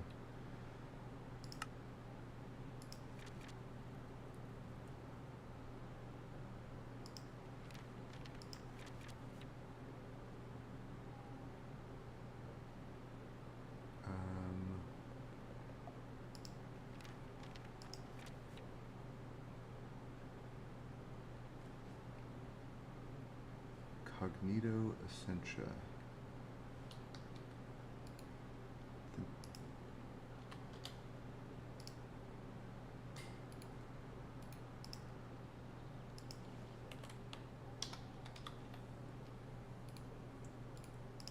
Now I can finally actually start using files for research. This is pretty useful.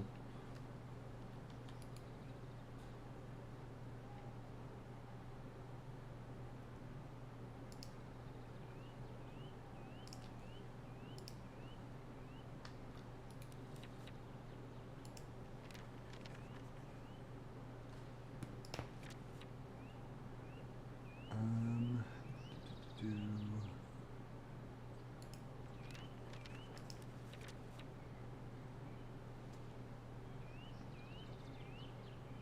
13 fusion, 15, oh that's alchemy. File of Ira Essentia. I don't think I've gotten that one yet. Oh, okay.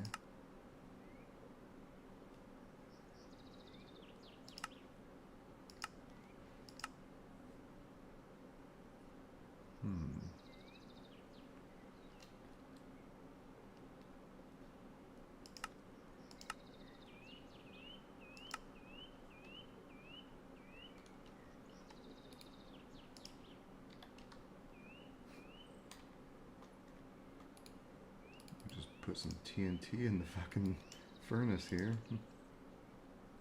Sure, that can't go wrong.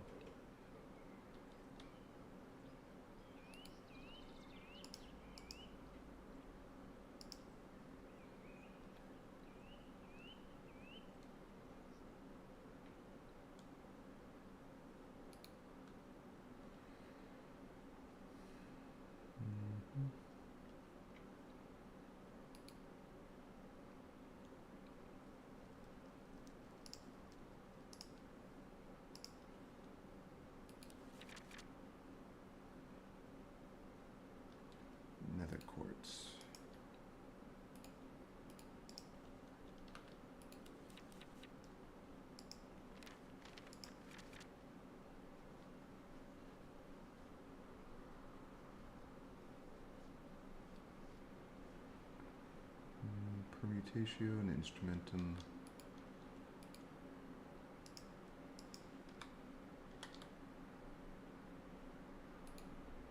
Nope, not that one.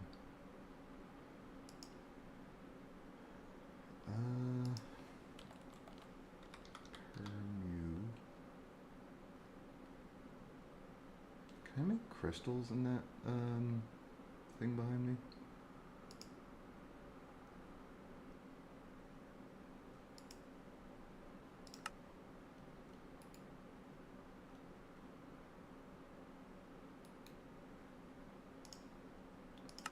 Let's see.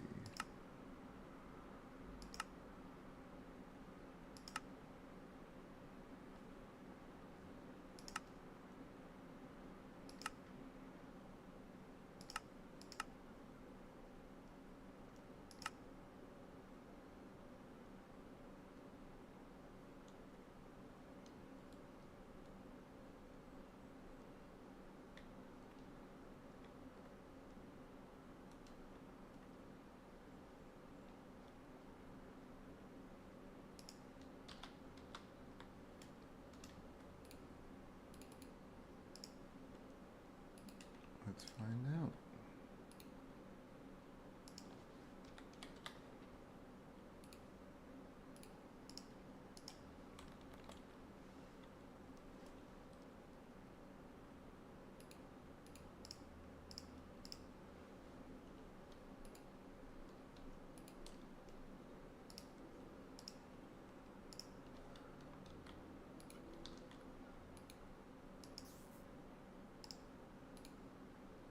Ah, you can. All right.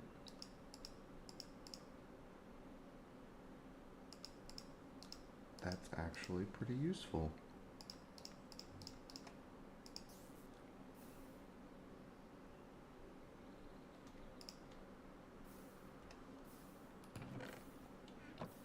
And then I'll need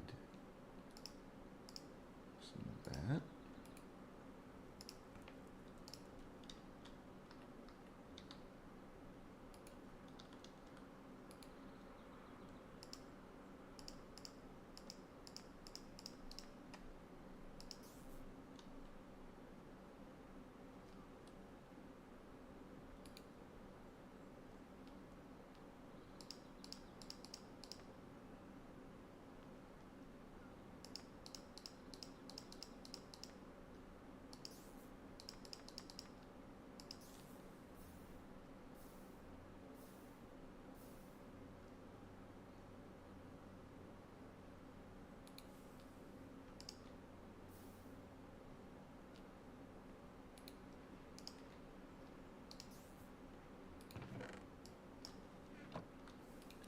Look at that. That's awesome.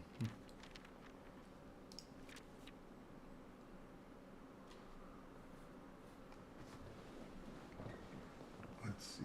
Ira.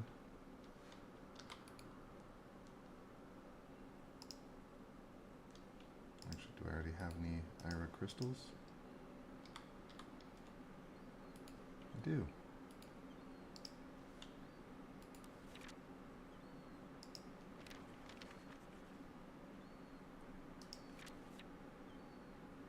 "42 alchemy, damn.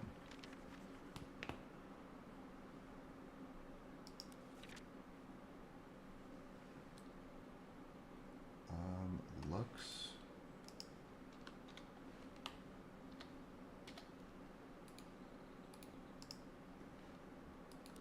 Awesome if this thing could just see into my ME system.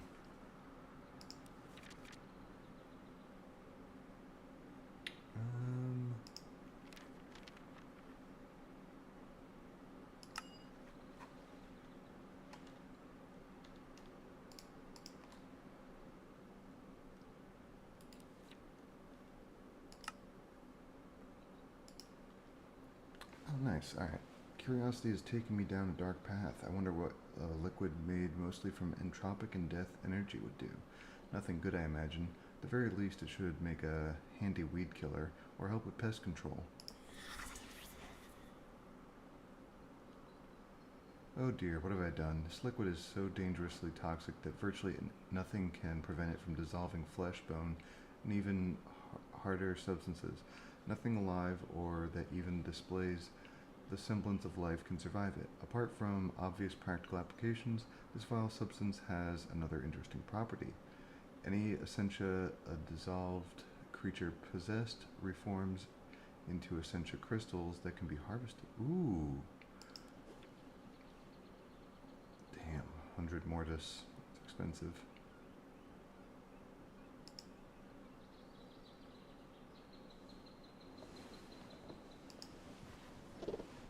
During the infusion crafting process, essentia is drawn directly from jars and floats through the air towards the infusion matrix. Uh, oh, okay. I don't really do infusion. I haven't done infusion yet, so I haven't seen that.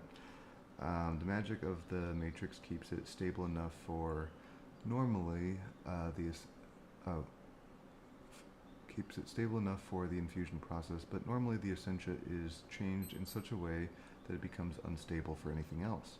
Perhaps I can find a way to draw essentia through the air outside the infusion process and still keep it stable. I have cracked a method of keeping aerated essentia stable outside of infusion.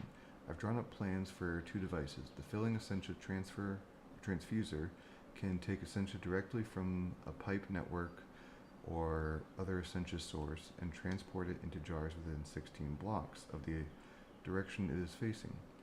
The emptying essentia transfuser does the opposite, drawing essentia from jars within range and placing it within tubes or devices requiring essentia of a specific type. Okay. Sure that'll be useful.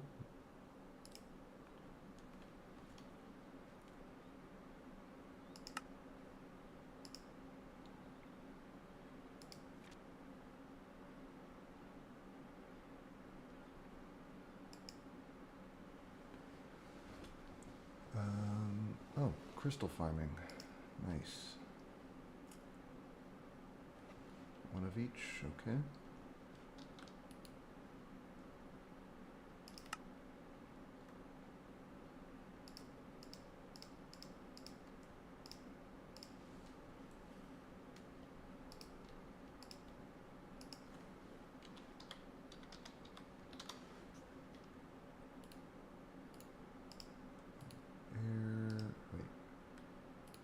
Terra, one Ignis, one Perdicio, one Ordo, and Aqua. I've observed that V crystals naturally grow over time, but once I harvest them, they seem to lose this ability. I'm hoping to discover what exactly is lost and how to reinvigorate the crystals. I found a way to reinvigorate the V crystals in such a way that I can replant them. With luck, this should mean I can grow my own steady supply of primal V crystals. Oh, that's awesome. Alright.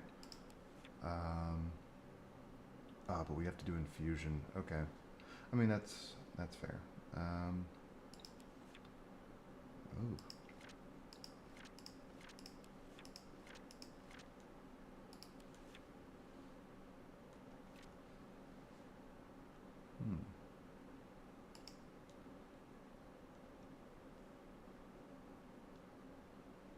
Okay.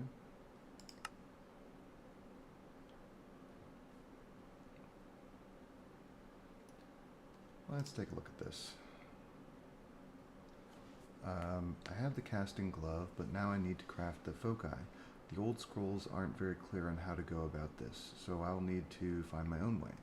I've played with the idea of assembling a focus from crystals and then using V to bind them together. My initial experiments have been failures, explosive failures. I think the answer I seek lies with an alchemical process. Using an ordo crystal as a core, I might be able to leverage its ordered structure to grow a focus around it. While this is happening, it should absorb precantatio and aurum essentia. The result should hopefully be a crystal focus capable or able to absorb and manipulate V. Using Ordo.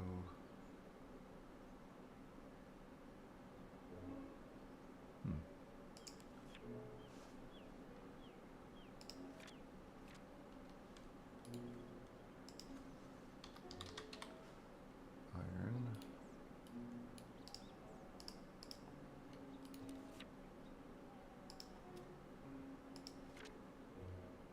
Another quartz. We got the gauntlet.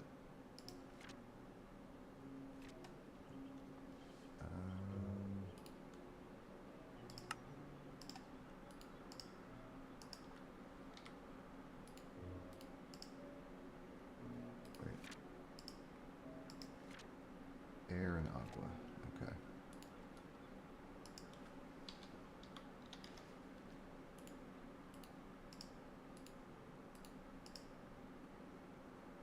I already have one of these. I don't. Oh, I did. My bad. I don't need to make another one. Okay. Blank. Aurum, Precantatio, and Vitreous. Okay, let's get the files.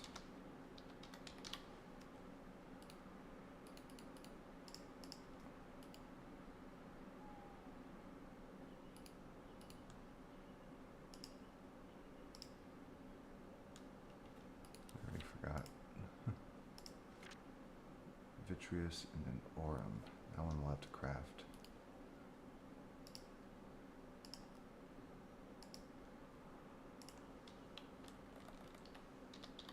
So I think I played an older version of Thaumcraft where they didn't have the gauntlet, but they had wands instead.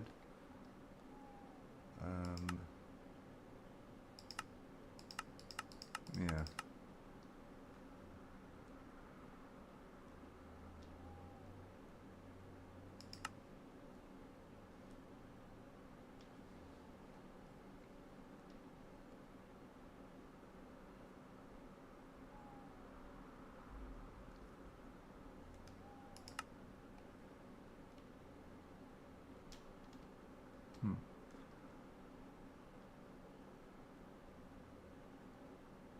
Shimmer leaf.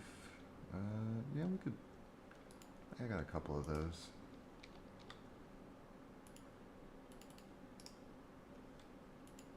Why not?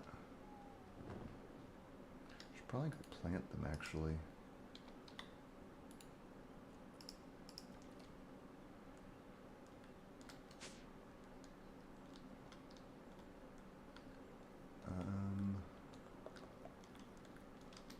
Just plant them here. And how do you?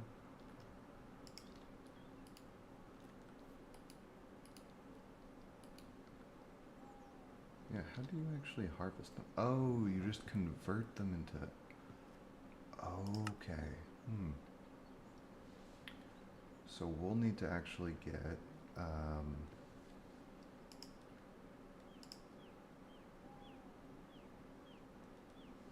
of these. Rich slag is such a pain in the ass to get, though.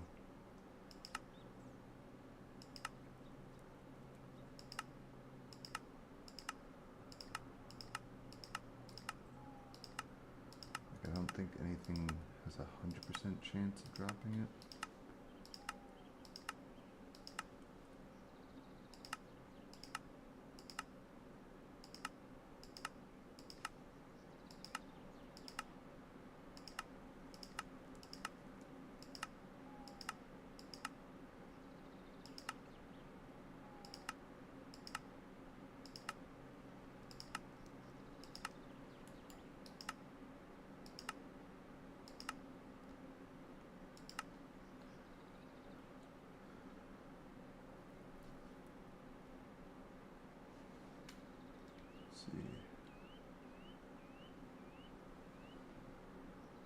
Increases yield.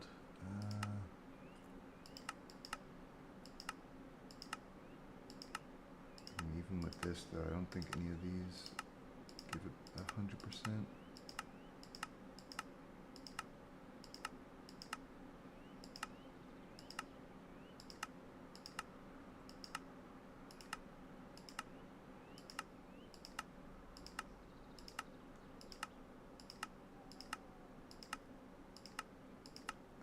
something I look into, because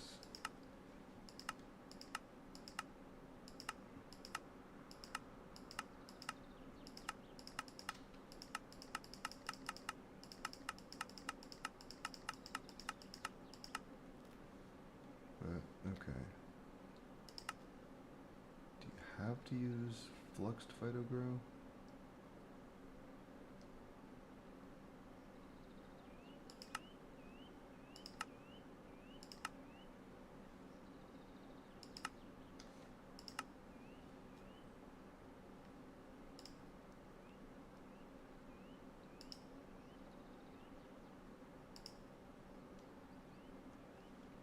Yeah, it's just going to be difficult to get.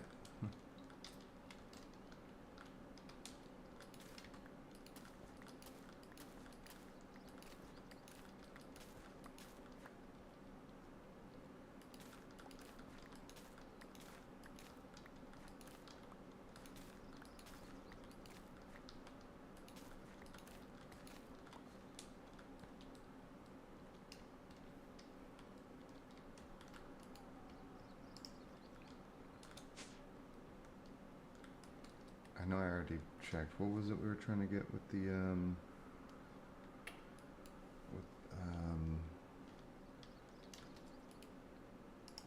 mystical, the experience chunk, right?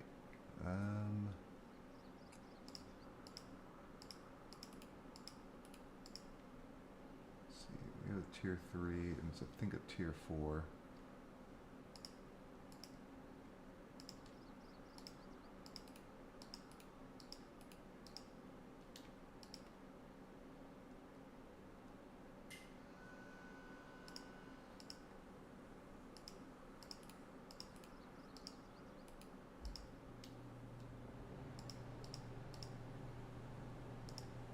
Okay, well we can at least get the seed ready.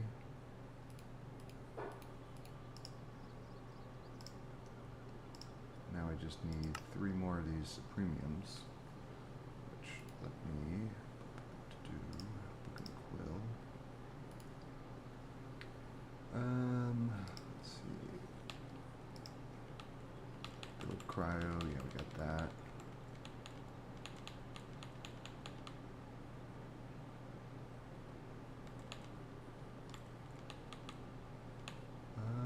We got the blue seeds.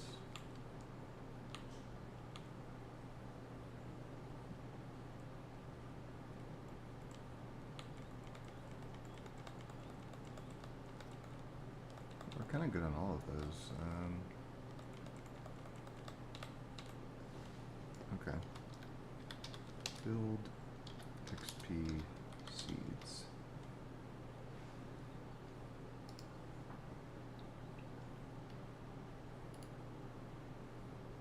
Done. Okay.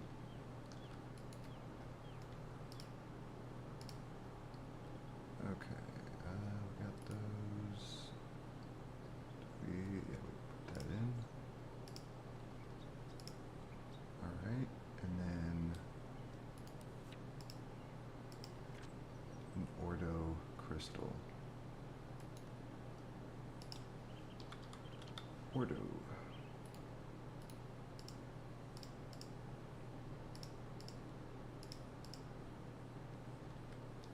Okay.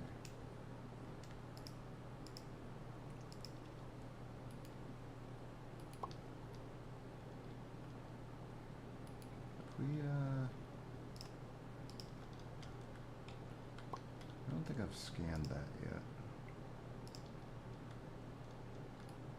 Oh, you can't. Okay, never mind.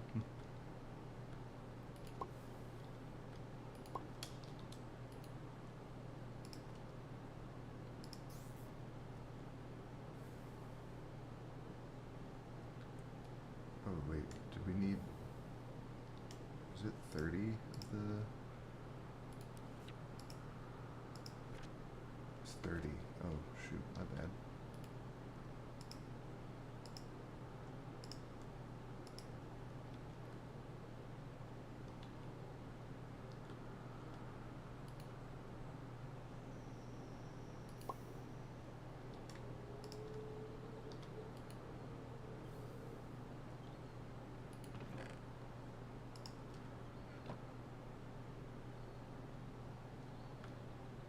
it only 20?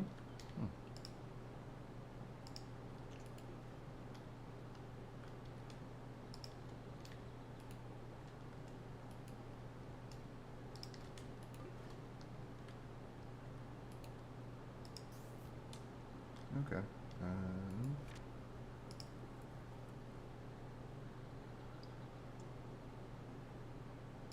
Complete. Using the alchemy to create the focus was indeed the path to success. The focus is stable and clear. Now I simply need to imprint the proper patterns into it. For this, I'll need a focal manipulator. I have already drawn up plans for a focal manipulator. The way it functions is similar to an arcane workbench in many ways, but instead of using V to craft items, it instead imprints patterns into the focus crystals. I must also design patterns that I will need to imprint. I have an idea for a pattern to create flame, but I need to do some more research.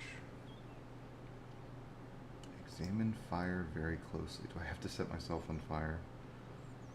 Focal manipulator.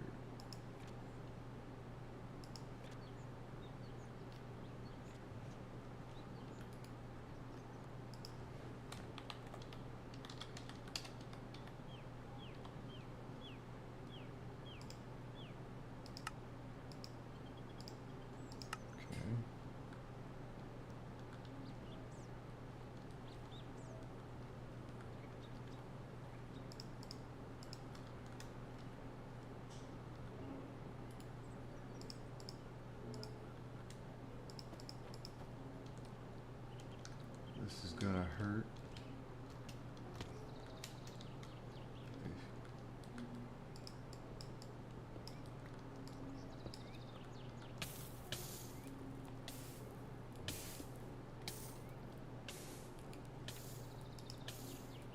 Yep. That was certainly very close.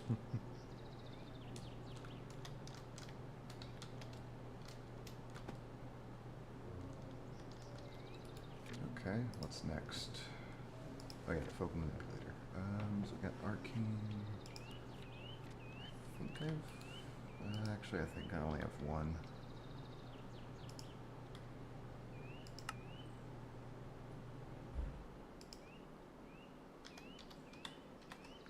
Stone.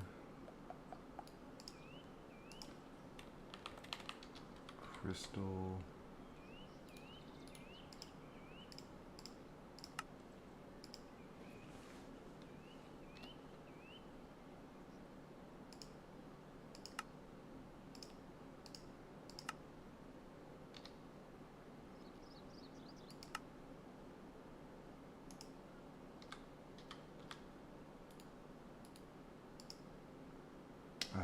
Okay. Oh, wait a minute. Let me get my V discount.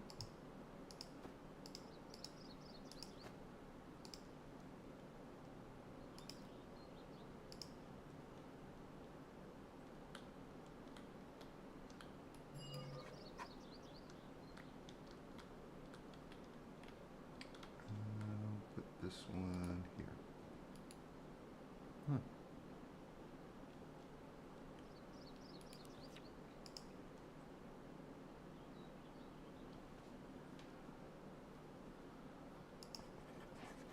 I have everything I need. All I need to do is craft my first focus. By arranging specially prepared V crystals around a blank focus, I can set up patterns that will determine what function the focus will perform. For now, I only know the patterns for root, touch, and fire. Okay. The root node represents me, the caster. In the focal manipulator interface, it is shown as an eye icon. The empty node below it is marked with both a target and a trajectory icon. Mediums like touch require trajectories to determine what they affect. The root node provides a trajectory that matches where the caster is looking, so by linking touch to it, I will be able to touch anything I am looking at. Oh, okay. Mediums almost always provide a target, in this case whatever has been touched, and Some can also provide a trajectory. In this case, though, I will In this case, though, I require a target, so I will be able to link the fire effect. By linking root, touch, and fire in this way, I'll be able to create a focus that applies the fire effect to whatever I touch. I could, in theory, link fire directly to root, but since root provides the caster as a target, that means I will simply set myself on fire. I can fine-tune exactly what the fire effect does by tweaking its damage and burn duration in the bottom right of the interface. Many patterns will allow me to fine-tune them in this way. Creating a focus requires 3 types of resources. The first is the crystals used in the crafting process. The second is V from the aura, and lastly, it also requires some experience levels. Every time a focus is used, it will also consume a small amount of V from the aura.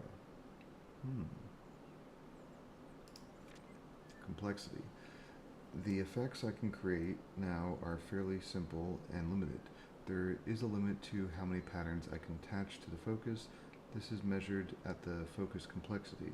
Each pattern type has a complexity cost, and increasing their parameters, for example, the damage of a fire pattern, will increase the complexity further. Using a pattern more than once also incurs a stacking complexity cost increase of 50%. The complexity of a focus directly determines how much V it will cost to cast and how long the caster gauntlet needs to cool down between casts. Oh, okay.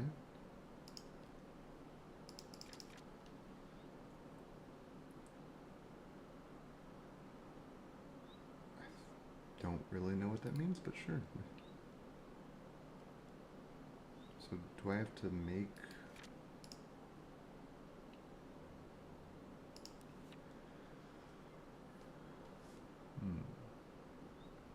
Crystals used in the crafting process. Second is V from the aura, and lastly it also requires some experience levels. Okay, so I've got...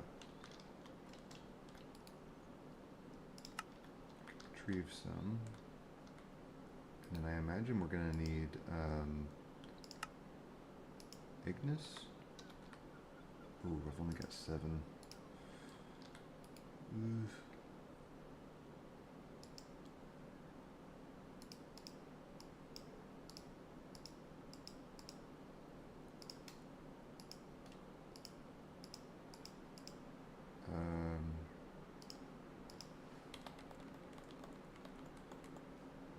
Not entirely sure how to use this.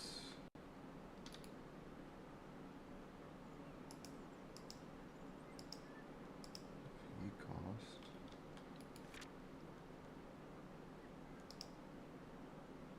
Should be a simple matter for me to use this fundamentals. I've learned to harness other elements. This effect creates a blast of air. It does not cause much damage, but it will knock back anything it hits. Fire may be destructive, but intense cold can be nearly as harmful, with the added benefit of chilling my enemies and slowing them to a crawl. The blast of earth and rock created by this effect packs a significant punch. It is even powerful enough to break blocks made from weaker materials.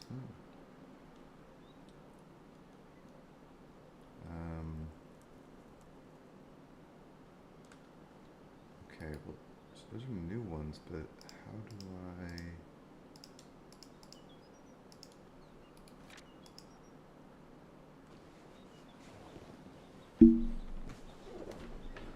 By arranging specially prepared V crystals around the blank focus. Okay, do I put... Oh, okay.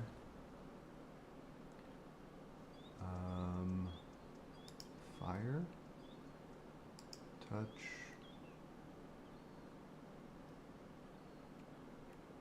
wait, hold on, shoot, how do I...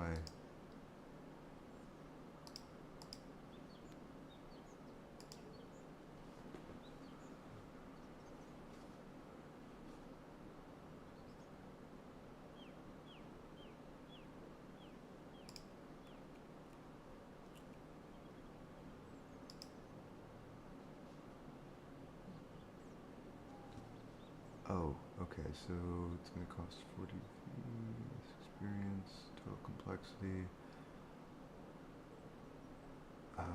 Oh, okay, so we need a Vergio. Okay.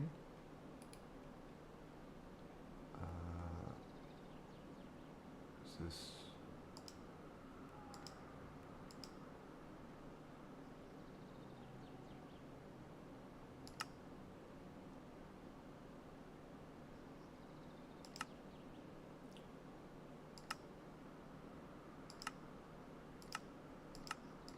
I mean, should I make it as powerful as possible, or?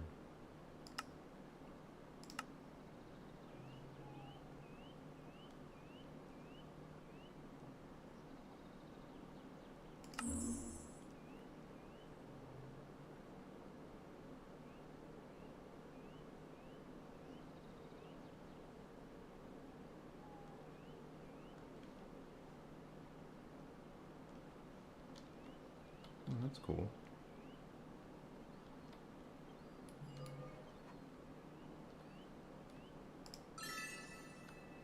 Ah.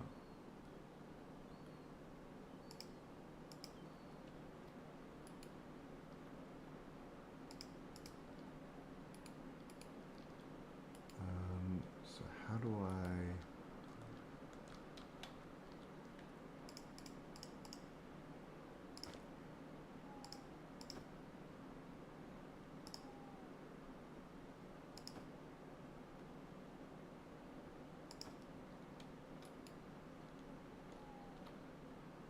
Oh, nope, not that one. Mod options. Bombcraft? How do I get to trolls?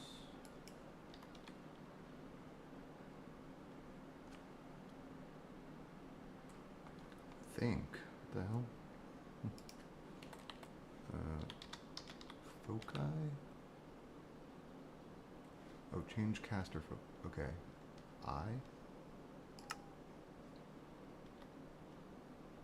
Oh, okay. This is just like the wands then in, I guess whatever version of Thaumcraft I played.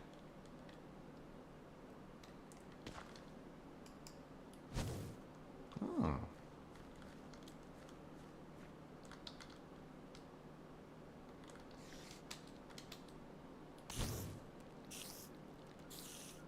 Yeah. The hell with you?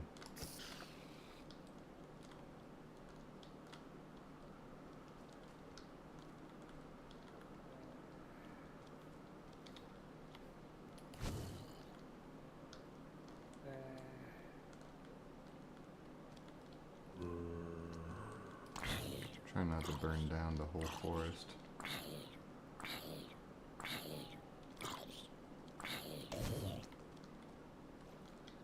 Yeah, come back on land.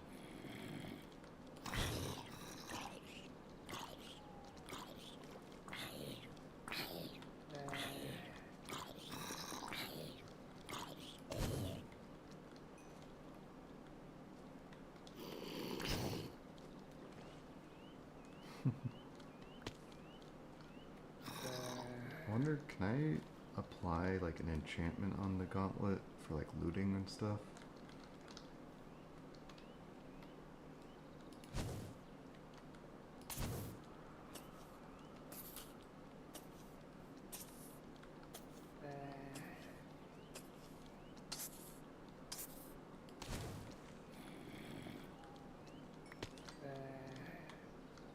Does this actually set trees on fire? It does. Okay. I gotta be careful using that indoors.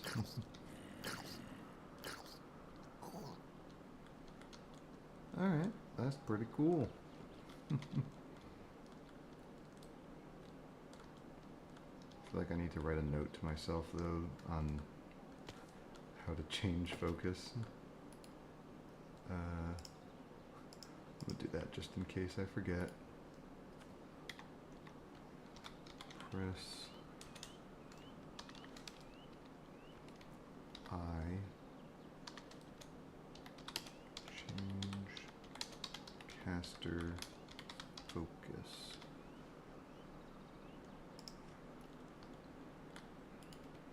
So you know I got a terrible memory. Alright.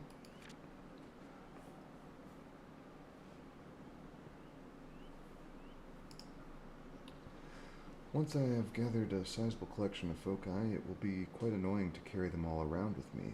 I should find a convenient way to carry them all. You should. I've invented a special pouch I can carry with me to store my foci.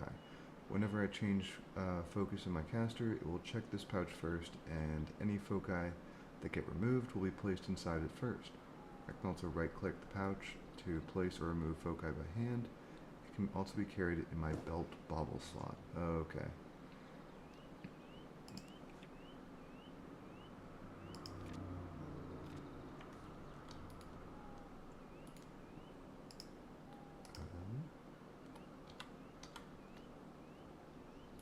Well, it's not like we have the zombie thing anyway, at the moment.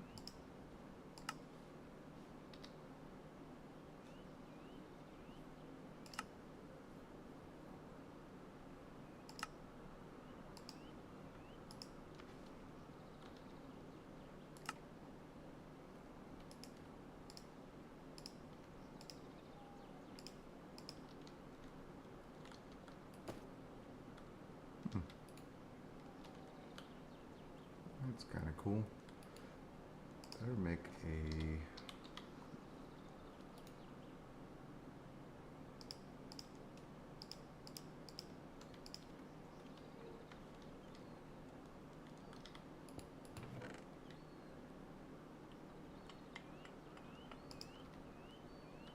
Cool. Because I'm sure we'll have a couple of baubles later on, so it's probably good to have those.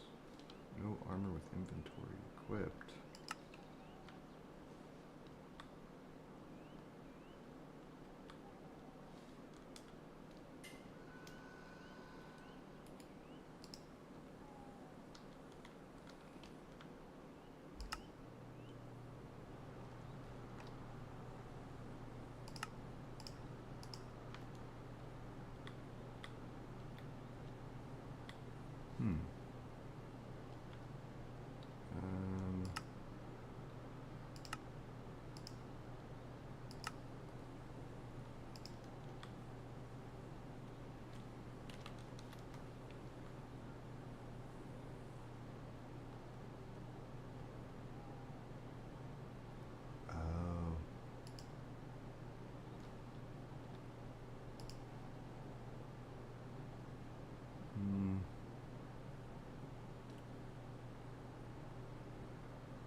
What can I use? Use the home key. Is that gonna cause an issue? Okay.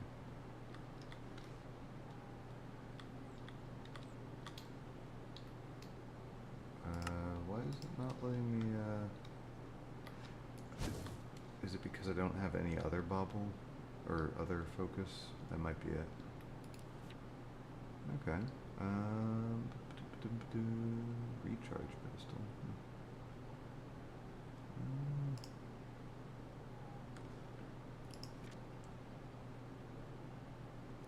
Lesser foci simply cannot carry patterns of any appreciable complexity. Discovering infusion has given me a new way of crafting, however, and I hope it will be able to help me solve the problem of creating foci intricate enough to carry complex patterns. Okay. So we need infusion for that. Yeah, definitely need to get into infusion at some point. I expect that I will soon begin crafting objects that require V to function, but that cannot easily but that cannot easily draw V from the aura themselves. I'll need a way to recharge them. The specially crafted pedestal can recharge V, storing items. Any rechargeable item placed in it will draw V from the aura to fill itself. I simply have to click the pedestal with the item I wish to recharge. To retrieve the item, I have to click the pedestal again.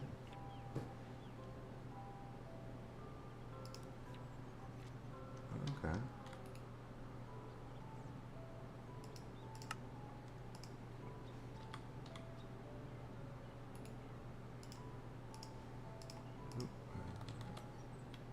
Quartz.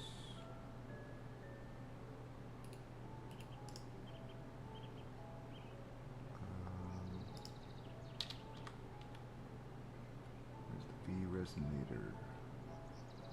The V resonator.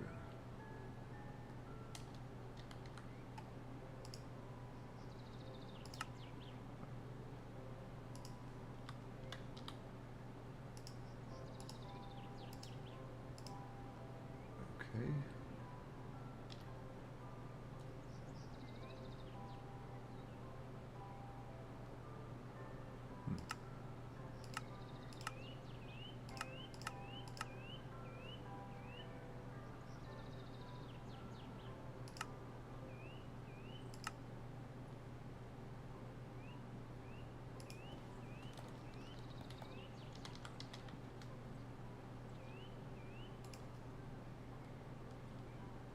Stone. Okay.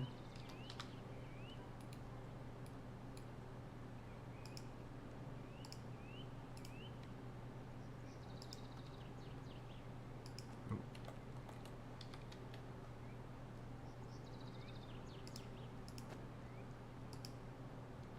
I just don't have the V to do it.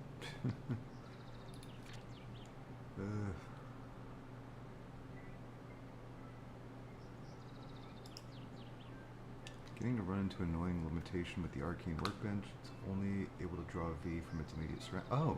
Well, this is fine for most things I have been crafting so far. I soon foresee a time where I will have to craft something that requires more V than there is nearby. Need to find a way to extend the reach of the arcane workbench. The further it can reach to draw V, the more V will be available for crafting. Now, will that work with the applied energistics one, though? Design a special ring, or a special rig that can be placed on top of the arcane workbench and the focal manipulator. This framework allows those workbenches to draw V not only from the chunk they are located in, but the surrounding 8 chunks as well. In theory, this increases the V available for crafting 9-fold. When V is drawn from the aura, it will be roughly split between all 9 of these chunks, which should prevent depletion of a single chunk. Oh, nice. Okay. Great wood planks, V resonator.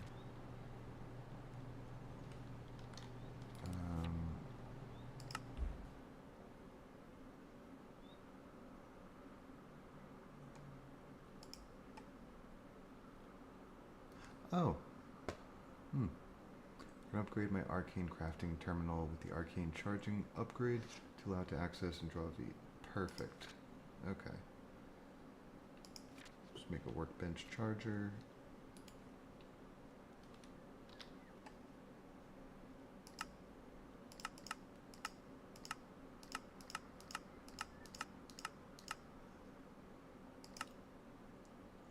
What? 340. God damn. And that's with my discount. Holy crap. Okay.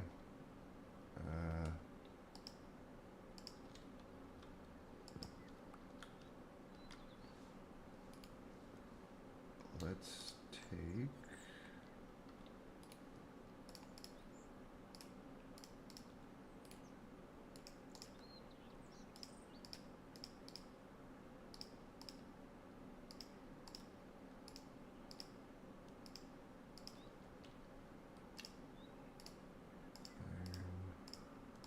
great wood.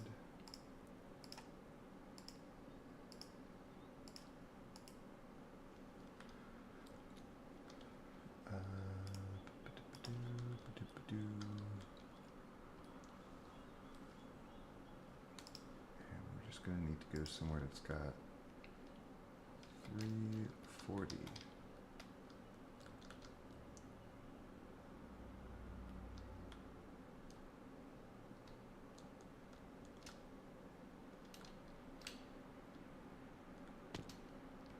It's 257. Oh, wait. It's 300.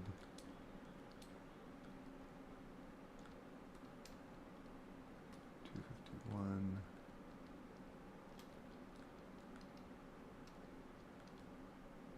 300. I don't think that's going to be enough.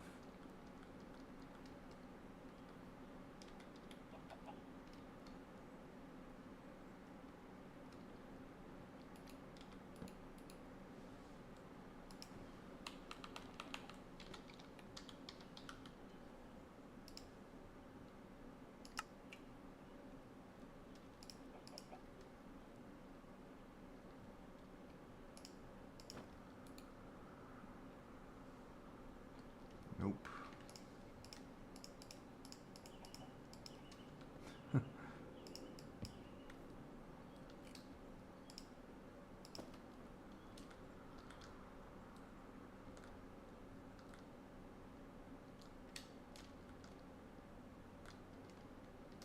Oh wait.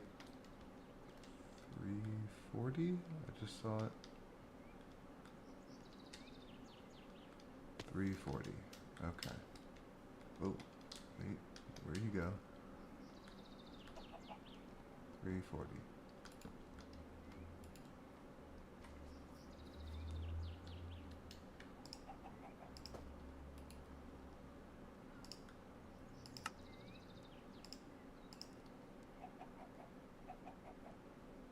Damn it, we're 8 short.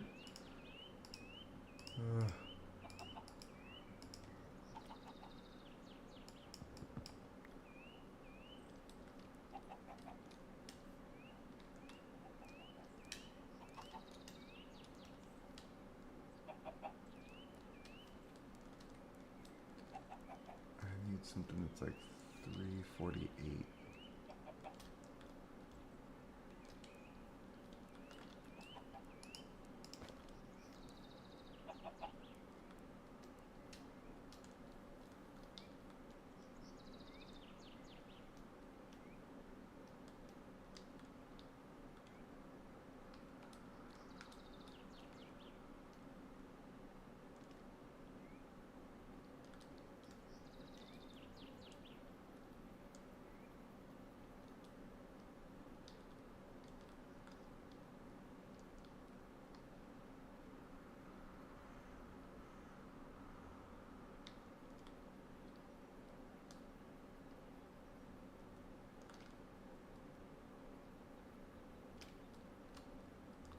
Six.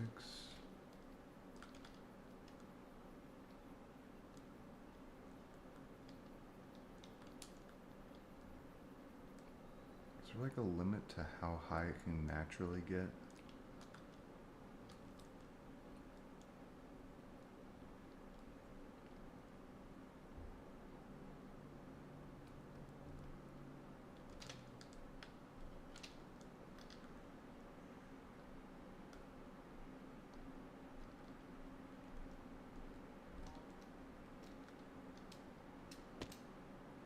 Oh.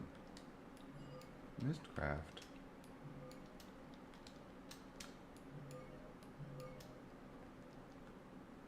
Huh.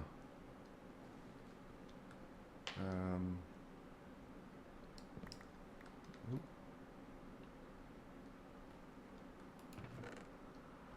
Oh, hell yeah.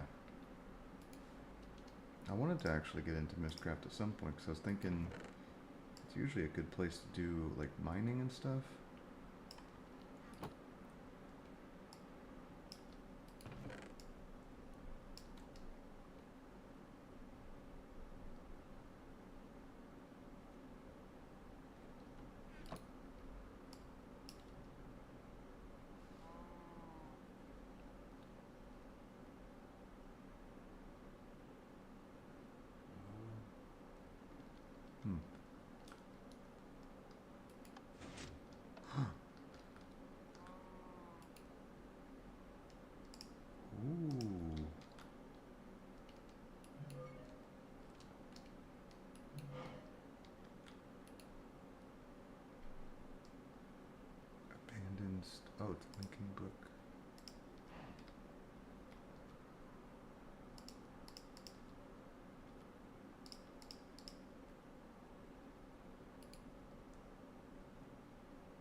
risk it. I think linking books are designed to take you back.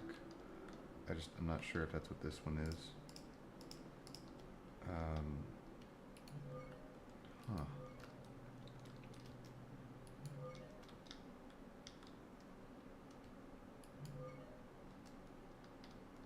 I've learned something new. What have I learned?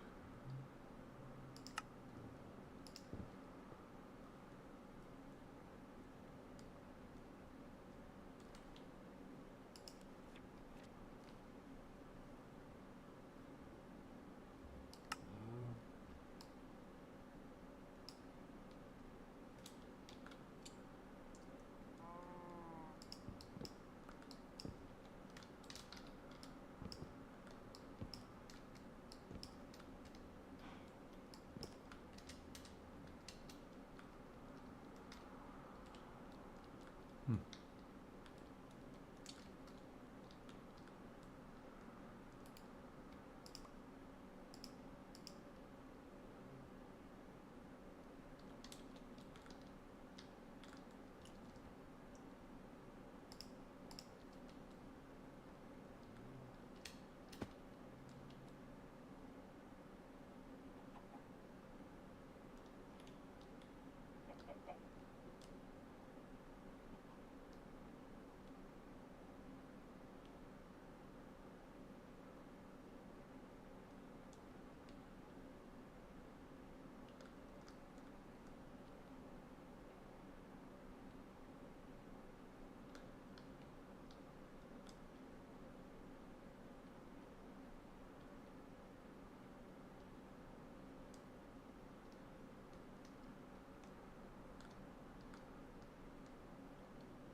Oh, damn.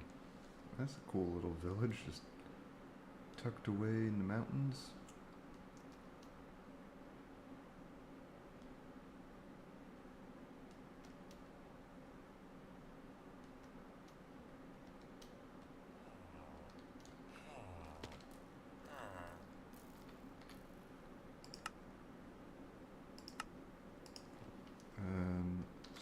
Snow Mountain Village.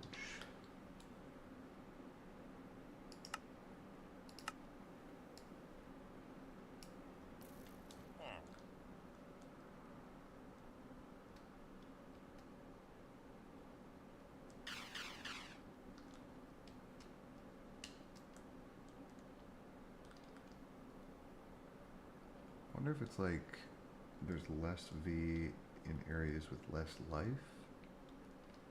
Would have thought the village would have improved that, but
Kind of high. 360. Holy shit. There we go.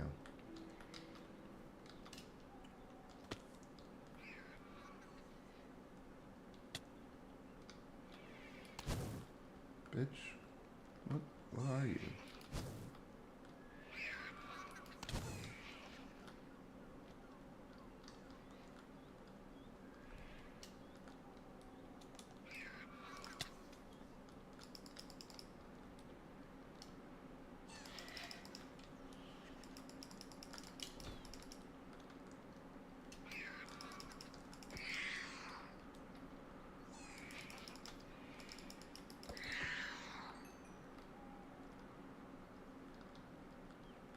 That was weird.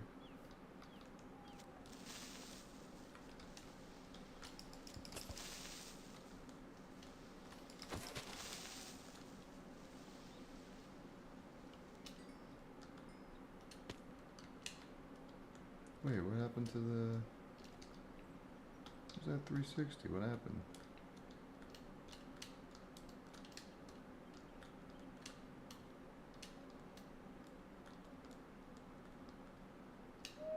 There we go.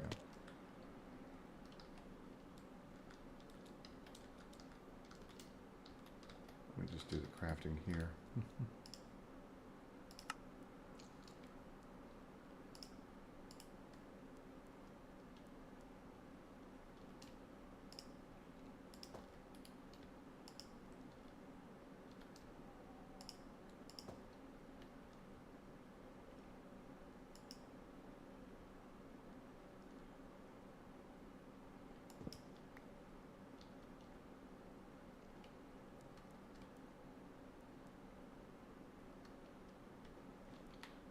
Just make a waypoint. 360 viz. Just in case we have to come back here for anything. But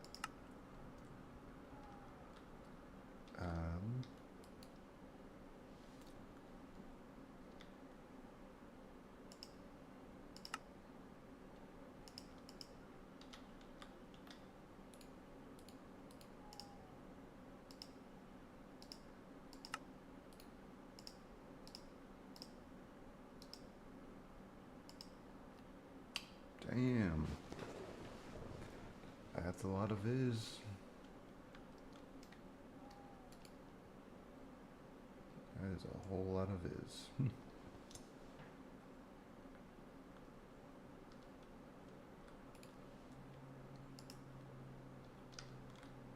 I'm gonna put this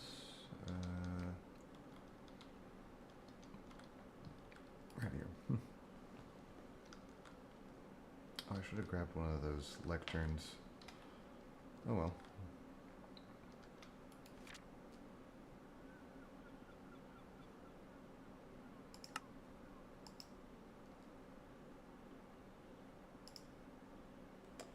If I wish to recharge my Viz storage items, I currently need to return to the nearest recharge pedestal or carry one of them around. This is not always convenient, however. Must find a portable way to recharge my items. The V amulet. I've crafted an amulet capable of channeling V from the aura, allowing me to recharge items in the field while it is worn. The amulet will only recharge items located in my hotbar, baubles, or armor slots in that order. It will only recharge items that can normally be recharged in a recharge pedestal. And it's more infusion. Got it. Natural V crystals have an interesting ability to act as V batteries. They absorb V when the aura is high and discharge it when it is low. But this process is quite slow and unreliable. By using what I have learned about growing V crystals, I should be able to create a V battery of my own that is a lot more reliable. Does that mean that when every time I farm a crystal from a cave, is that depleting the V in that area?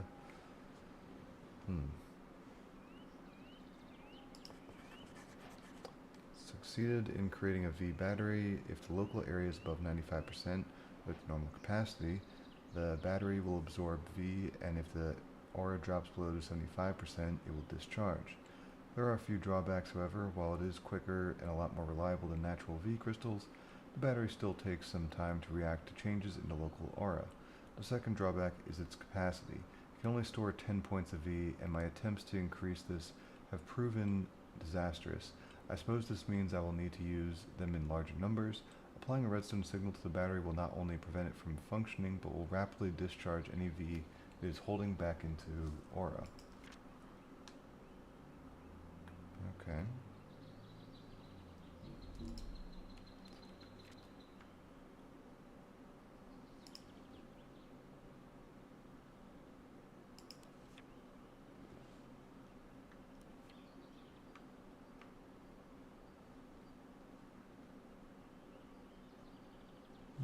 Focus effect heal.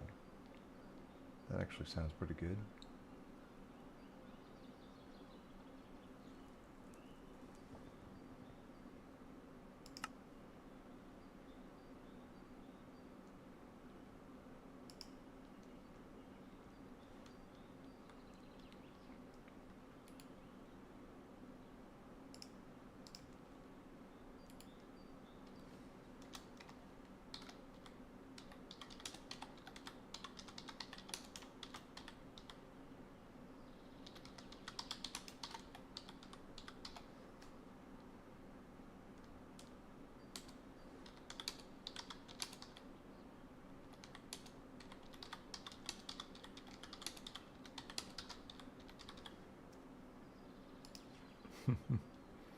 Alright, not bad.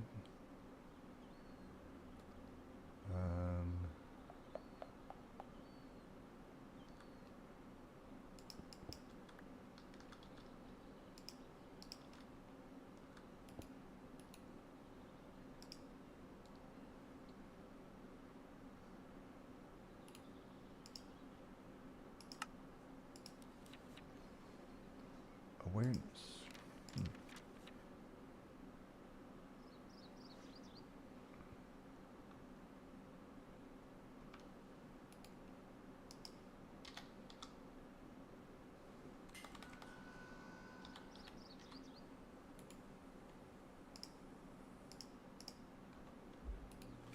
Ratio and lux.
Superbia.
I got the notification there's too much flux.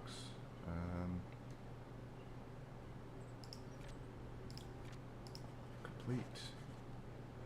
Been monitoring a strange buildup of magical energy in the aura. It seems to be a form of dirty V that I've named flux. It shows as an ominous dark bar in my thermometer. I now know what those purple puffs. Wait, did we already read this before? Oh, note to self: do not let the flux build. It is bad, very, very bad. If flux builds high enough, it seems to cause a tear in the very fabric of magic itself. The flux escapes through this tear, but raw, chaotic magic spills back into our world, causing all manner of calamity. I should be a lot more careful of causing flux in the future. In fact, I should start looking into ways to neutralize flux.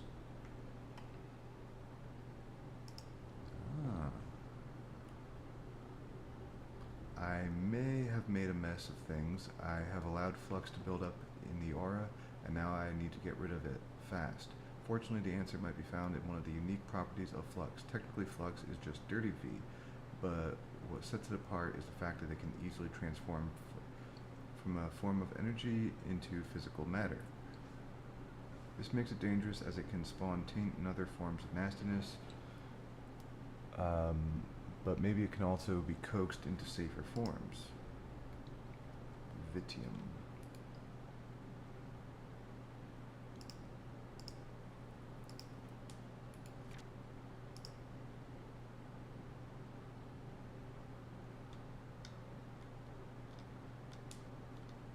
Uh-oh. What the hell is that?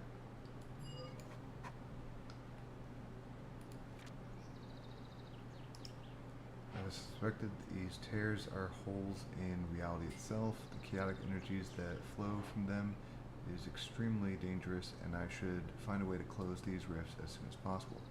Observations of the rift itself have revealed some interesting things, however. Rifts actually seem to feed on flux. The more flux there is in the environment, the larger they grow. They also grow more unstable over time, and eventually this instability causes bursts of pure chaotic energy. This energy can take many forms and is seldom a good thing. Fortunately, they regain some stability when this happens. The severity of the chaos burst depends on the size of the rift. Even though I can't close them yet, maybe I can find some way of keeping them stable. Now can we find that out?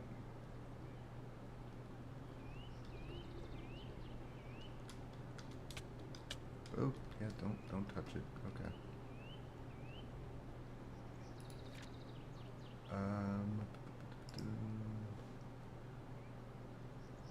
Oromancy, more oromancy, and some alchemy.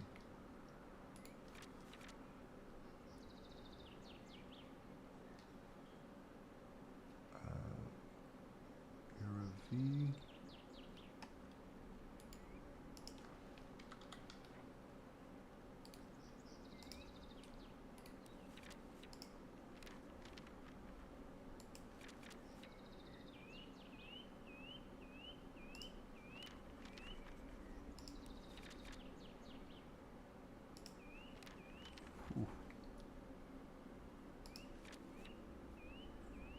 Additional 81.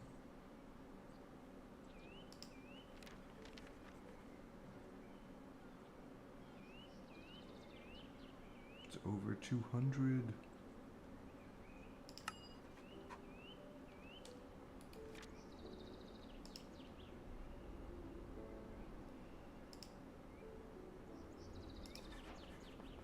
Alright, flux cleanup. I've managed to find a way to turn pure flux in the aura into flux essentia. Flux essentia is hardly benign, but it is much easier to handle than raw flux. Unfortunately, the process is not simple, cheap, or fast. I have drawn up plans for a flux condenser. When supplied with lots of essentia, it can draw flux from the aura and force it to become essentia itself. Every point of flux drawn from the aura will require 5 or more essentia and some time. The type of essentia does not matter as long as I do not use flux essentia. That would be bad. Essentia can be piped into the sides of the condenser, and the resulting flux essentia can be drained from the bottom. The condenser is not all that is needed. I also need a special lattice that will actually draw the flux from the aura. Lattice pieces can be connected to the top of the condenser and each other to form a multi-block structure. The more pieces that connect, the quicker the condenser can draw flux from the aura. It does, however, increase the essential cost.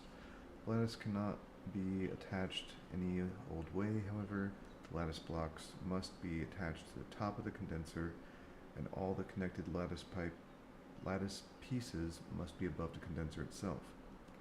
I can attach many lattice blocks together, but any lattice pieces further than 8 blocks from the condenser will automatically detach. It's theoretically possible to pack a large amount of lattice pieces into 8 blocks range, but the benefits of lattice piece provides is reduced for each other lattice piece it is connected to. It may appear that a single unbroken line of lattices would be the best configuration, but occasionally the filter in a lattice piece becomes clogged and unusable.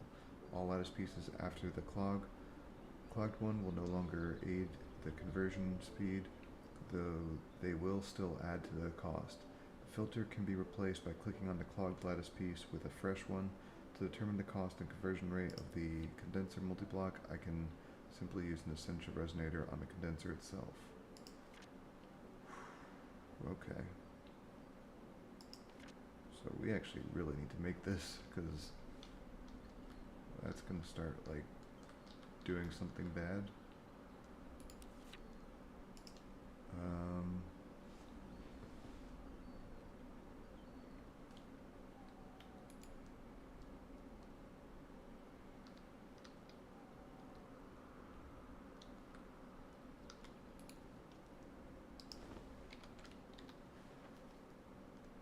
Cauldron.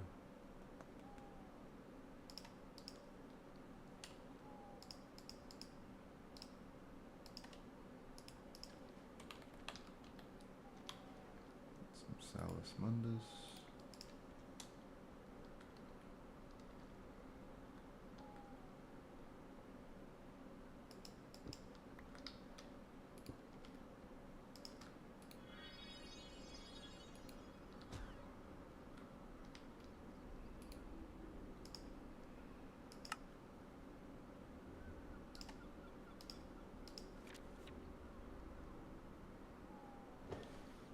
Alright, Terra and Spiritus.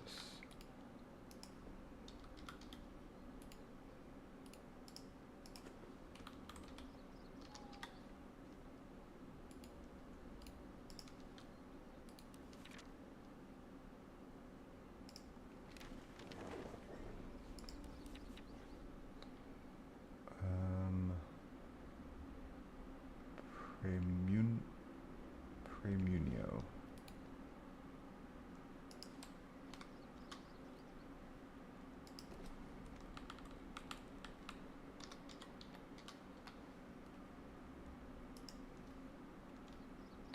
Okay.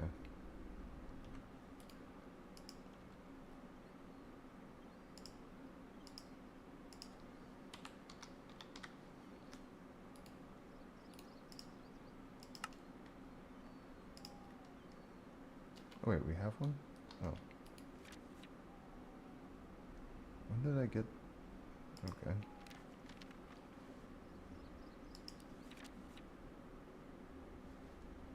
Bestia and Motus.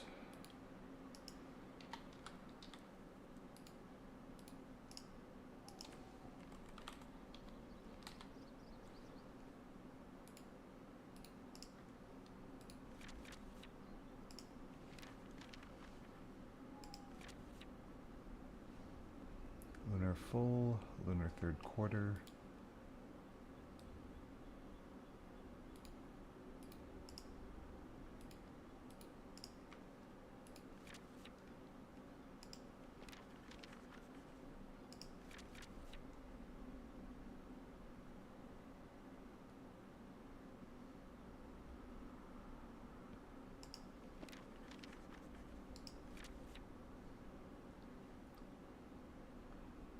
Perditio and air.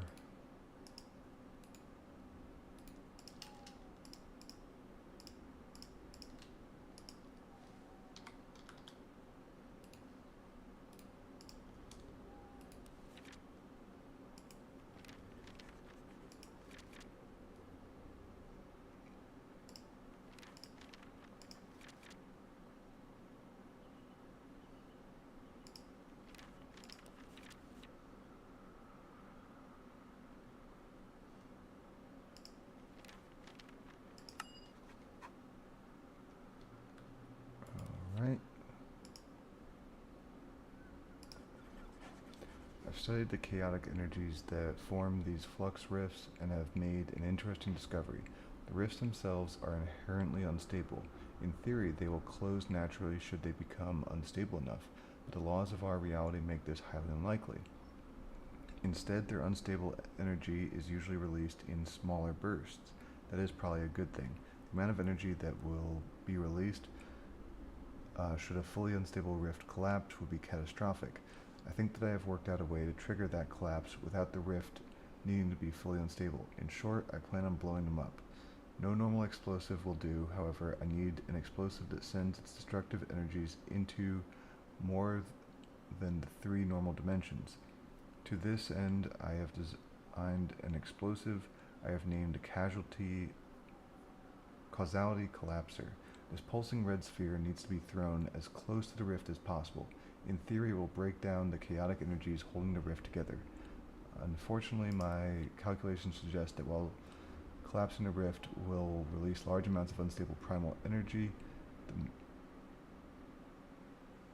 the more unstable the rift, the more chaotic this release will be. I should somehow try to make the rift as stable as possible before detonating the explosive. Oh, I'm going to lose my house. And we need infusion. Okay.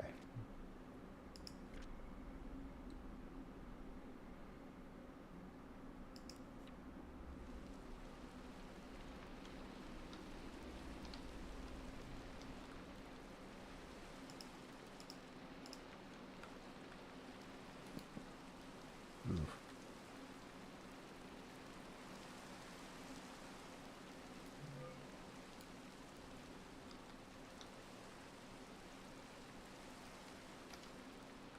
Like a demon just on your roof.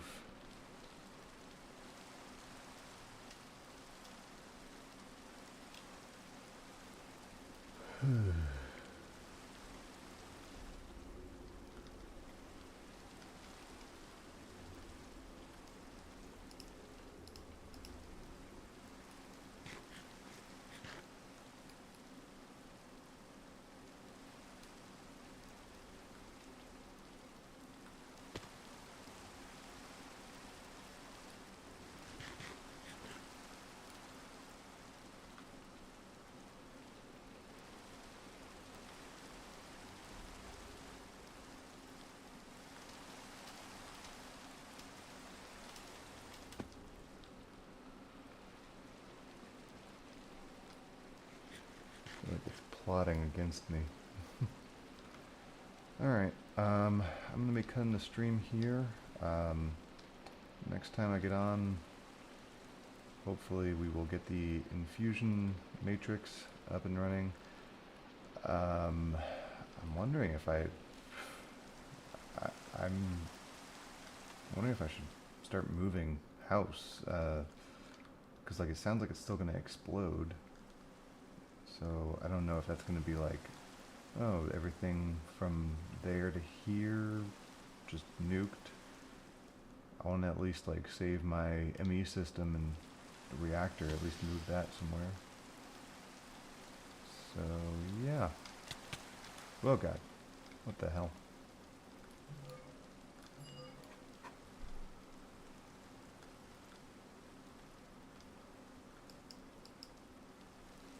I don't even know what this is. I don't like it.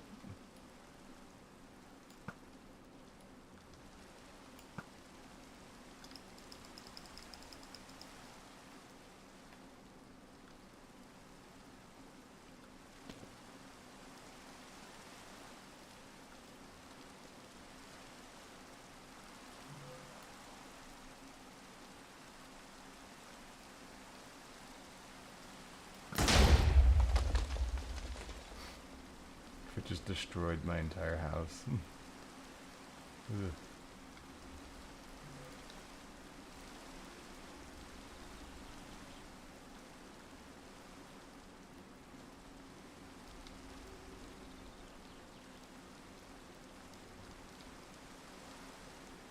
Yeah, we gotta work fast on that. So, I hope y'all enjoyed. It's good getting back in talking with y'all. I'm liking Thaumcraft. pretty fun. A lot different than what I usually do. So, yeah. Hope you all have a wonderful night. Take care, and